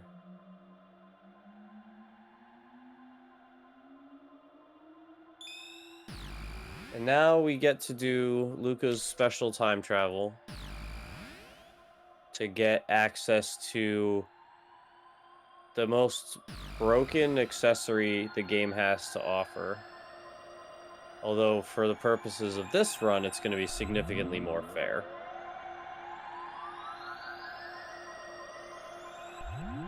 Because in the glitch runs, we use the Green Dream to trick the game into allowing us to use items on enemies and use elixirs on Lavos to overflow. But we won't be doing that in Glitchless, because that's what you do in Glitchless, is not do glitches. Carbon in chat saying, don't pull a Hobbs, save Luca's mom. Yikes.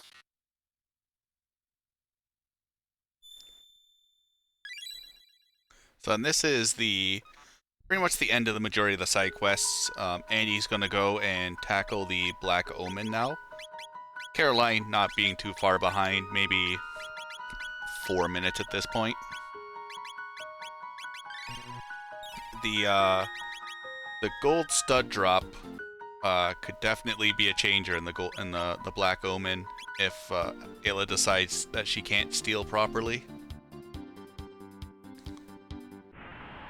Well, with the way the RNG has been going, I definitely could see Carolyn getting favorable and Andy getting unfavorable. Yeah, Caroline's just... Sorry, go ahead. Been the theme. Yeah, I was about to say, besides the Golem twins, Caroline's had very, very good boss luck.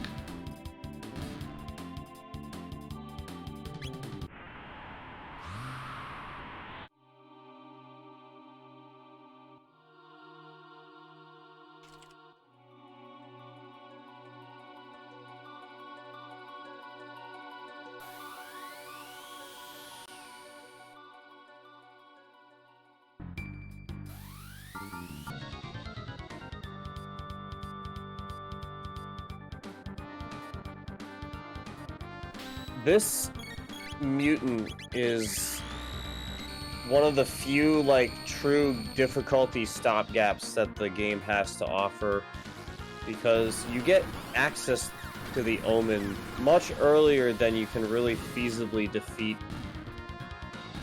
the enemies in it. So they kind of make this first mutant a little more powerful than it really should be compared to the other enemies in this section of the Omen. Kind of deter you from trying to, like, get into this part of the game before you do everything else. However, at this point, we're definitely capable of making quick work of pretty much everything in the Omen with little effort. Doesn't the Mega Mutant also inflict, I think it's the Chaos status on his first turn? Probably. To try to, like, really deter you from going any further? Yeah, because, like, when you get the Omen, you don't really have access to status effect blocking equipment yet. Like, most of that you get from the side quest. So, there's not really a good way to, like, cure the party from chaos. Like, one player you could use a heal, but, like, if everybody's chaos, there's not much you can do to that except just get dunked on.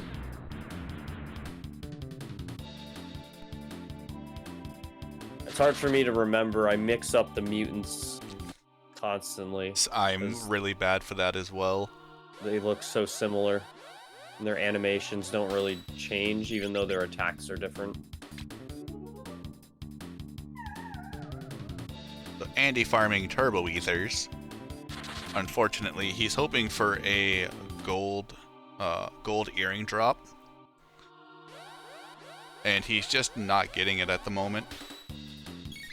His first attempt was a Turbo Ether, second attempt, Ayla got locked out. Very bad Charm RNG.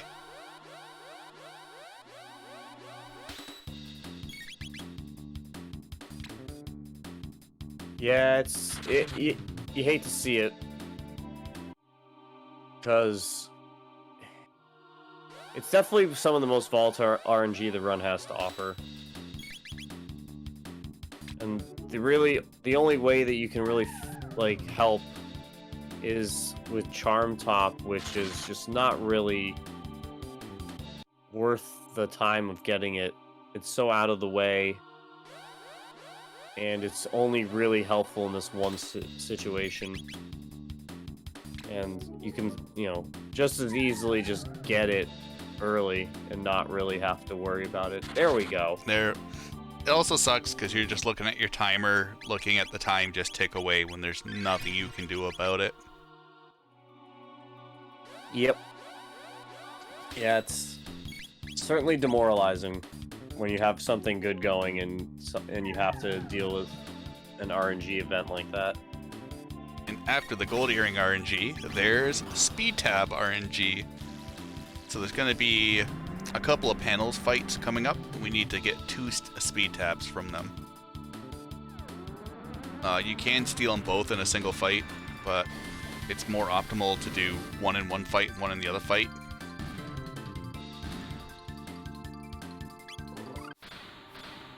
Yeah, just because of their attack animations are so long. You don't want to give them more turns. Faster, just give them 1 turn each and hope for the best.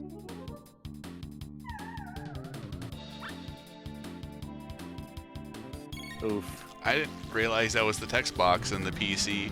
Enemy has nothing to give but gratitude. Yeah, the Steam text is like a much truer translation from the actual Japanese script, but it still kind of leans into some of the old translations as well, for nostalgia's sake. Well, second try is not the worst. So it's like, what, 3 tries? Yep. That's not too bad. So with these eyes, you just can sneak by as long as they're not looking. And these are basically the most evolved form of rubble, as they have bits and there are multiple attacks that it has. But if you can kill all the side bits before they run away and the center eye, you can get a buttload attack. I don't know Spanish, but I think Caroline got the gold earring first try.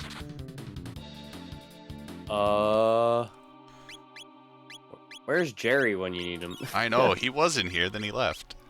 I'm trying to remember.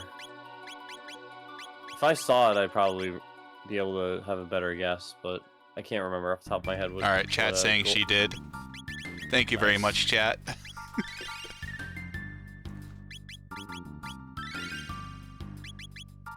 Oh, earring is pendant. Alright, I was trying to think if there was another drop they could do. I was pretty sure enemies only had the 2 steals.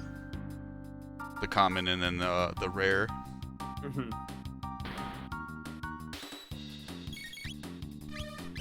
So this elevator is completely random on how many encounters you can get. You can get 0 or you can get 3. Getting a 0 encounter elevator does mean you do have to take extra fights to get Luca to, I believe it's level 49. 48 or 49. Yeah, I'm not sure exactly which one it is. I think it's 49. So it is, for safety's sake, it does kind of suck to get the best elevator RNG, but then also have to lose a little bit of that time by taking extra encounters.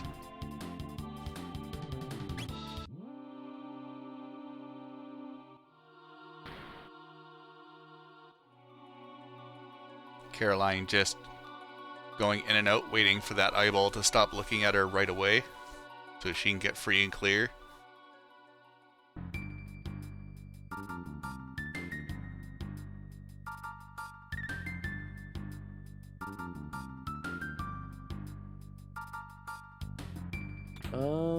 No, I'm just trying to see in the notes. It says, this does not say. That's okay.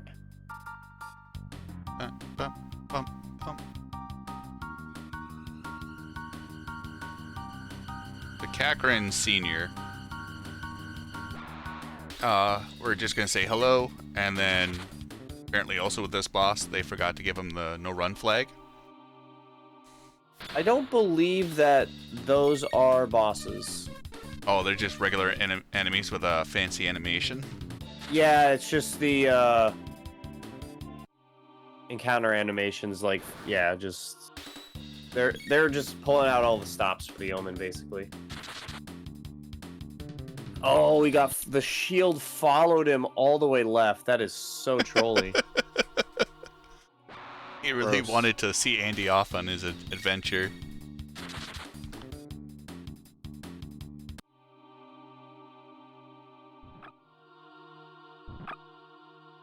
Another room of eyes to dodge. We just have to flee from this.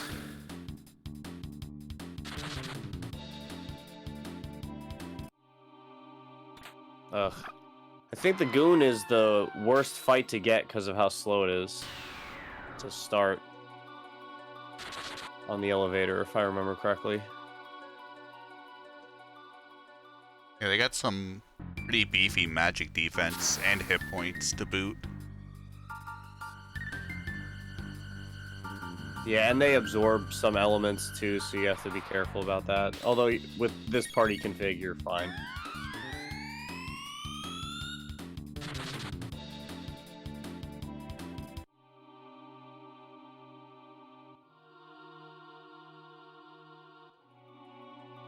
And then again, another enemy that is sight-based.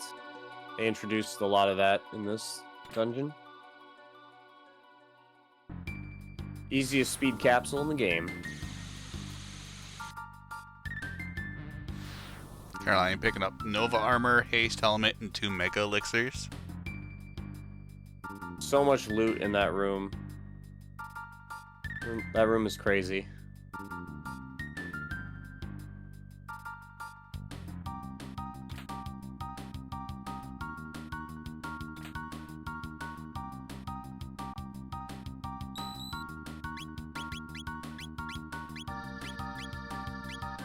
equip all the goodies we just found, basically, and stole.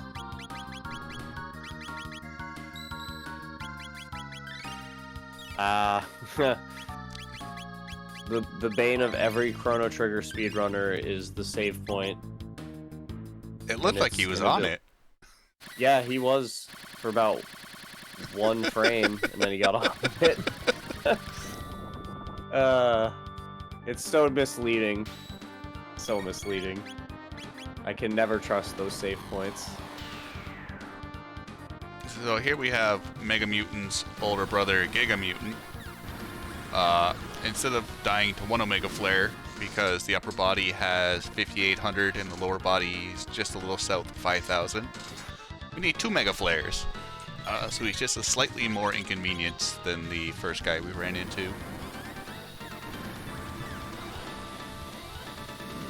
I forget the script on what it chooses to drain. Like, is it? I think is it the character that's selecting the attack? I believe that's the way it drain works. Is? Yeah. I know that's how like MP Buster works with dual techs.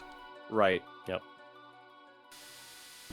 There, Caroline was just doing a little bit of a buffer technique to have that turret look away from her so she could safely go down without triggering the encounter.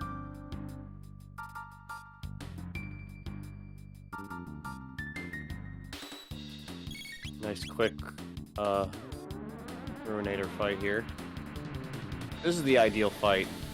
The animation just starts quick and they die easily to either Luca or Magus.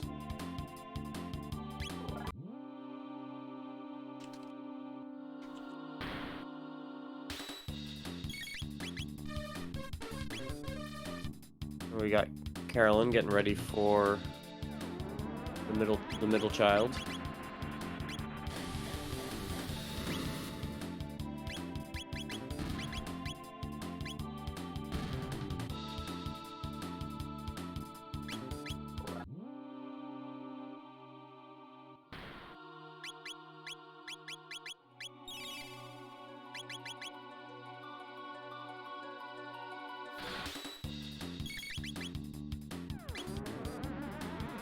Yeah, we're just gonna be spamming flare and doing a lot of damage. Doing a lot of damage. This part of the run is pretty straightforward because you're just so powerful at this point, and there's just not really much that can happen that's gonna cause you to just like straight up die. Like, you can obviously lose time to the traditional speedrun time drains like slower menuing, movement errors, etc., but in terms of like chunky time loss due to the run, like not really much left at this point. Because of Caroline's good steel luck, it's just about 2 minutes between them right now. Yeah, that steel is just about the last real chunky variance.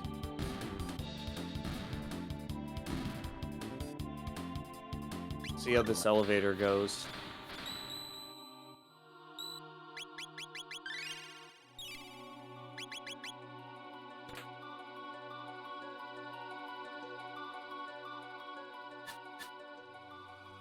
Yeah, it looks like it's gonna be the same.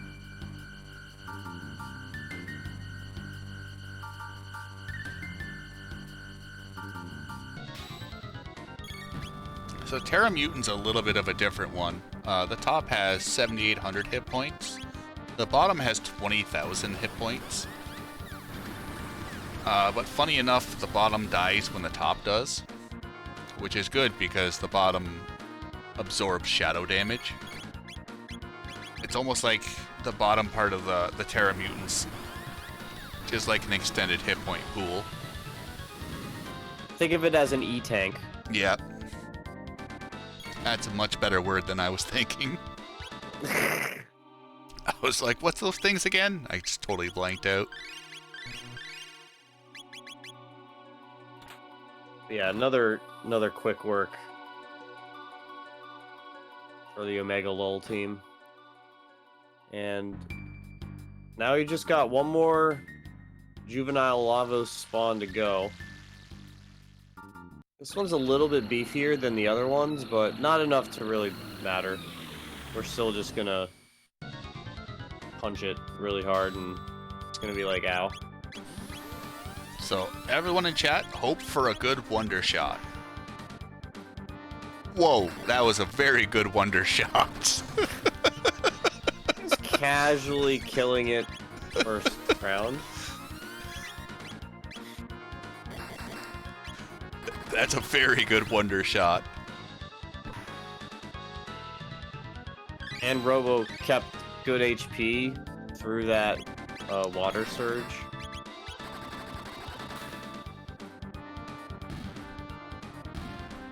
Yeah, that was a really good fight. A very, very clean fight.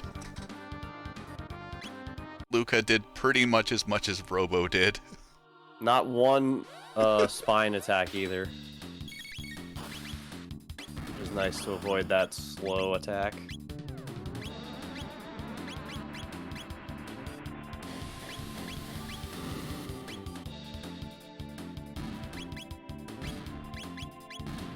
Carolyn's just making quick work of the mutant here. Just about to wrap that up. Still really close race. This is crazy. We are 12 and a half hours in, and we're separated by just like a minute or two. It's not much. So, you know, shout outs to like everybody involved in the relay today. So much talent over so many good runs. If you guys have any interest in any of the runs that you've seen today, definitely jump into the Discord and check out all the resources we have available.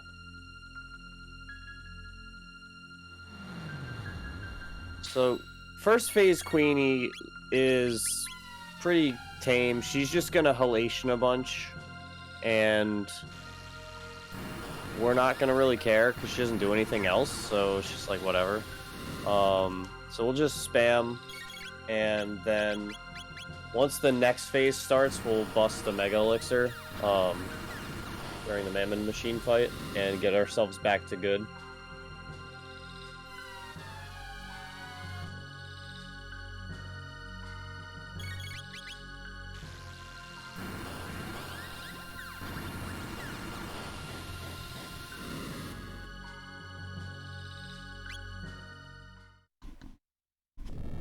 I'm not sure if that was a crit or not on that Wonder Shot. I don't know either, but I'm also very tired. I don't remember seeing the flash that you normally get from the crit, but I wasn't specifically paying attention to it either. Yeah, the way the Wonder Shot works is it pulls from the in-game, I believe it's the single-digit second value. And it will pull a multiplier either 0.5 all the way up to 3 times.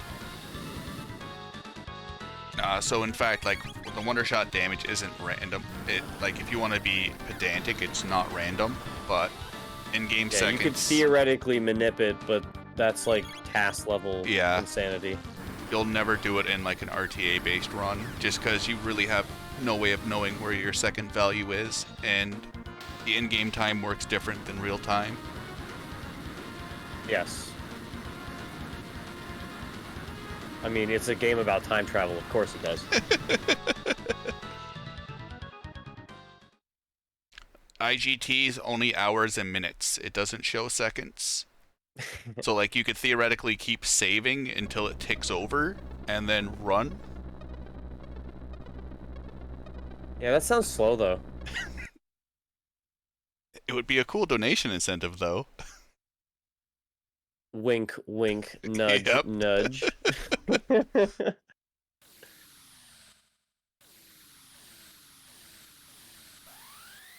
I love the backdrop for this fight with Phase 2 Queenie. So good. And then if you've never done this fight with Magus before, you get a little bit of extra dialogue and his theme instead of the normal boss theme. which is a nice little added bonus.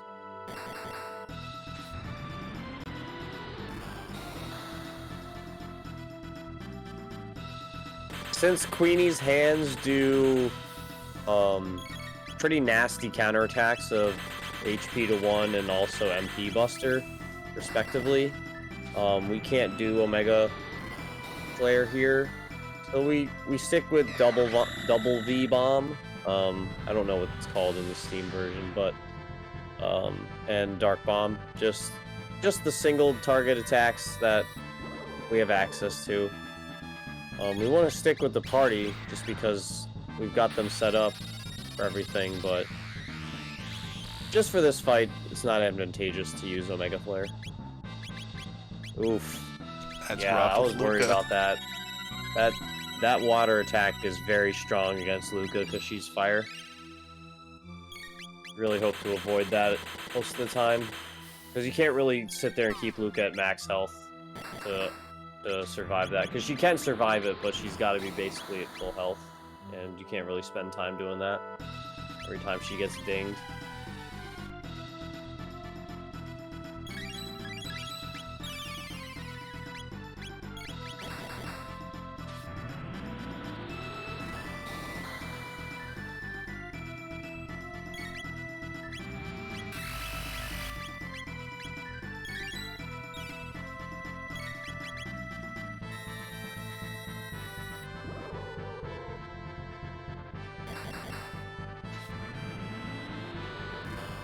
I think we have 2 more.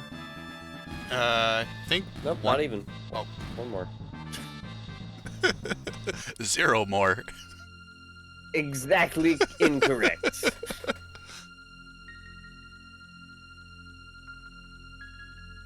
Yep, and as Andy leaves the fight, Carolyn enters. Nice and smooth. So Andy's going to be starting the Lavos Gauntlet. We will be seeing an old friend, Ayla, pop in every now and then, once again for the glorious Falcon hit. Yeah, Lavos Shell is very susceptible to our old friend Falcon hit, thankfully.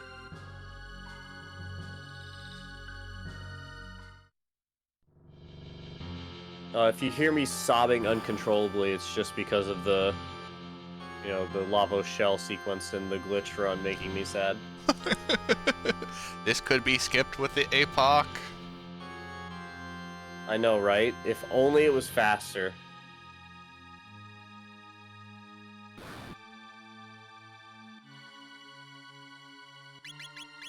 Even though this is 2 minutes, there's still the Lavos Gauntlet, and then even Inner Lavos, or Lavos' core. Depending on what time period you get, you can definitely be in for a world of hurt. So this is still anyone's race. Yeah, this group is not a big fan of Grandstone.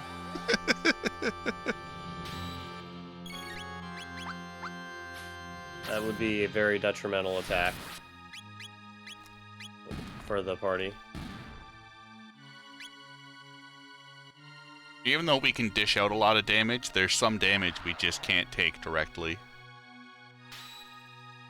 Yeah, like we're not grossly underleveled at this point, like we were early in the run, but we're still like 6, 7 levels lower than you really want to be going into this section.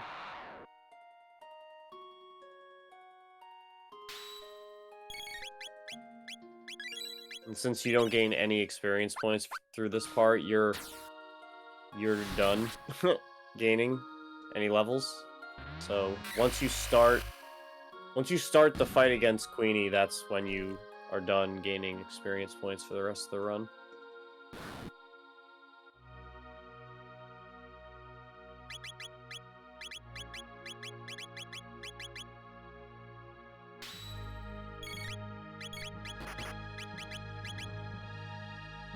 And, when we're not Falcon hitting, we're Omega flaring. And that's pretty much what the rest of this is going to be from an offensive standpoint. With the occasional ethering for Luca's sake, since she's blowing through 20 MP every Omega Flare. I always thought it'd be nice if, like, what was it, like, Poiso Dance? The triple tech, I think it's like Magus, or not Magus, but like Frog, Robo, or like some other of those wonky triple techs. I believe Poiso Dance is the girls' triple. Oh. If I remember correctly. Could be wrong, but I think that's the case. It'd be kind of neat to just like input it as a meme, but you definitely would just end up dying. Well, yeah, no, you would, yeah. Because, like, the status effect part would be blocked, so you wouldn't really get that effect. Because that's really the bonus of that one. That it does the, like... I think it's a random status effect? I can't remember. Frog, Marley, Robo's Grand Dream. Oh, it's... I never used the rocks much casually, just because I never knew who used what. Oh, so if you go into the item menu and actually click on the rock, it will tell you which party members can use it. Don't tell me that. I'm too old to be sad about that. Yeah, that's a great way to know which of those rocks can be used by which members. Although it only will tell you that if they're recruited to your party. So, like, if you get one of the rocks before you get Magus, it'll just say, like, the other two party members can access this and no one else. But once you get Magus, then it'll be like, oh, all three.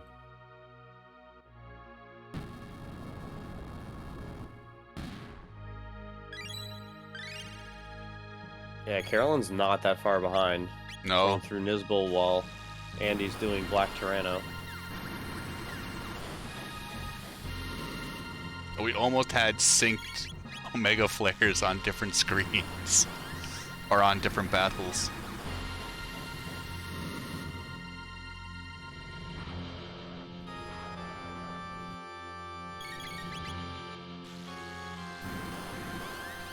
It's like almost synced up.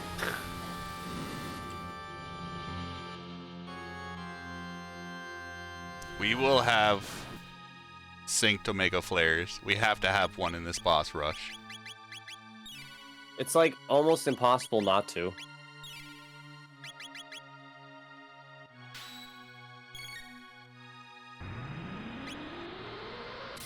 Oh no, Blaster, no!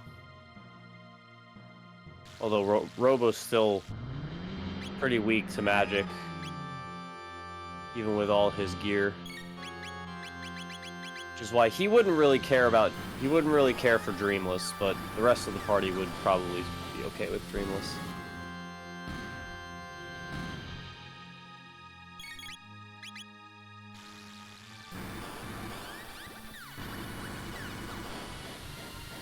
Oh, we're so close. Ah! We're almost there. It's almost tied. Carolyn's about 2 bosses behind Andy. Andy's on Lavos. And Caroline, I believe, is on Black Tyranno? Yes. Just had the Azala drop.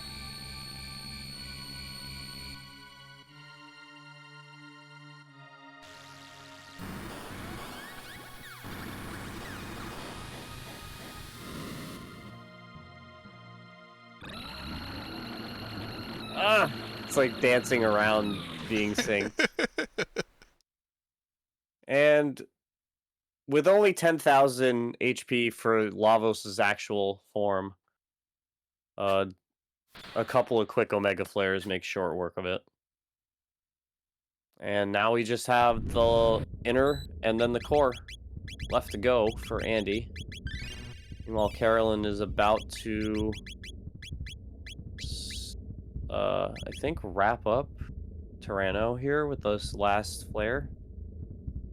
Just had to do an elixir or ether for Robo.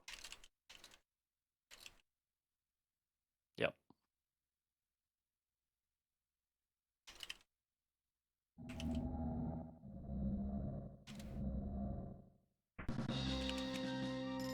And now we just get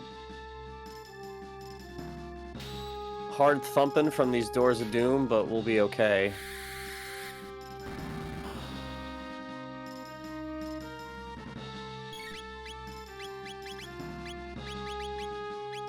Robo's so very tired. I mean, he did spend 400 years making a forest. True. Like, He hasn't had much of a break since then. no. Dude's like 1,000 years old at this point. He's like Yoda at the end of episode 6, where he's just like, I'm done. Taking a nap.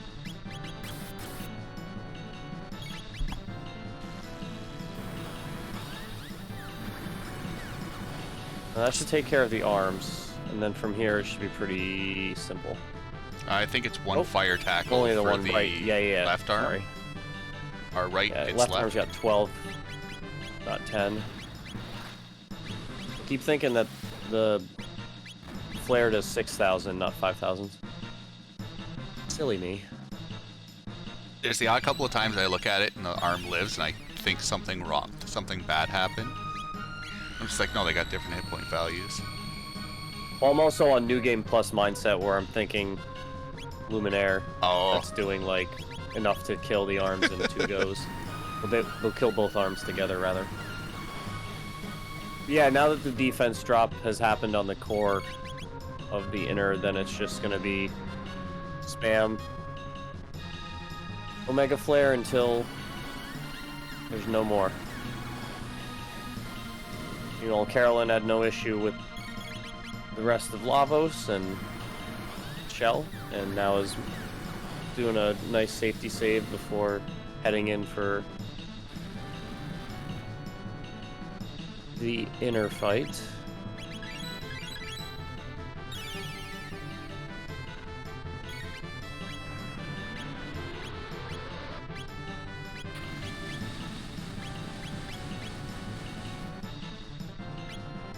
oh, Yeah, Robo's not a fan of the nuke attacks that the inner Lavos has to offer. His magic defense is not up to snuff.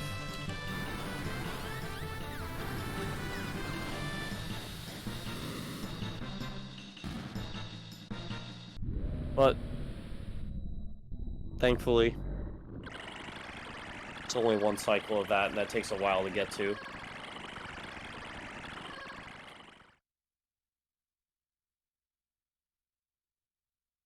We were so close again.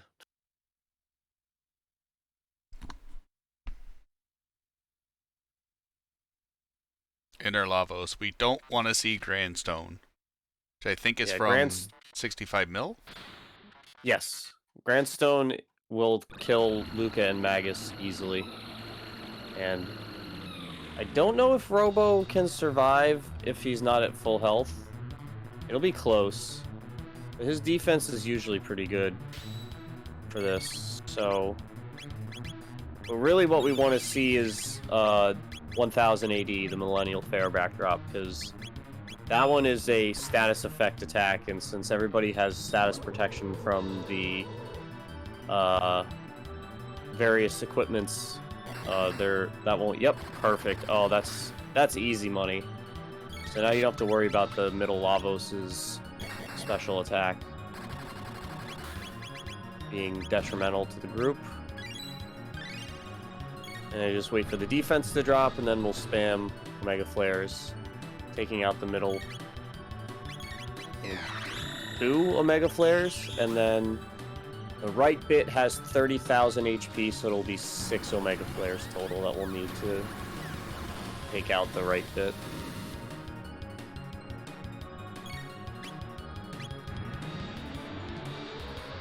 Demon Star is inconsequential. I believe that the right bit will revive, but will die after reviving, if I remember correctly. But it'll be, if not, it'll be close enough that I don't think it'll matter. I think it revives the left bit, and then it does 2 counterattacks, and then it dies. It'll Okay. counterattack the Omega Flares.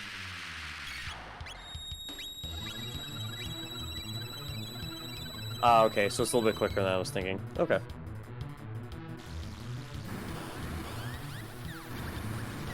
Yeah, because the center bit will die, but the left bit won't die. It's immune to all magic. Actually absorbs it.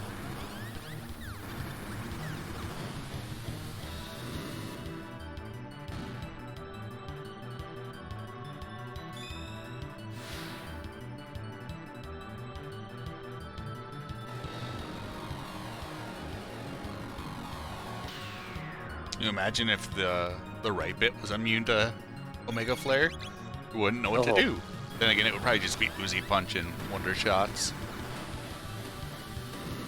I always thought it'd be interesting if the right bit had the ability to, like, change its defensive structure. As well as, like, as it's, you know, like how it does the defense drop to be able to revive, but I think it would have been interesting if its defenses, and there it is, GG's on Andy's side.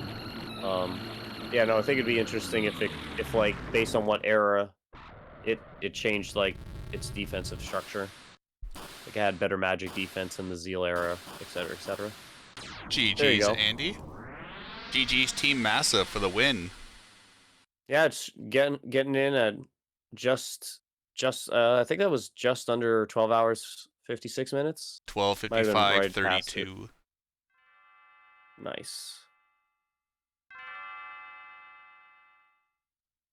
And then Carolyn's just gotta finish off after bits being resurrected.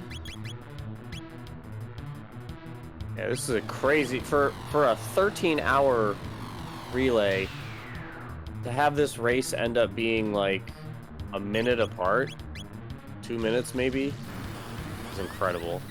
It's a testament to how talented all these runners are today, and why you should be following all of them.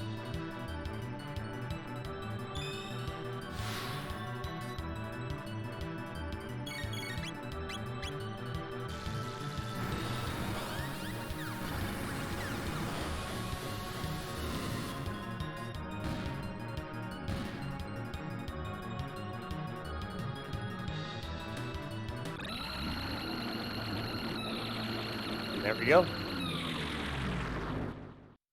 Yeah, that's awesome. Really great job by all the runners today. Start to finish, just really well executed. And a great showcase of, you know, 3 really unique games that have really cool speedruns. They're so, even though they're in the same world, they're so drastically different speedruns as well. Yeah, they have such a wide variety of skill sets you need to have to be able to be successful at each run individually. Like, Chrono Trigger has such high execution expectations. Radical Dreamers requires you to have a lot of ability to, you know, deal with variance and, like, the different outcomes that can happen.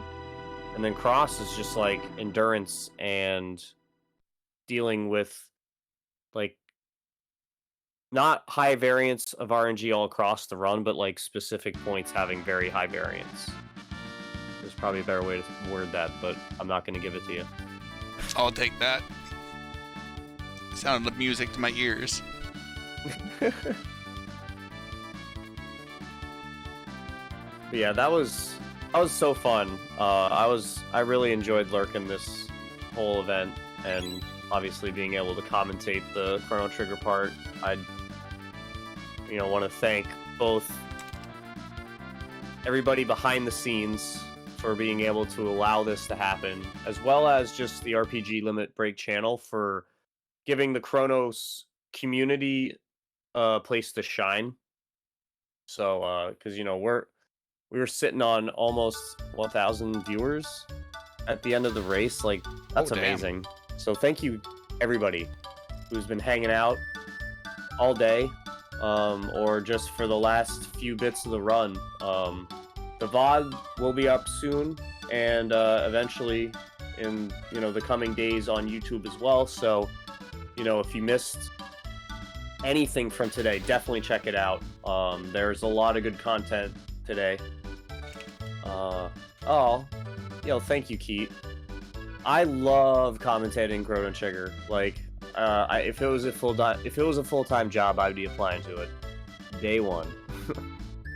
But yeah, Dine, also thank you for running all this stuff and doing all the like elbow grease kind of work to make it all smooth and pretty for everybody. Really appreciate it. It was a pleasure commentating with you. The Chrono Trigger commentary got a little messed up in the leading out moments, but I know I'm not as good as Silent, but it's always good to stand beside a great and ask him questions and just bother him. No, dude, you're awesome, and you have more than enough knowledge of the game to be able to do a great job of commentating. So, I'm happy to be able to commentate with you. We always have fun. I really enjoy commentating. It's always a with you blast on all these kind of runs. But yeah, follow everybody involved with today's event. So much great content is available at your fingertips by just clicking a few follow buttons.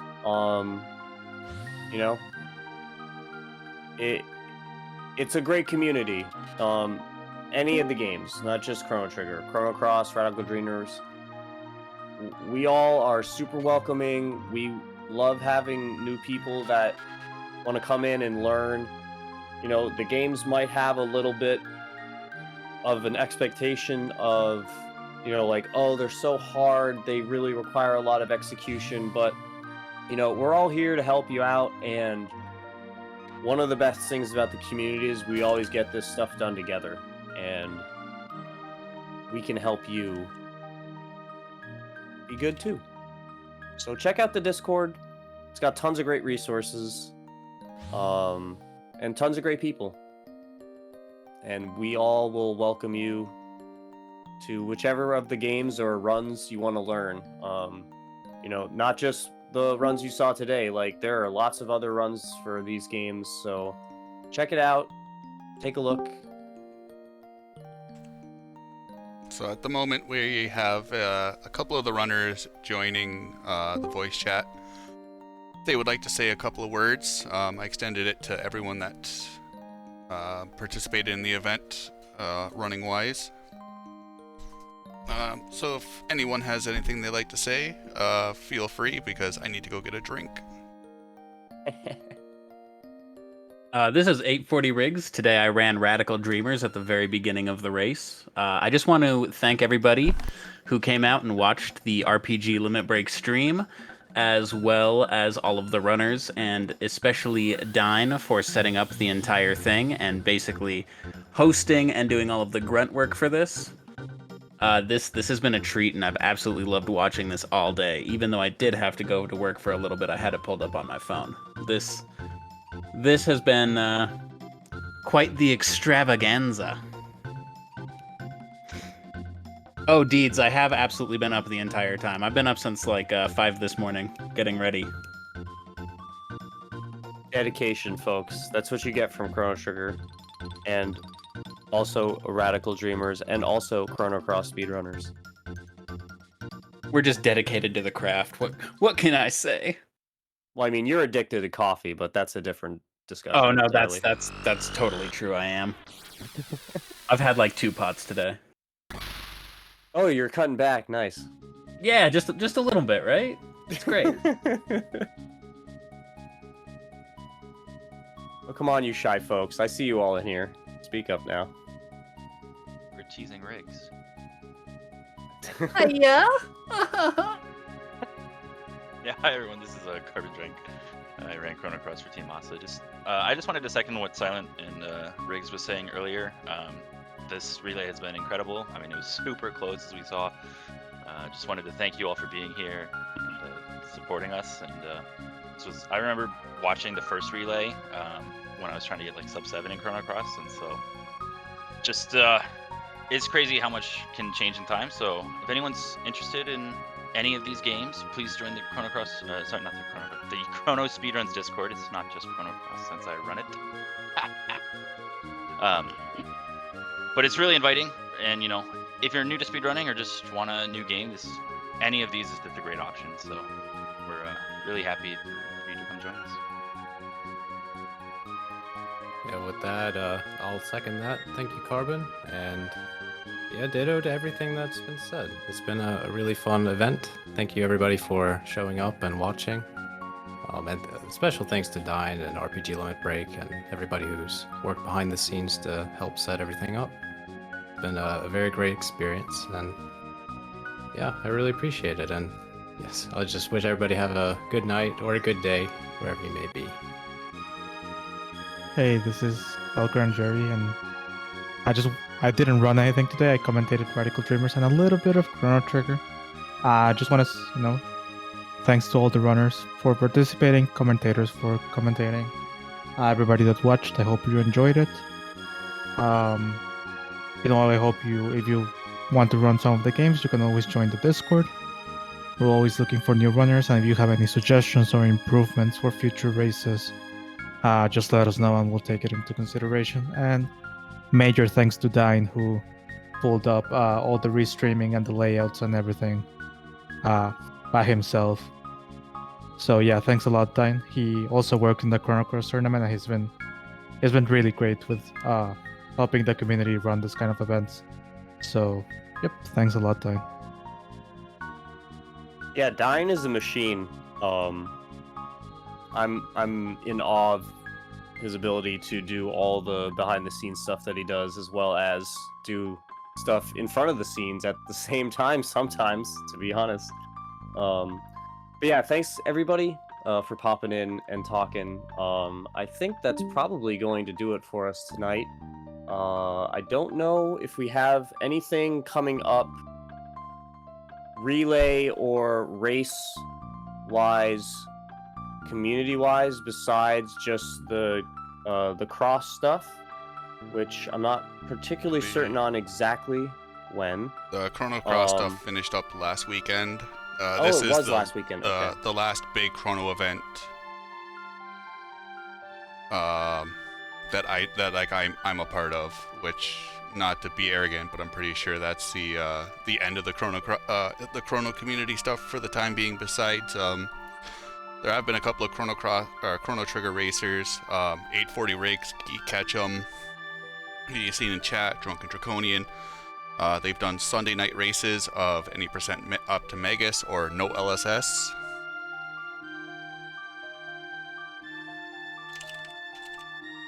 So if you're interested in Chrono stuff, definitely give them a follow. They've been pretty religious on the Sundays for racing, and we're seeing if we can get AG Deets in here to say the last couple of words before we give you a send-off.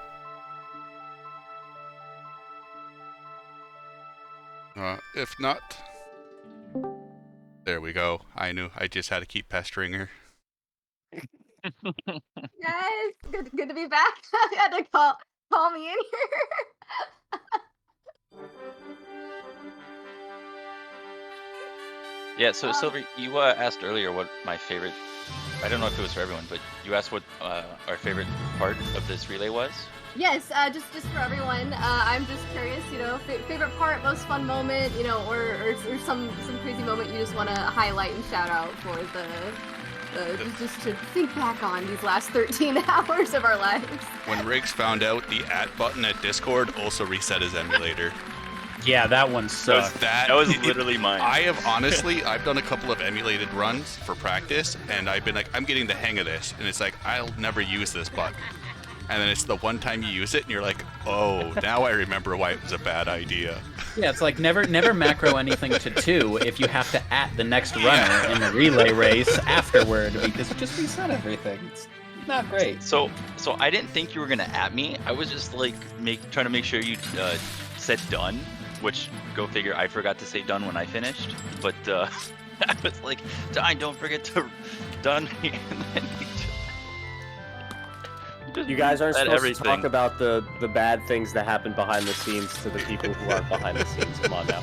All right, so my favorite thing that happened was the double Griffin encounter on the exact same room. Yes, that was a great and opening. then both of us resetting at the exact same time. That was an amazing opening for Radical Dreamers. That was so good. I've never seen 2 Griffins happen on, like, especially coming right into the mansion. That was great. What's the math on that happening for? No, we don't know the actual Oh, it's probably calculation. less than 1%, though. Yeah. Nice. The Griffins That's the usually kind of don't bad spawn RNG that we close come to the look for in entrance. these relays. Yeah, honestly, just huge props for adapting to that. Like having just a couple minutes to make the decision with the carryover. To like, what do we do with this? Okay, we're doing this. Let's go. Corp, you got a favorite moment? You, Silent? During my run, I wasn't too happy through most of it, but when I got to the Fate fight, like, I don't know, it felt fitting because I was on Team Mune, so we're kind of like the magic wise group, I guess so you could say. So on the Fate fight, you don't have to have a lot of strength, believe it or not, and you use the Saint summon, and you usually do like 3,500 to like 4,000 damage, but I managed to top over 5,000 with the Saint summon, so I was like, huh, at least something good came out of the run today. But that was about it for me. For me, it wasn't one specific moment because there are so many of them, but like there were so many synced up parts of this relay. Like I remember looking up and it was like 4.5-ish hours in, and it was like the Zelda's ship sequence in Chrono Cross, and it was like basically sequence, like right in sequence, and this kept happening and happening. I love that. I love that so much in races like this where there's just so many things that can go wrong and you have no idea how much of a variance you can have, and to have such a really great tight race all the way from start to finish, just chef kiss.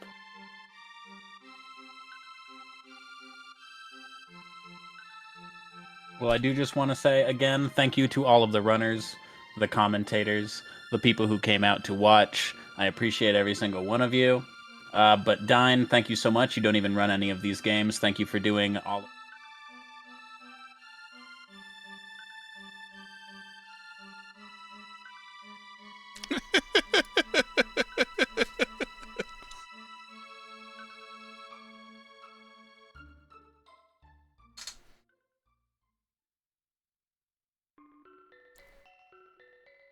Take it easy, coach. So, if no one else has anything to say, I'll give... First, I'd like to thank Alexter for making this layout, the opening intro. We had a little bit of a falling out with original plans, and he really came through. So, on behalf of the community, I'd like to thank him for that. RPG Limit Break staff for allowing us to use their channel to reach a wider audience for all you wonderful people. Oh, it's just me talking.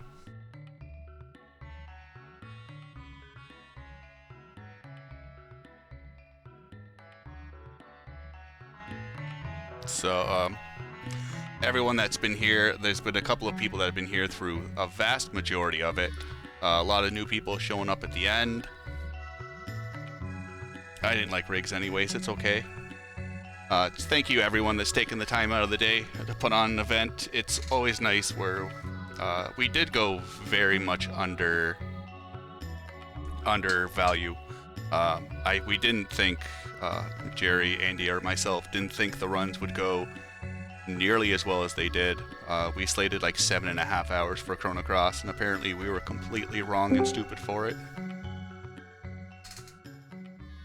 But just thank you, everyone. And like everyone has said, feel free to join the community if you're looking to pick up a game. There's a lot of helpful people that will make the daunting stuff less daunting. So without further ado, I'm going to throw the raid to Sin Streams. He is doing Soul Blazer, any percent. Make sure to give all the runners and the commentators a follow. They're all amazing people. Thank you, everyone, for supporting the Chrono community. Everyone that's asked questions, showed up, lurked. You're all beautiful people. And we'll catch you later.